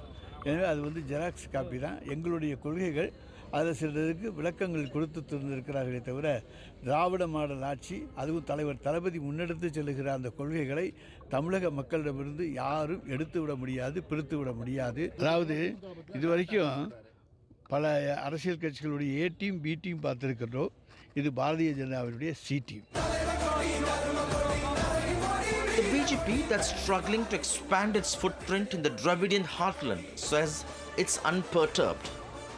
If he says it is BJP, then we will answer him. With the Prime Minister and our President, young President Mr. Annamalai, we have stars in our party, so I don't think it is going to affect us. After MGR and Jayalalitha, popular stars in Tamil Nadu have not been able to become chief ministers, including Sivaji Ganesan, Vijaykanth and Kamal Hassan. Even superstar Rajinikanth had to opt out of politics. Vijay, who has a cult following, makes his political plunge at the peak of his career. He hopes he'll be able to script a new history. In Chennai with Suresh, Sam Daniel, Find TV.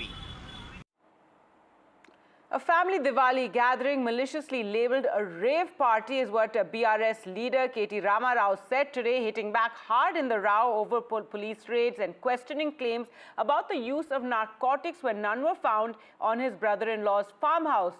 Cyberabad cops said that they seized stocks of foreign liquor and that one person there was positive for cocaine. So this is a big political controversy there in Telangana. Here's a report.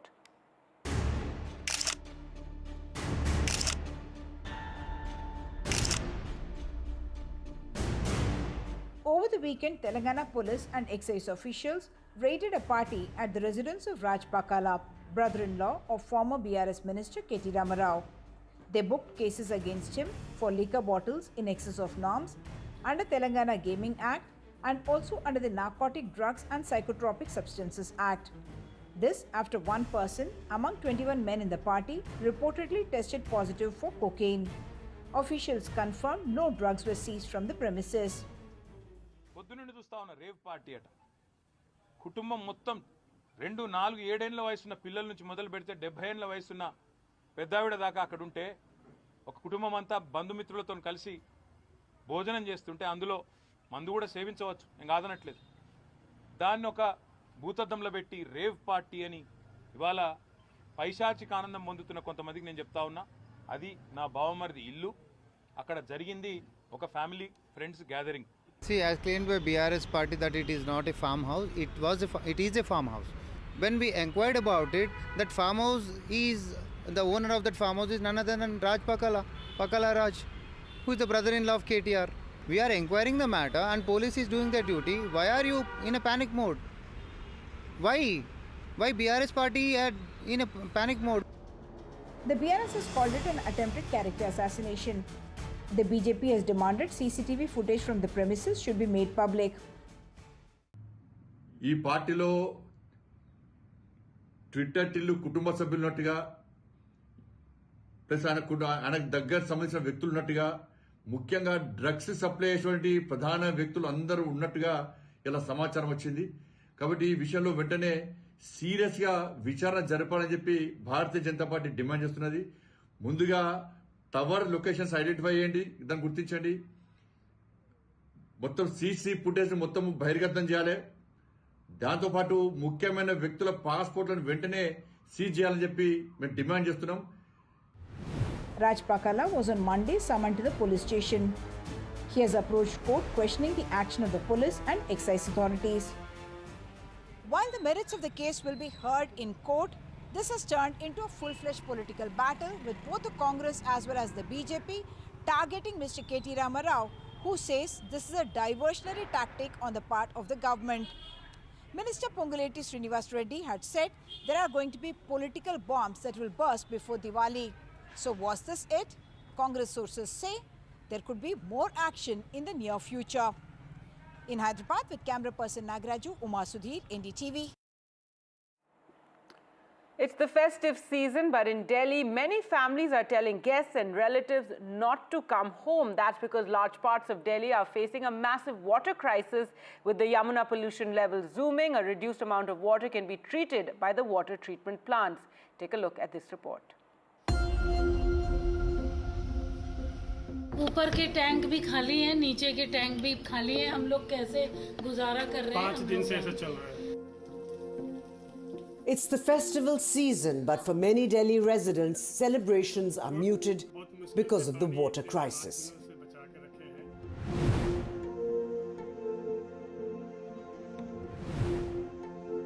With maintenance work on the upper Ganga Canal and high pollution levels in the Yamuna affecting the functioning of 2 water treatment plants in Sonia Vihar and Bhagirathi, Delhi is reeling from a water shortage.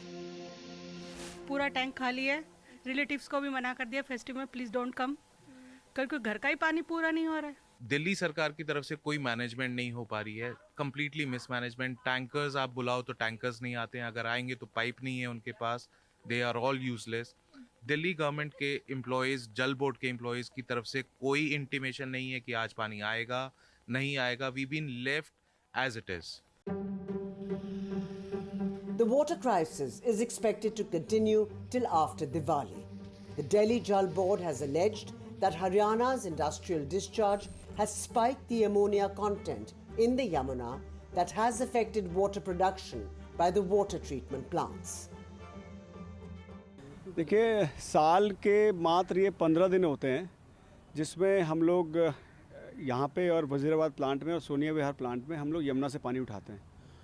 और अभी आप देखेंगे कि अभी हमने जब visit किया तो पता चला कि यमुना में 0.9 ppm अमोनिया है। एक तो हरियाणा सरकार पराली जला के दिल्ली वालों को परेशान करती है, अब पानी में भी इस तरीके से परेशान कर रही है। But while the political blame game continues, those suffering are the citizens of Delhi. पानी आता ही नहीं पाइपलाइन में, फिर उन्होंने बोला मैनुअली चलाओ, तो फिर अब 2 बजे उठते हैं, 2:30 बजे उठते हैं, जितना मिलता है उतना हम पानी चाहते हैं। For the time being, the Jal Board has advised Delhi residents to store adequate quantities of water in advance and use it judiciously.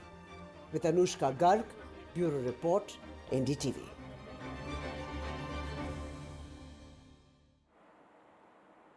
Prime Minister Narendra Modi and his Spanish counterpart Pedro Sanchez today inaugurated the Tata Aircraft Complex in Gujarat's Vadodara for manufacturing C-295 aircraft by Tata Advanced Systems. A total of 56 aircrafts are there under the C-295 program, of which 16 are being delivered by the Airbus from Spain, and the remaining 40 will be made in India. The Prime Minister said this will put India on the aerospace map. आज से हम भारत और Spain की partnership को नई दिशा दे रहे हैं। हम C-295 ट्रांसपोर्ट एयरक्राफ्ट के प्रोडक्शन की फैक्ट्री का शुभारंभ कर रहे हैं। ये फैक्ट्री भारत स्पेन संबंधों को मजबूती देने के साथ ही make in India, make for the world इस मिशन को भी सशक्त करने वाली है और टाटा की पूरी टीम को बहुत बहुत शुभकामनाएं देता हूं। Today we are not only officially inaugurating a cutting-edge industrial facility, today we are also witnessing how an extraordinary project between 2 emblematic companies becomes a reality. Prime Minister Modi, this is also the triumph of your vision to turn India into an industrial powerhouse and a magnet for investment and business-to-business collaboration. This partnership between Airbus and Tata will contribute to the progress of the Indian aerospace industry and will open new doors for the arrival of other European companies. All right, some cricket news now. As the final deadline of retention approaches on 31st October, teams are making big announcements. KL Rahul has been released by the Lucknow Super Giants after their horror show last year. Under Rahul's leadership, they finished 7th on the points table last year. The India batter has been leading LSG since they made their IPL debut in 2022. Rahul captained Lucknow to 2 playoff finishes in the first 2 seasons. The ownership and management are not happy with his batting performance, that is his strike rates in the last 3 seasons. Rahul's strike rates were 135, 113 and 136. Nicholas Puran, Mayank Yadav and Ravi Bishnoi are the 3 players set to be retained by the franchise. And football news, Manchester United have sacked manager Erik ten Hag after the club's troubled start to the season continued with a 2-1 defeat at West Ham United on Sunday. The loss came 3 days after they were held by Fenerbahce in the Europa League, results that left United without a win in Europe this season and in 14th position in the Premier League. Well, that's it from me for the moment. News updates continue right here on NDTV.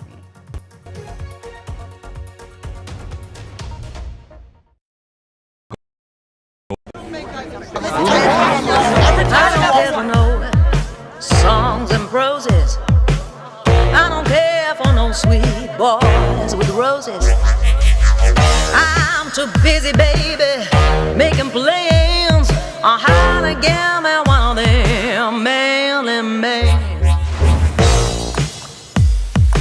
All I want is a touch of love.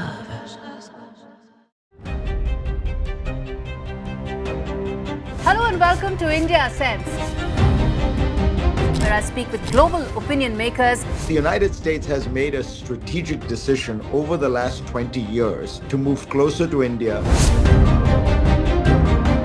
Our $7 trillion economy seems a perfectly conceivable number. If you want to be a national party, it's that you sort of accept the way the world is rather than want to endlessly hark back to how it was.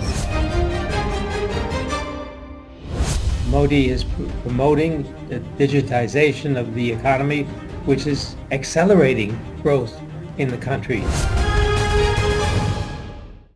New day, new show, a new experience. Start your day with the news, not views. We bring you stories that matter and impact your life. News that informs and keeps you ahead.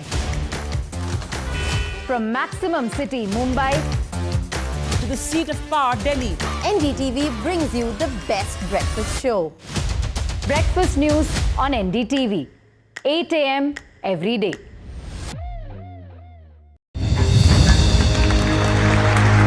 I now request the Honorable Prime Minister to launch NDTV World and address the summit. It was the grand launch of NDTV World by Prime Minister Narendra Modi. NDTV World, as he laid out his vision for the India century at the NDTV World Summit. ऐसी सदी जिसमें भारत के प्रयासों से दुनिया में स्थिरता आए. In the presence of those who are shaping our future.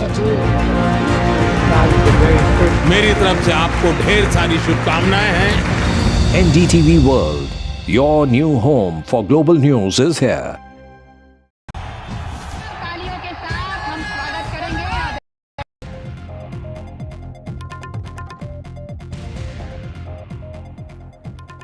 Hello and welcome to The Last Word. I'm Gargi Rawat. A massive political slugfest in Telangana after Cyberabad cops raided a farmhouse party being held by KT Ramarao's brother-in-law and claims that drugs were used there.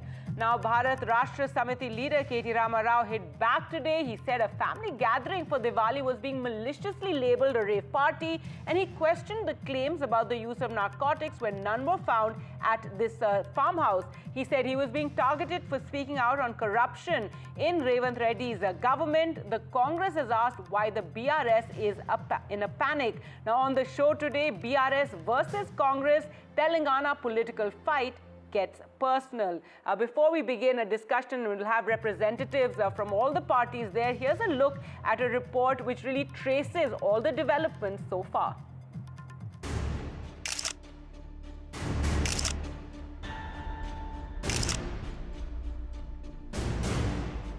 weekend, Telangana police and excise officials raided a party at the residence of Raj Pakala, brother-in-law of former BRS Minister KTR Rao.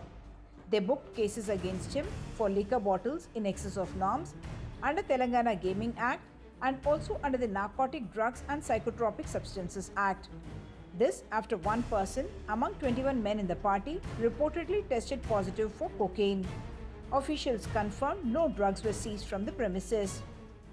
పొద్దునుండి చూస్తా ఉన్న rave party అట కుటుంబం మొత్తం 2, 4, 7 ఏళ్ల వయసున్న పిల్లల నుంచి మొదలు పెడితే 70 ఏళ్ల వయసున్న పెద్దావిడ దాకా అక్కడ ఉంటే ఒక కుటుంబం అంతా బంధుమిత్రులతో కలిసి భోజనం చేస్తుంటే అందులో మందు కూడా సేవించు నేను కాదనట్లేదు దాన్ని ఒక భూతద్దంలో పెట్టి రేవ్ పార్టీ అని ఇవాళ పైశాచిక ఆనందం పొందుతున్న కొంతమందికి నేను చెప్తా ఉన్నా అది నా బావమరిది ఇల్లు అక్కడ జరిగింది ఒక family friends gathering. See, as claimed by BRS party that it is not a farmhouse, it is a farmhouse. When we inquired about it, that farmhouse is, the owner of that farmhouse is none other than Raj Pakala Raj, who is the brother-in-law KTR. We are inquiring the matter and police is doing their duty. Why are you in a panic mode? Why BRS party are in a panic mode?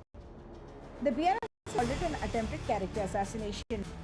The BJP has demanded CCTV footage from the premises should be made public. ఈ పార్టీలో Twitter Tillu కుటుంబ సభ్యులున్నట్టుగా plus ఆయనకు దగ్గర సంబంధించిన వ్యక్తులు ఉన్నట్టుగా ముఖ్యంగా drugs supply చేసేటువంటి ప్రధాన వ్యక్తులు అందరూ ఉన్నట్టుగా ఇలా సమాచారం వచ్చింది. కాబట్టి ఈ విషయంలో వెంటనే సీరియస్ గా విచారణ జరపాలని చెప్పి భారతీయ జనతా పార్టీ డిమాండ్ చేస్తున్నది.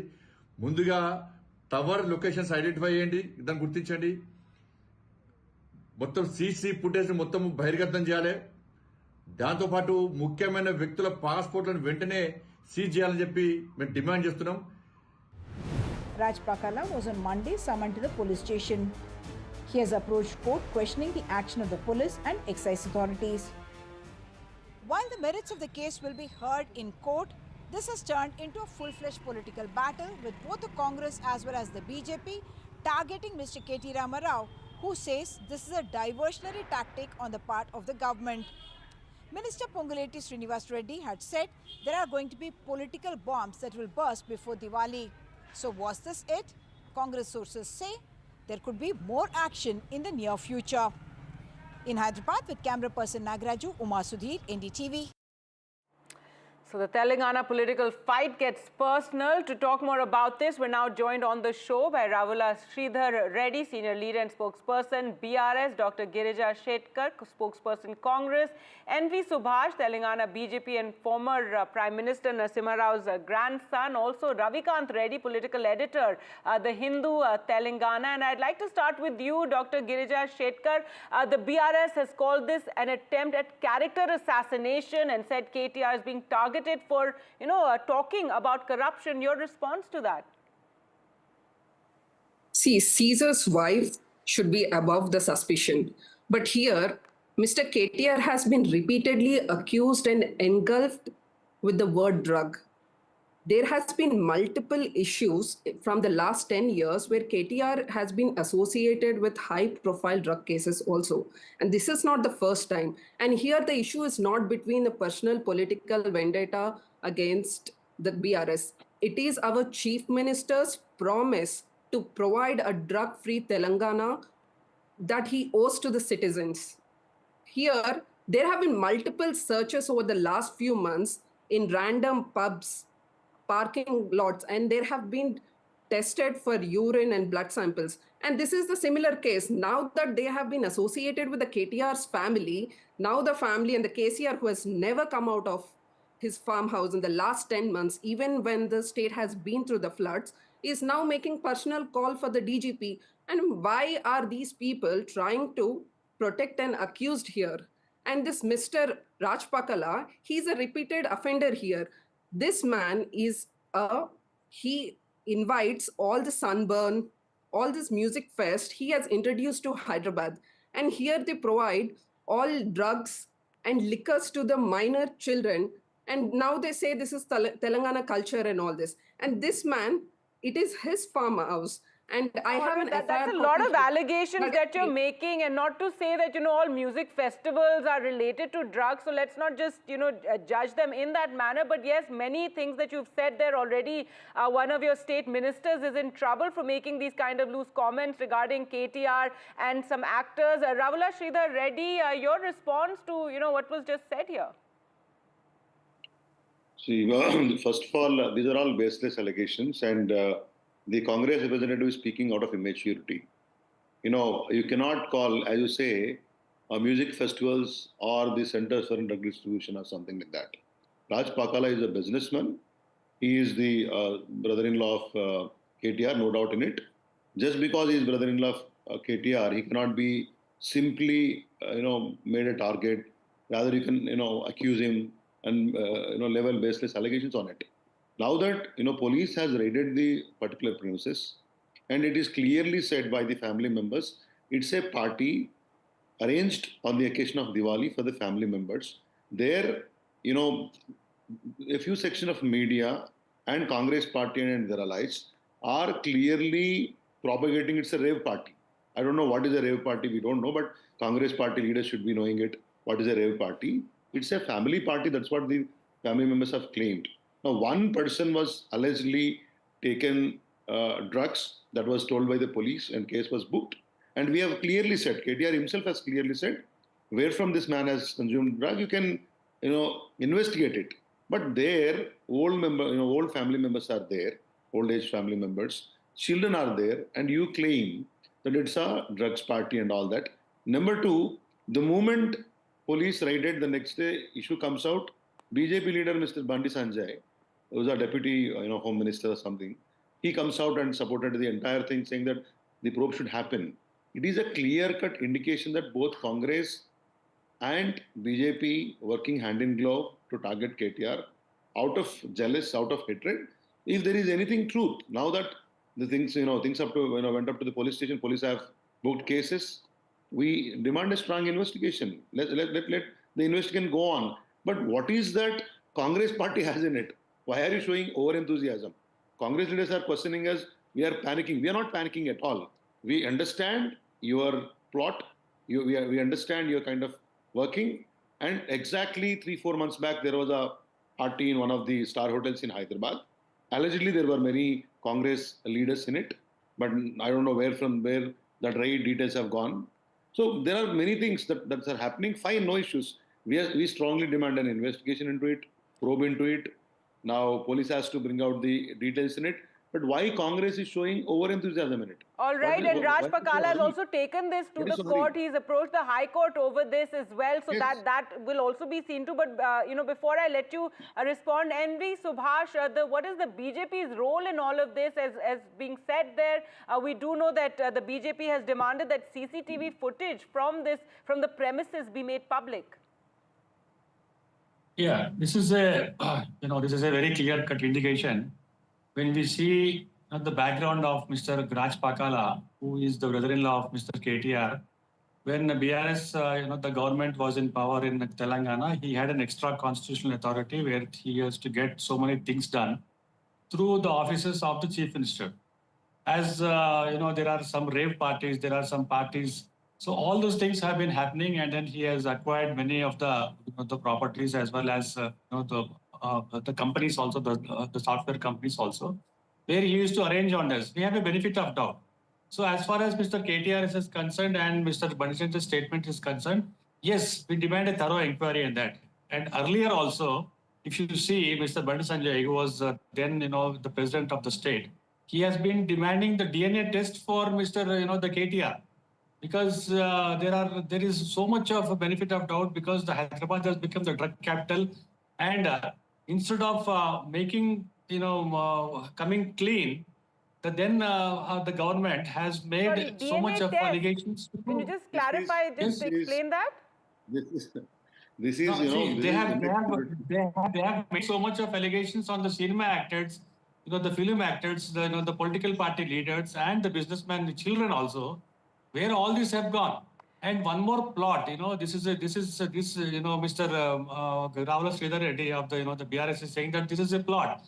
Then what happened to the farmhouse when so many people have, just investigated about BJP trying to topple, the BRS party, and where is that investigation gone? When there is a people sitting and then talking, you say it's a plot. Then what is the plot here? When there is a rave party, when you find people having more, the liquor bottles on that. Yes, the superintendent of the excise has all the liberty and all the power to go and then investigate and then All to right, have a right on Ravula that. Reddy, I'll give you a chance to respond, but and also every party is not a rave party, but Ravikant Reddy, please come in here. The kind of allegations, loose statements being made, and talk of every party is being called a rave and drugs being alluded to, and all kinds of things alluded to. Make sense of this. It's getting very, very personal there in Telangana politics. Yeah, I think first of all, let us understand that police has not said that this is a rave party. It is the media which has, made these comments on their, particularly the news channels. And even the print media stayed away from calling it as a rave party. So getting personal, I think for the last 4 months, 5 months, we have seen BRS has been very, very aggressive on the government, particularly using their social media handles. They're trying to question every move of the government, every decision of the government. And particularly the Musi regeneration project, which the Revanth Reddy government wants to implement at a cost of 1.5 lakh crores over a period of 10 to 15 years. But that is one case where BRS has been very, very aggressive, and it was getting personal. I mean, this is, I think, Mr. Revanth Reddy, when he was the PCC president, also he was in fact, he made allegations against Mr. KTR over drugs. So this rave thing, drugs thing, it has been between these two leaders for the last 1.5 years, 2 years. I think that's where it has started, and the vicious campaign from both the sides on social media has vitiated the atmosphere so much that nobody knows where it's going. I think the way BRS and Congress social media handles are handling this issue, it is only dividing people a lot and dividing the politicians. The decency levels have been crossed between both the leaders, between both the parties, and it has to get personal. I mean, it was going to get personal, and this incident particularly, which was, Mr. Raj Pakala, brother-in-law of Mr. KTR, was there. He hosted a party, and interestingly, the police so far has not come out and openly said, what exactly they have seized, or what are the charges. So I think once they come out and show to the public or address a press conference, giving more details, it is just media which is the slanging, mudslinging war is happening between the two parties and two personalities. I think it's more of a question of the fight between two personalities, which has been spread on social media, spread on media, and it's been fought by the cadre at the lower levels. All right. It's not a good sign for Telangana politics that somewhere both the leaders must restrain themselves. All right, not a good sign, and levels of decency are being crossed. Dr. Girija Shetkar, your response to this, and please don't make all these sort of allegations, but it's getting very personal. Lots of loose comments are being made. Madam, firstly, this is not personal. You need to understand what's been happening in Telangana since the Congress formed the government. There has been active, aggressive anti-narcotic policies that has been taken by Chief Minister Revanth Reddy, because the last 10 years, Hyderabad has become a hub for the drugs, where the drugs have also reached the rural places. So this case is not personal. What do you mean? For a Telangana which needs to be drug-free society. In this particular case, I would like to say why this man Vijay, Mr. Reddy, I'll just give you a chance to respond. In this FIR, please let me say, in this FIR, Mr. Vijay has stated that Raj Pakala asked him to consume the cocaine, which he had with him the same day. So why did this man tested positive? Why is Raj Pakala on the run? And why are the MLAs of the BRS government opposing the officers on duty to perform their investigation? Why is the BRS MLA Sanjay threatening the journalist here when they are being asked questions about the party here? All right, let's get a response. Ravula Sridhar Reddy, your response to that? First of all, I strongly condemn this statement of, Congress spokesperson. That's why I said she's speaking out of immaturity. Hyderabad has become a, hub of drugs. What is this statement? You are trying to show Hyderabad in bad light for political gains. Please learn something. Sir, what is everybody knows where the Hyderabad has reached and how many. All right, let him respond, please. Please hold for that moment. Dr. Shekhar, I heard let him of you. respond. I heard of you. Please. Yes, Number go one. ahead. Number two. Raj Pakala, the FIR stated Vijay Madhuri consumed the cocaine, but he himself has released a video today saying that it was not his confession to the police. So that the truth will come out someday. See, not supporting or denying anything. Why are you defending an accused here before the investigation? Let him make his point, please. One moment. Revant Reddy is also accused in some case. Okay? And many of the leaders. Now, let me not speak all that. No, we don't want to go personal on this. We need to have some maturity while speaking on a national platform, number one. Number two, the Raj Pakala approached the court because there is a political angle to it. Because he is the brother-in-law of KTR, there are some, there is a political angle towards it. Definitely, he has utilized his legal right. So, court has given him 2 days' time to appear before the police. He will appear before the police, and whatever information that is sought out of him, he will be giving it to him. But Congress is in hurry to prove it was a guilty. They are guilty. Congress itself is trying to prove that they are guilty.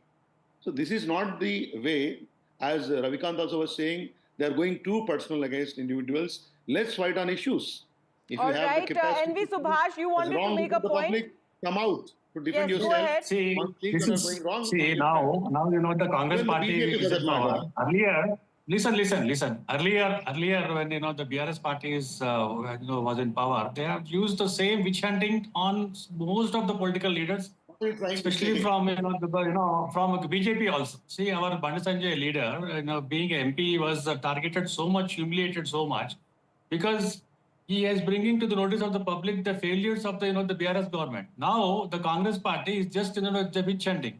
Instead of so you're claiming these it's a allegations, I'm running out of time. Ravikant Reddy, your final word from you on this. All right, just a moment. Let Ravikant Reddy speak now. One moment. Yes, go ahead. Everyone will have a benefit of doubt. BJP is out to defend Congress government. All right, final word to Ravikant Reddy on the state of Telangana politics and this back and forth and allegations and witch hunts being alluded to. Yes. I want to say BJP is out to defend Congress party is clearly saying they are doing a witch hunting on BRS. No, we don't. But let's just hear from Ravikant Reddy. So go ahead. Go ahead. We wanted to bring the truth. Why do we support the Congress party? Please let Mr. Reddy speak. Ravikant Reddy here. Let him speak. Yes, go ahead. Booking cases. What is I didn't get the question, ma'am. I couldn't hear it because of this crosstalk. So yes, what was the question like? What was the question? I was just saying last word to you, sir, given, I mean, look at all the allegations and back and forth and talk of, witch hunt and whatnot. But this was bound to happen because, similar, I think the police in Telangana somewhere is caught between the political parties because it happened during the BRS regime when Mr. Revant Reddy was put in jail for allegedly flying a drone over Mr. KTR's alleged farmhouse. He was put in jail for 13 days. And, later he came out, then he became the chief minister. And so obviously when, something of this kind happens, the BRS would obviously claim that, this is some kind of witch hunt. But the kind of political atmosphere in Telangana that prevails now is not good. It actually affects Telangana's and Hyderabad's brand image. The BRS is very, very aggressive against the government. Right. And the government is also equally aggressive against BRS. I think both the parties should restrain themselves somewhere to save brand Hyderabad and brand Telangana image. All right, save brand Hyderabad. We'll leave it there. And, talking about too many, personal attacks and the image of Hyderabad getting impacted. Well, we'll have to end it there. Thank you so much all for joining us on The Last Word. Now, a report from Karnataka, and after promising to list the caste census in the cabinet 3 weeks ago, Karnataka Chief Minister has failed to do so at a time when the chief is facing resignation calls over the Muda scam, and when there are Dalit contenders to the top post, is the Chief Minister stalling the process? Pratibha Raman reports. In early October, Karnataka CM Siddaramaiah reignited the caste census debate in the state and claimed he would table the controversial socio-economic survey report before the cabinet after holding a meeting with legislators, including some from the BJP. But the report, which could upset political caste equations in the state, has made several dominant caste leaders uncomfortable. It is yet to be tabled, and that's raised questions over whether the CM is serious about it, or did he just make the announcement to distract attention from the Muda scam that engulfed him. We hear that the caste census will be accepted and it will be implemented. But Siddaramaiah has never dared to accept it or make it public. It is only because he fears a setback for the Congress party in the coming by-election and also in the future. Moreover, it may even ensure his chair is shaken. The Lingayat and Vokaliga groups have claimed the report, initiated in 2014, as unscientific. And publishing the caste data now is fraught with risk. Even Deputy CM DK Shivkumar, who belongs to the Vokaliga caste, had expressed his opposition, and the BJP, dominated by Lingayat leaders, is on the same page. He is not a man who will shy away from any principles. He has said that it will be discussed in the cabinet and then taken decision. The caste census is a delicate and a tricky issue. With the Muda scam gaining heat, there are leaders from the backward class ready to take on the CM's chair. But will Siddaramaiah be willing to take that risk with this report? With camera person Govind Pratibharaman in Bengaluru for NDTV. Tamil Nadu's ruling DMK has dismissed actor-politician Vijay's ideology for his party, TVK, saying he has copied them, also calling him the C-team of the BJP. While the main opposition, AIADMK, in the state called it a cocktail of current political standpoints of various parties. Vijay held a massive rally on Sunday where he declared his party's priorities and ideology. So will he be a disruptor in the state? Here's a report.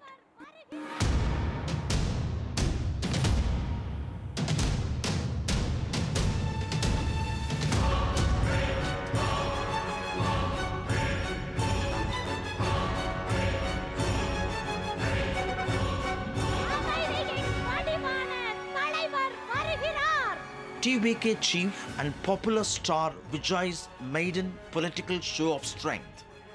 At a venue packed with lakhs of fans and followers, Vijay made his first political speech laced with punchlines. Very tacitly, Vijay kept silent on AIADMK and targeted DMK. He alleged that DMK was following a corrupt model of Dravidian politics and misleading people. Anyway, no looking back. நம்மளோட ஒரு எதிரி பிளவுவாத சக்திகள், நம்மளோட இன்னொரு எதிரி இந்த corruption கபடதாரிகள். அதுக்கு முகமே இருக்காது, முகமூடி தான் இருக்கும், முகமூடி தான் முகமே.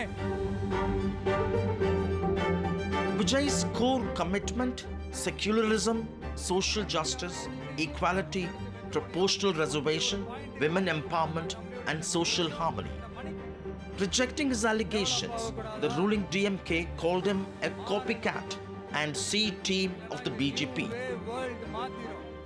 திராவிட மாடல் ஆட்சியினுடைய கொள்கைகள் அதை தமிழக மக்களிடத்திலிருந்து அகற்ற முடியாது என்பதை நேற்றைய தினம் அவர்கள் வெளியிட்டிருக்கிற ஜெராக்ஸ் காப்பியிலிருந்து நாம் தெரிந்து கொள்ள முடியும். எனவே அது ஜெராக்ஸ் காப்பி தான். எங்களுடைய கொள்கைகள் அதில் சிலருக்கு விளக்கங்கள் கொடுத்து தந்திருக்கிறார்களே தவிர திராவிட மாடல் ஆட்சி, அதுவும் தலைவர் தளபதி முன்னெடுத்து செல்லுகிற அந்த கொள்கைகளை தமிழக மக்களிடமிருந்து யாரும் எடுத்து விட முடியாது, பிரித்து விட முடியாது. அதாவது இதுவரைக்கும் பல அரசியல் கட்சிகளுடைய ஏ டீம், பி டீம் பார்த்துருக்கிறோம். இது பாரதிய ஜனதாவினுடைய C team. The BJP that's struggling to expand its footprint in the Dravidian heartland says it's unperturbed. If he says it is BJP, then we will answer him. With the Prime Minister and our President, young President Mr. Annamalai, we have stars in our party, so I don't think it is going to affect us. After MGR and Jayalalitha, popular stars in Tamil Nadu have not been able to become chief ministers, including Shivaji Ganesan, Vijaykanth and Kamal Hassan. Even superstar Rajinikanth had to opt out of politics. Vijay, who has a cult following, makes his political plunge at the peak of his career. He hopes he'll be able to script a new history. In Chennai with Suresh, Sam Daniel, for NDTV. And that's it on The Last Word. News updates continue right here on NDTV. Do keep watching.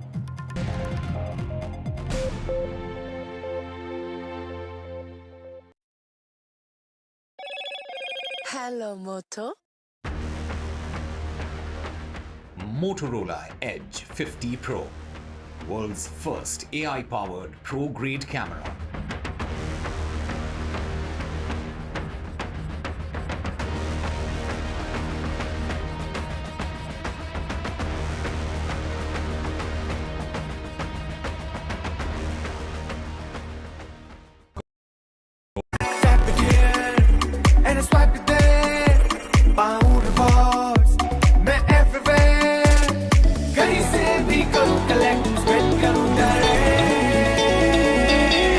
Download any single ID partner app, link your card and earn reward with top brand. Get it free with single ID. I don't care for no songs and proses. I don't care for no sweet boys with roses. I'm too busy, baby, making plans on how to get me one of them manly men.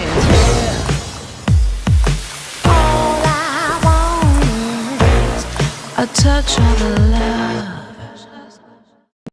NDTV proudly presents NDTV World Summit 2024, the India Century. I now request the Honorable Prime Minister to launch NDTV World and address the summit. Prime Minister Narendra Modi's inaugural session at the NDTV Summit outlined his vision for the India Century, driven by aspirational India. हमारा प्रयास होगा भारत की century सिर्फ भारत की नहीं बल्कि पूरी मानवता की जीत की सेंचुरी बने. The summit brought together prominent global leaders, highlighting India's pivotal role on the world stage. Not just Indians trusting India's leadership, but the global South especially trusting India's leadership. Permanent seat on the UN Security Council is something that should be India's right. Canada is concerned, I think there are some very specific issues. I think a lot of people know that. AI is going to be one of the most important, drivers. It's a very exciting time for India, Indian cinema as well at a global level. NDTV World Summit was more than just a conversation. It was a confluence of ideas poised to shape our global future.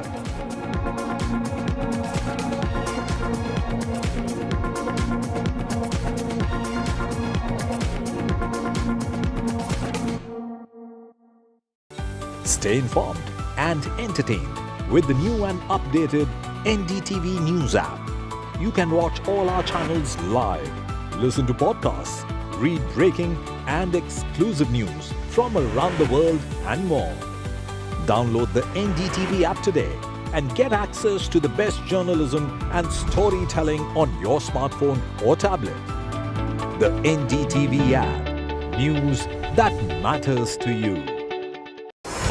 NDTV proudly upholds its legacy of trust and credibility, according to the prestigious Reuters Institute's Digital News Report 2024. NDTV. Political heavyweights file nomination even as political parties scrambled to finalize their candidates list with just a day to go for nominations. Several seats in Mumbai undecided.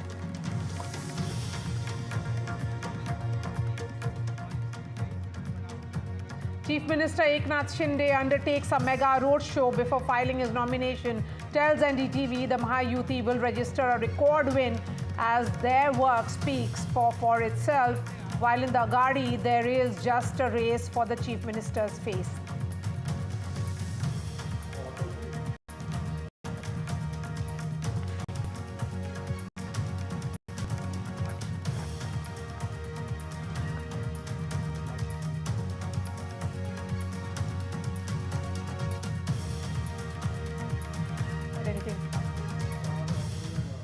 DMK mock actor politician Vijay's party after his first political rally, while the DMK hits out declaring him a C team of the BJP. AIADMK said it's old wine in new bottles and a cocktail ideology. A political slugfest in Telangana over a police raid at a farmhouse. Party KTR hits out, says a family gathering was labeled a rape party, accuses Chief Minister Revanth Reddy of targeting him for exposing corruption. The Congress asks why BRS is in panic.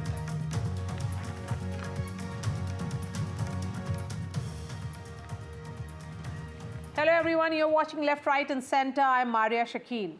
Prime Minister Narendra Modi in his monthly radio address, Mann Ki Baat, flagged digital arrest. While labelling it as a fraudulent activity, he urged people to remain vigilant and safe. The Prime Minister emphasized that those involved in the crime are enemies of society, and he said, and I'm quoting him, "There is no system like digital arrest in the law. This is just fraud, deceit, lie. A gang of criminals, and those who are doing this are enemies of the society." This is what the Prime Minister said. He cautioned the people in general. Let's listen in to what the Prime Minister said. रुको, बाद में सोचो और फिर action लो। ये 3 चरण आपकी digital सुरक्षा का रक्षक बनेंगे। साथियों, मैं फिर कहूंगा, डिजिटल अरेस्ट जैसी कोई व्यवस्था कानून में नहीं है। ये सिर्फ फ्रॉड है, फरेब है, झूठ है, बदमाशों का गिरोह है। और जो लोग ऐसा कर रहे हैं, वो समाज के दुश्मन है। डिजिटल अरेस्ट के नाम पर जो फरेब चल रहा है, उससे निपटने के लिए तमाम जांच एजेंसियां राज्य सरकारों के साथ मिलकर काम कर रही है। इन एजेंसियों में तालमेल बनाने के लिए नेशनल साइबर कोऑर्डिनेशन सेंटर की स्थापना की गई है। एजेंसियों की तरफ से ऐसे फ्रॉड करने वाली हजारों वीडियो कॉलिंग आईडी को ब्लॉक किया गया है। लाखों सिम कार्ड, मोबाइल फोन और बैंक अकाउंट्स को भी ब्लॉक किया गया है। एजेंसियां अपना काम कर रही है, लेकिन डिजिटल अरेस्ट के नाम पर हो रहे स्कैम से बचने के लिए बहुत जरूरी है हर किसी की जागरूकता, हर नागरिक की जागरूकता। जो लोग भी इस तरह के साइबर फ्रॉड का शिकार होते हैं, उन्हें ज्यादा से ज्यादा लोगों को इसके बारे में बताना चाहिए। So what is digital arrest? Fraudsters, in fact, pose as cops on video calls. They then intimidate and threaten victims with arrest. These victims are tricked into constant surveillance via Skype. These perpetrators, in fact, pose as cops, police officers, sometimes bureaucrats and other law enforcement agencies. In fact, once they use the name of the Chief Justice of India as well. In order to make the arrest appear real, they use fake IDs and stop victims from speaking to anyone.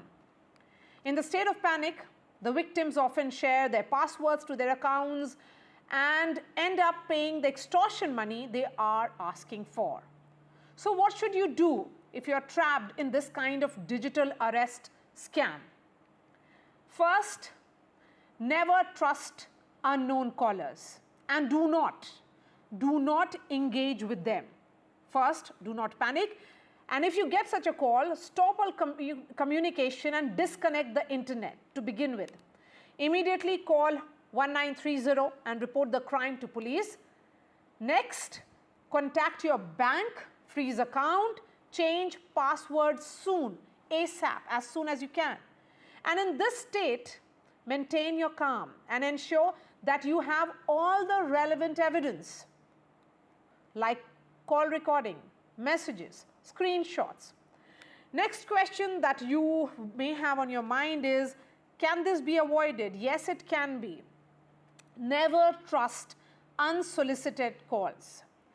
Agencies, remember, do not conduct questioning online. There's no method of probe online.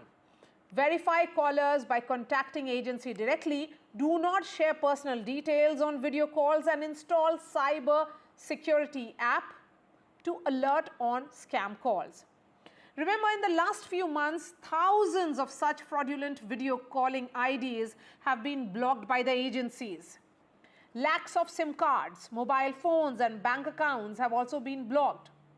This is a new cyber menace, and let me share some shocking statistics which will show the sheer scale of what is happening here. In the first 3 months of 2024, Indians lost approximately 120 crores to digital arrests. A whopping 74 lakh complaints have been recorded from January 1st till April 30th. And in the same period last year, 15.56 lakh calls were registered, which essentially means that this year there has been a substantive increase, almost few 100% from 2023 to 2024. And just as you will see this constantly rising, it's an indicator of this menace. Let me give you one example. Vardhaman Group Chairman SP Oswal was duped of 7 crore last month in Ludhiana. Mr. Oswal was kept under digital surveillance for 2 days after the fraudsters duped in the name of a money laundering probe. Remember, this is a menace, and we can fight this challenge only with a collective effort. So let's try and decode little more about it with those who are in the know of it. Brijesh Singh is the Principal Secretary to the Chief Minister of Maharashtra, someone who has been handling such crimes. Amin Mudassir is a digital arrest victim. Sanjay Sahai is a former ADGP of cyber crimes in Karnataka Police. We have also Napinai, cyber laws expert. I'm going to begin with you, Brijesh Singh. The fact that the cases are increasing exponentially, it only means that all the efforts at trying to, cut those calls or block those numbers aren't really helping. So it seems that there is a large cybercrime syndicate which has followed this particular modus. And you see that this uptick in call is very recent. So there are different modi operandi wherein cyber fraudsters, cyber criminals do this thing called social engineering. So, cyber frauds and cybercrime can be done with technical means by hacking, with malware, with mobile apps, with remote access. But I think 3/4 of cybercrime, more than 75% of cybercrime happens with compromising the victim through social engineering, wherein the victim is compelled to share personal details, which leads to an account takeover, and hence, money is lost. So I believe that while efforts are being taken, the nature of digital platforms is such that it gives free access to everybody to reach any individual and perpetrate such crimes. Maria? Okay, so let me try and get details of from Amin, who has been a victim of this crime or supposed cyber arrest. What really happened, Amin, and when was this? Yeah, this happened in December last year. I was just preparing for my flight next day, and 12:30 I get a call, which had an automatic message, press 1 for knowing more details about your parcel. A person spoke to me and mentioned that so-and-so parcel has returned back and it had so many things, and one such thing was the MDMA. I mean, I never knew what was MDMA, but that person explained to me. And then he said, see, look, you are in Bangalore, and if you do not now immediately get in touch with the Mumbai Cybercrime Police, you will have to face consequences. What happened was he asked me 2 questions, which made the entire thing look real for me. One is he asked me, did you travel to Mumbai recently? I was just 1 week, it was 1 week after Mumbai travel. So I was in Mumbai a week ago before. And then the second thing he asked me, did you give your Aadhaar to any of your friends? Incidentally, I had given a copy of my Aadhaar to my friend, and both these things made me believe that this person is very, very much aware of what has happened with me. The call goes to the Mumbai Cyber Police, so-called Mumbai Cyber Police, and then The person there takes a big name of himself. He's an ACP. And he then tells me to come on Skype. I go to Skype and there are many IDs which he tells me, and I click on one ID. Till that time, I thought this is a genuine police interrogation. And I was like, okay, let me face it, or whatever is happening. Till then, I followed him. So he made me sit like this on the camera, and I couldn't see the person on the other side. And he made me tell the complaint, so-called complaint, online complaint, and he says it's now recorded. And then he somehow manages to elicit my Aadhaar number, because until now he had taken over my mind, and I told him the Aadhaar number. He knew my name, he got the Aadhaar, and then he sends a PDF with the CBI notice to me saying that now you are under national security. You can't leave the country. You are supposed to now lock yourself in the room, not talk to anybody. And this was very, very difficult for me to handle. But then I still said, okay, let me calm down. Let me see what happens. And then what happens is they do some sort of a talking between people, and they say, your Aadhaar has been registered in multiple states. And then they show me a famous Maharashtra politician. I can't take his name. And they say, this person has been arrested by ED, and he has 200 fake bank accounts. And we want to now establish a proof that no money from these 200 accounts has come to your personal account. In the meanwhile, he gathers all my bank details, like how much money I have. He didn't actually ask for passwords.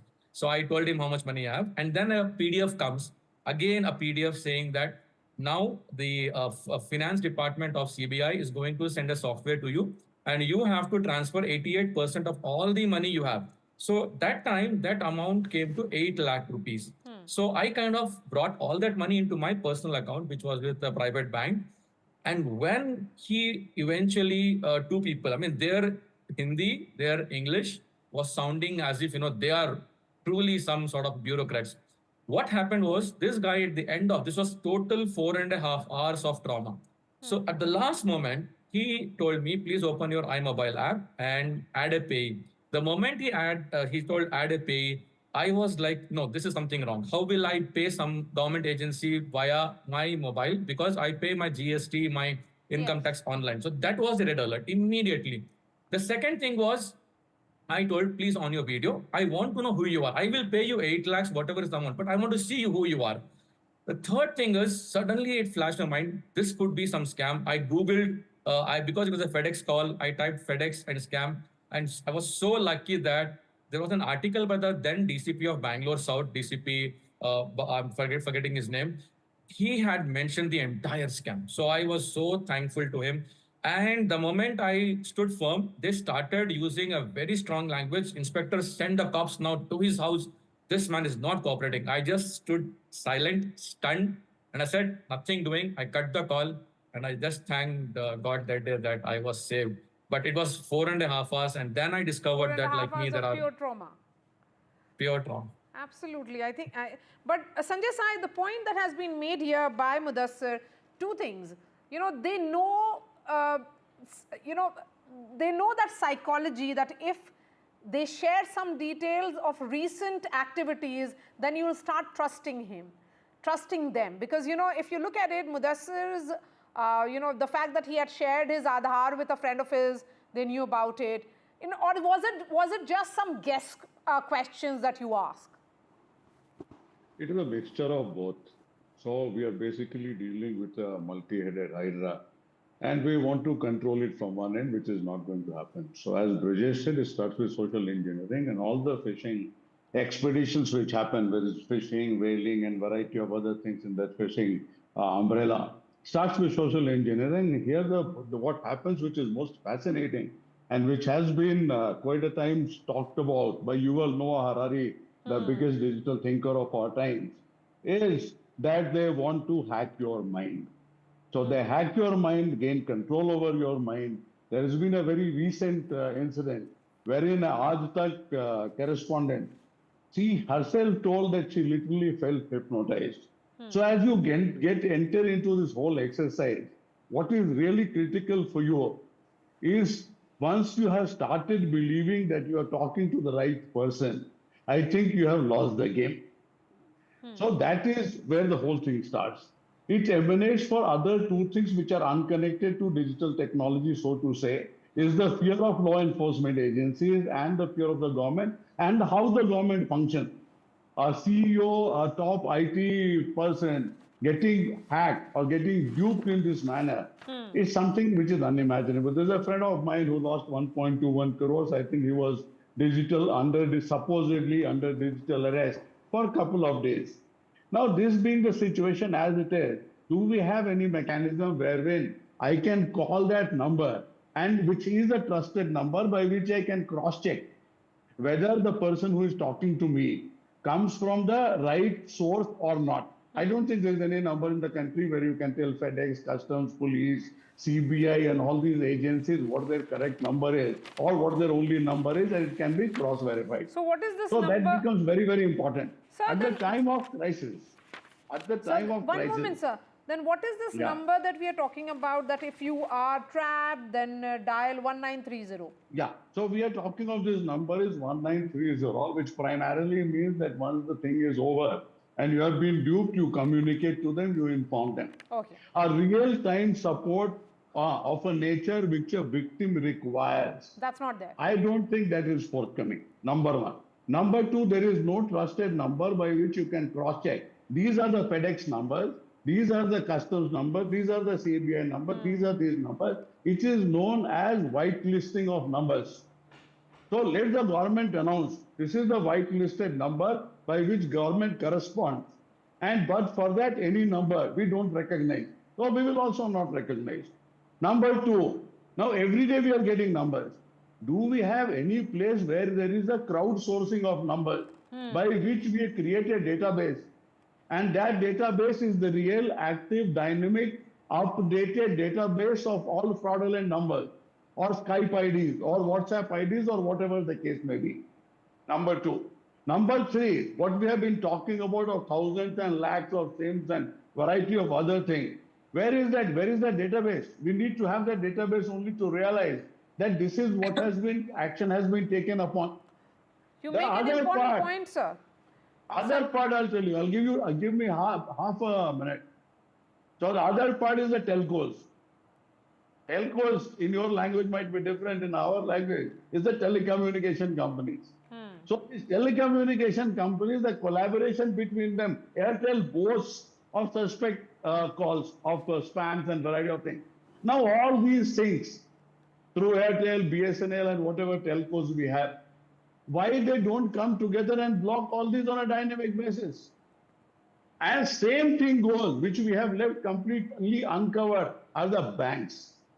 All these mule accounts are in the bank, and the way it is siphoned off and the pace at which it is siphoned off, it is very difficult to say that if not the connivance, it is outright ignorance, it is callousness, it is irregularity of the bank and nothing else. And it operates in a multi-layered system. Yes, yes. Then what trauma support do you provide to the victim? That fellow loses everything. What is the trauma support? Nothing. So basically, if there is no real time support, then actually it is not of much help, is the point that is being made here. N.S. Napinai, given the sheer scale at which this menace is unfolding here in India, from 3 lakh calls, it went up to 7 and then 15, and last year 15.56 lakh complaints, and now 74 lakh complaints. It certainly appears that there is no solution in sight.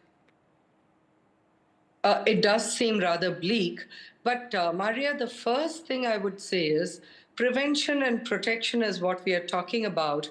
And I'm really glad that the Prime Minister has addressed this issue in Mann Ki Baat, because that is how you get wider reach of the message. Because repeatedly, law enforcement agencies have been sharing this message, cautioning the public about these kind of scams, and yet they continue. And whatever numbers you're quoting may just be the tip of the iceberg. There may be many instances which are not even being reported. So if you look at it from a law perspective, there are many important points that have been raised by the other panelists to address the first thing that Brajesh mentioned about these being syndicates. Now, you have remedies in law. Often I have noted that victims believe that they do not have remedies in law. You do have it. The Bharatiya Nyaya Sanhita now captures a new provision for organized crime, and such frauds are part of this organized crime process. Now, Sanjay mentioned about the various processes in terms of preventive and protective measures. I would like to start off from where he left off about the bank's liability. Now, when you look at a UK perspective, for instance, the United Kingdom took a conscious effort in terms of providing remedies for recovery of money for financial fraud victims. One of the concerns, of course, that they mentioned is that if a consortium of banks come together to provide succor to the victims, chances are that cyber criminals will be more emboldened, because for them, it would seem like the system is paying for the crime. So that was one concern that was raised. But the fact remains that remedies, and here the remedy for a victim literally is recovery of money.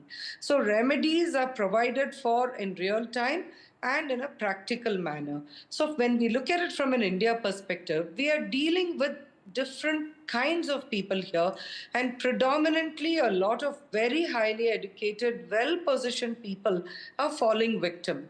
If you look at the old kinds of frauds, they relied on greed. Now, frauds rely on fear. Look at the kind of fear psychosis that they create. You talked about social engineering. How is it being done? First, the victim is isolated. That's why they are being locked into. I had this case where a very elderly couple faced this a similar situation as what the victim just narrated. But in that case, initially the wife came into the room to try and caution the husband. And then the person on the screen yelled at the victim and said, ask her to leave, otherwise we are coming immediately to arrest you, kind of threats.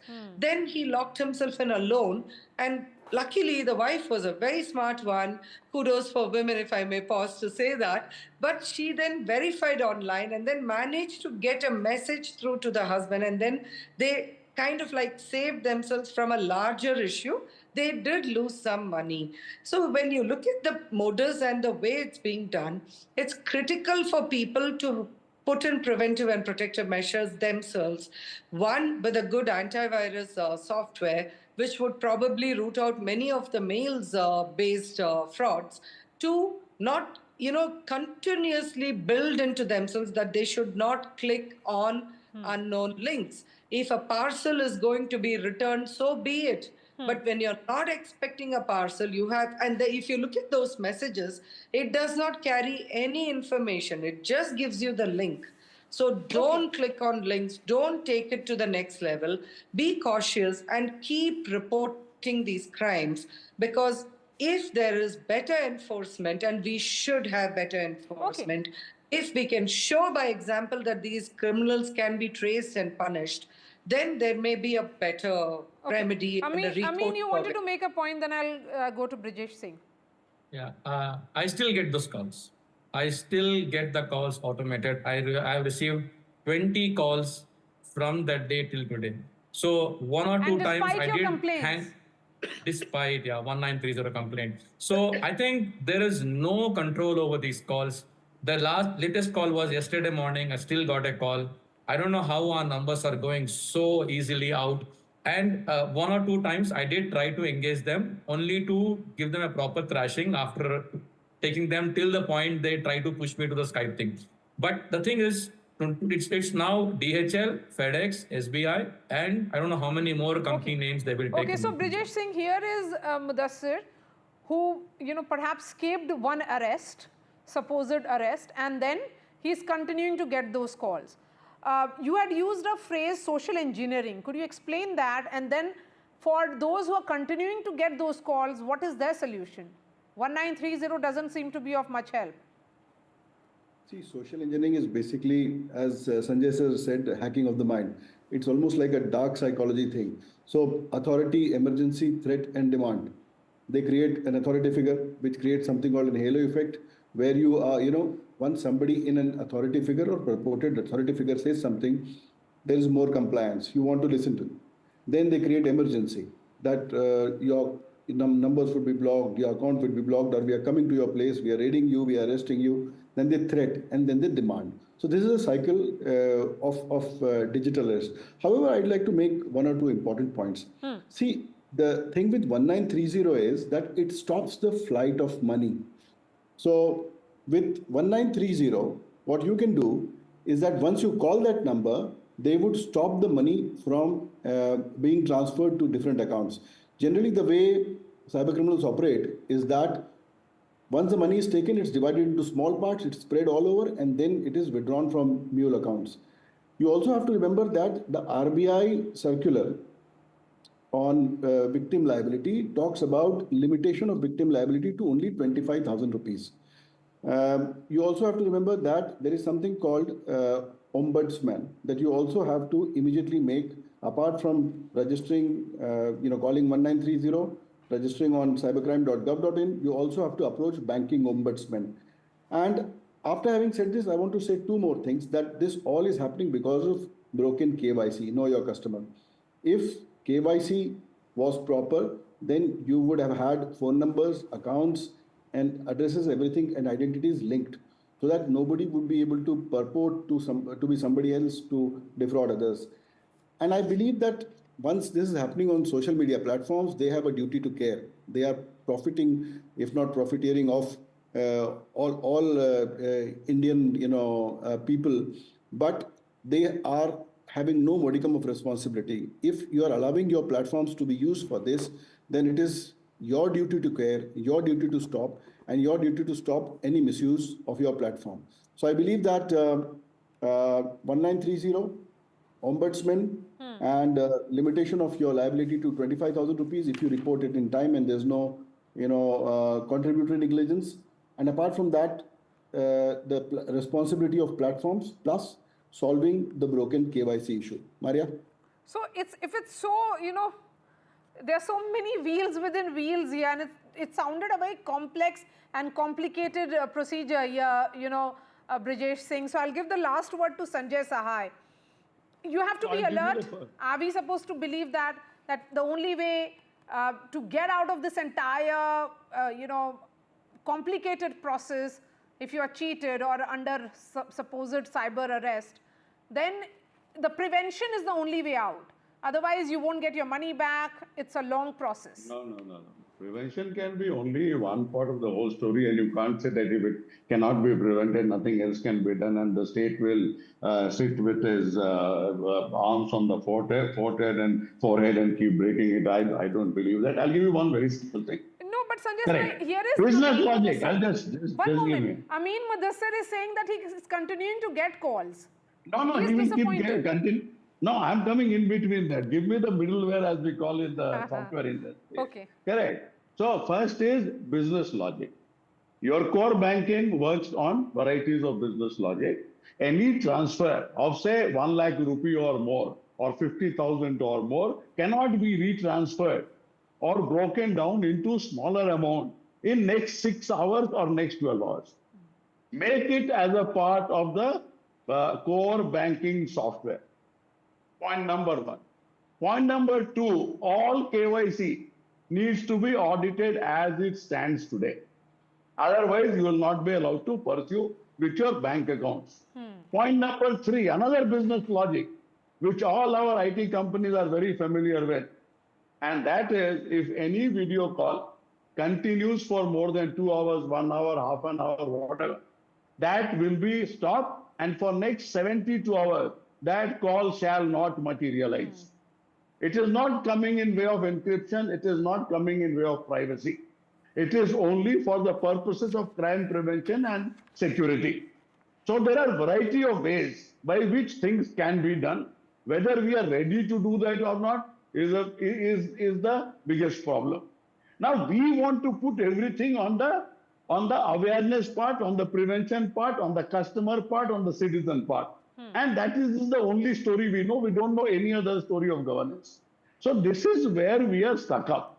Why should we take a 360 degrees responsibility and move ahead and try to create a business model which actually delivers? And if in the technology age, if the hackers or these cyber criminals can come to this level, I think we can go to a much greater level in no time. We have all the wherewithal. Are the agencies really coordinating among themselves? Yes. Is there a single database which is there at the back end? National Cybercrime Coordination Center supposedly has just started. Correct. So where is the commonality? And as I see in Bangalore and other places, I think the police stations are literally on their own.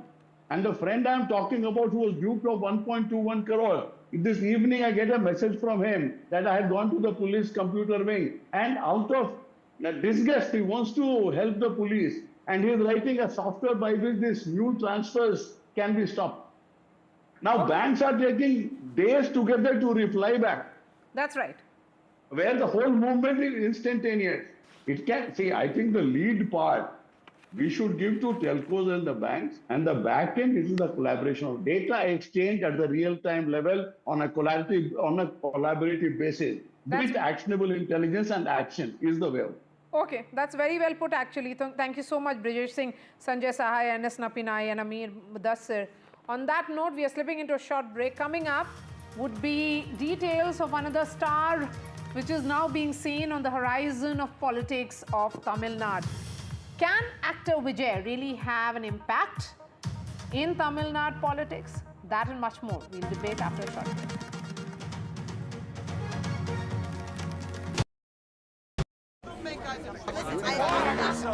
I don't care for no songs and proses. I don't care for no sweet boys with roses.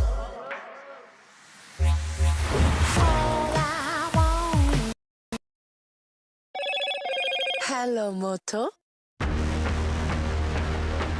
Motorola Edge 50 Pro, world's first AI-powered pro-grade camera.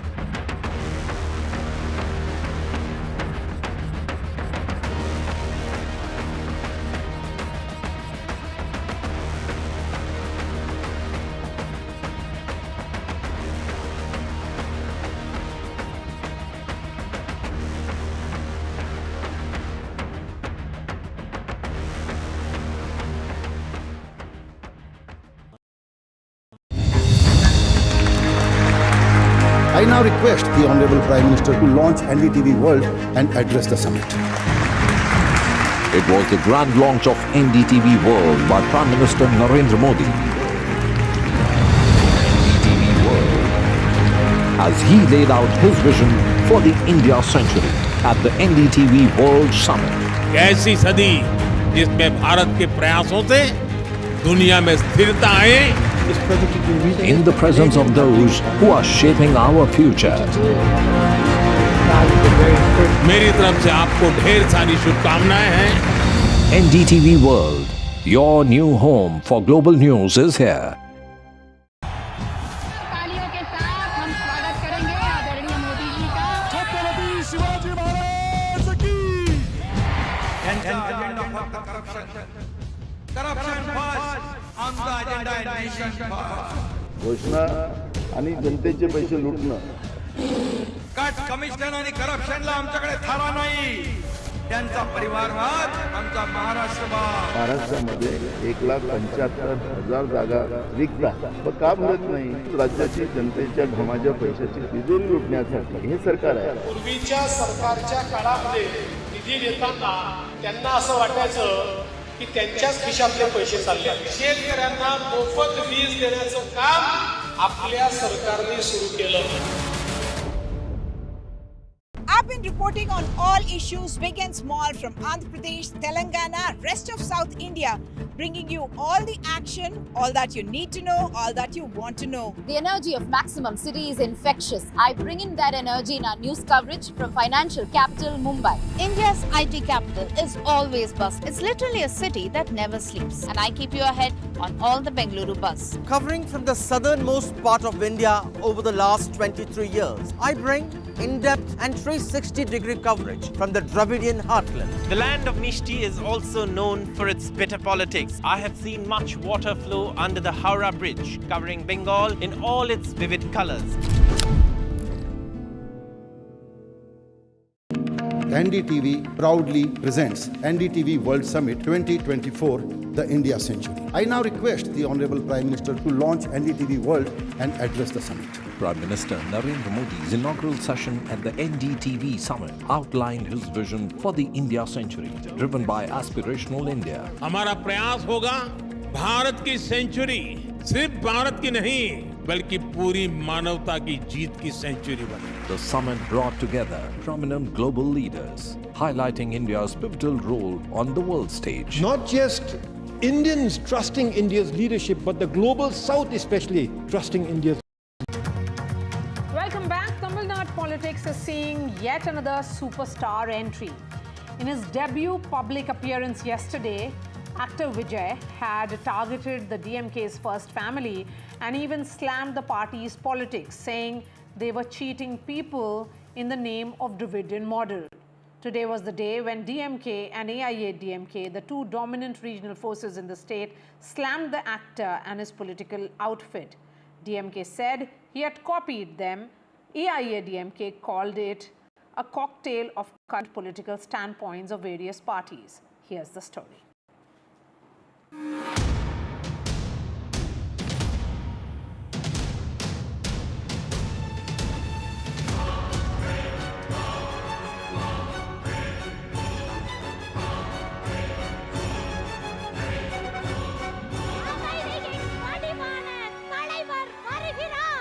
TVK chief and popular star Vijay's maiden political show of strength. At a venue packed with lakhs of fans and followers, Vijay made his first political speech laced with punchlines. Very tacitly, Vijay kept silent on AIADMK and targeted DMK. He alleged that DMK was following a corrupt model of Dravidian politics and misleading people. Anyway, no looking back. நம்மளுடைய ஒரு எதிரி பிளவுவாத சக்திகள், நம்மளுடைய இன்னொரு எதிரி இந்த corruption கபடதாரிகள்.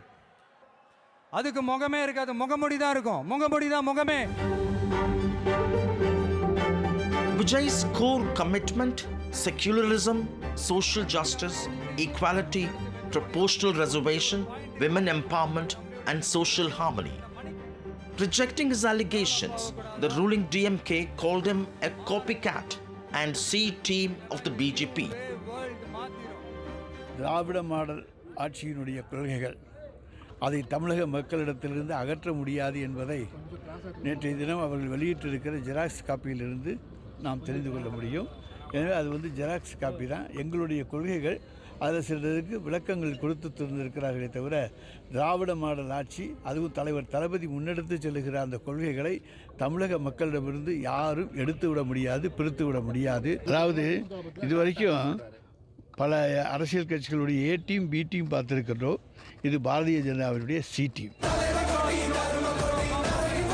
The BJP that's struggling to expand its footprint in the Dravidian heartland says it's unperturbed. If he says it is BJP, then we will answer him. With the Prime Minister and our President, young President Mr. Annamalai, we have stars in our party, so I don't think it is going to affect us. After MGR and Jayalalitha, popular stars in Tamil Nadu have not been able to become chief ministers, including Shivaji Ganesan, Vijaykanth and Kamal Hassan. Even superstar Rajinikanth had to opt out of politics. Vijay, who has a cult following, makes his political plunge at the peak of his career. He hopes he'll be able to script a new history. In Chennai with Suresh, Sam Daniel, for NDTV. So can actor politician Vijay script history is the question that we ask on the show tonight. Kasturi Shankar is actor and a political analyst. Kalyan Raman is senior leader of the BJP Tamil Nadu. Pula Rao is political analyst. We also have R. Rangaraj, senior journalist of Chennai. I'm going to begin with you, Kasturi Shankar. What impact will actor Vijay have on Tamil Nadu politics? Why are the two political parties so perturbed? I think he's going to be a major disruptor. He's definitely a game changer in Tamil Nadu 2026. Nobody saw this coming because everybody underestimated him. A majority of party leaders and analysts and observers, everybody thought, because Vijay has not been this vitriolic avatar ever before. What he showed the world yesterday, what he showed Tamil Nadu yesterday, took everybody by surprise. And in my case, I'm pleasantly shocked at the kind of force that he exhibited. You asked me who has to take a look at themselves, a good long look at themselves after what Vijay went on stage and spoke. Number one, Vijay's speech endeared him to the masses because unlike Mr. Kamal Hassan, he didn't come across as an intellectual or as an elitist. His speech it came from the heart. He came across as somebody that could be very easily approachable. Now, is that reality? Not yet. But his speech really thwarted the glass castle image that he previously had. So I think the people, everybody took up a notice yesterday. Massive crowds, 5 lakh people, 2 lakh people standing outside the venue. No unfortunate, unpleasant incidents reported from inside the venue. A lot of positive vibes. So the people that are completely flustered, going by the social media and public responses, Maria, DMK is not taking it lightly. They are extremely hostile. The reactions coming from them show that they have taken a back foot and they are flustered. They are so DMK is flustered. Okay, Kalyan Raman, it is being said that Actor Vijay is your C team. That's what your political opponents are saying. Because you're not able to put up a serious fight there in Tamil Nadu and open your account, and that is the reason why you have a C team. I think you have to, first of all, see the 2014 and 2024 elections. The results were quite visible there, what the BJP can do and dent into the electoral process. So that question does not arise to begin with. Number two, Vijay said that the secularism, and then he went on to attack DMK by saying family politics and corruption. So if you look at it, he is perceiving both BJP and DMK as his enemies. So it has got a direct, you can say, he may not be attacking ADMK. If at all one can call him as A or B or C, it can be ADMK's B team or C team. So that's but we are not here to jump to we are not here to jump to that conclusion. That's my point. Okay. So there are people who can keep on muttering some such thing, but we are not interested in saying whose team he belongs to. Okay. So now the BJP says the BJP says that Actor Vijay is C team of perhaps AIA DMK. He has nothing to do with the DMK or... I am not saying it. I am simply saying that one can always make such allegation which may not be able to substantiate. Some may not be able to substantiate. That's the point. As simple as that. Okay, I'm not saying he's B or C or D. Pullarao, you know, the point being made by Kasturi Shankar is actually very, very fascinating. She says here that Actor Vijay is not like Kamal Hassan. Kamal Hassan's entry was, of course, the big splash. But he failed to make an impact because he came across as elitist. Here is Actor Vijay, who is appearing to be very mass-oriented. That cult that he has in cinema is actually getting translated with the manner in which he interacted with the crowd. It's the first day. Naturally, people came to see him. You know, a massive crowd came. And it's the first day. It was a long journey of 24 months. It was a very long journey of 24 months. And Kalyaniji may be right, he may be a big disruptor, but he is not a unifier of the opposition. So that doesn't harm the DMK in any way. He is going to consolidate with the ADMK, and the BJP will have its own front. I have heard a lot of criticism of him from some BJP spokespersons today in other channels, which was, I felt, they should have waited and watched. So therefore, whatever impact he has as an actor in Tamil Nadu, it may be a big impact, but will it pass that critical mass test unless he gets 35%, 40% of the vote? It makes no difference. You have to cross that critical mass line, the plimsoll line of election. I don't think he has that with him. Of course, he's got 24 months to go. Of course, other parties may combine. That's for the future. But he will be disruptive and divisive of the opposition also. They will have to accept him. The BJP will have to accept him if they want to unite with him. ADMK may accept him. So we have to see. And the other aspect is, for the first time in 40 years, I think, there is only one actor in Tamil Nadu politics. There is no Captain Vijaykanth, Jayalalitha, or MGR, Shivaji Ganesan, or in fact, Captain Vijaykanth and Rajinikanth, of course, never got into the plunge. So we have to see how it comes out. As of now, he will divide the opposition. He may take away somebody's votes. And that critical mass, so then, 40%. Fine enough. R. Rangaraj, do you think he can make that kind of impact in the next 24 months? He has made a promising start. Some bad news for the BJP, which was earlier hoping that Rajinikanth may come on board. But since Rajinikanth backed out, they were hoping that another star, Vijay, a politician in the making, that he may think of an alliance with the BJP, but he has come out against what is called fascism and divisive forces. So it's virtually closed the door for the BJP. The ADMK is also not happy because Vijay is projecting himself as a chief ministerial candidate. He said he's open to an alliance, but he is willing to give cabinet posts to others, which means he's a giver. That means he should be the chief minister and others should take some cabinet posts from him. So that means ADMK will not like to play second fiddle to Vijay. Similarly, there are some other parties like Seeman, NTK, who will not accept Vijay as their leader. So that is an issue. So what Vijay can do is look at some parties in the NDA and some parties in the ADMK front, smaller parties, and try to wean them away and get them into his alliance, and then hope to expand on his massive show of youth force that he has done, and try to take it across various sections of the state, including other middle-aged groups and senior citizens and so on. He has to reach out to them. If he is able to do that and bring more politicians, second-rank politicians from several other parties, may think of coming to his new party. As you know, any new party has posts and seats vacant. So there are some people who would like to be holding party positions and look for party tickets and so on. So we may start some gravitational politics towards his party the next few months. But the important question is he doesn't have any senior politicians to guide him. At least they have not appeared so far on screen.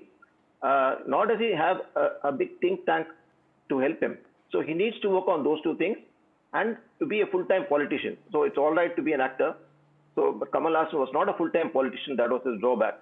So what Vijay needs to do is visit every nook and corner. A big advantage for him is he's a well-known face, having been a popular actor. It's a massive turnout of youth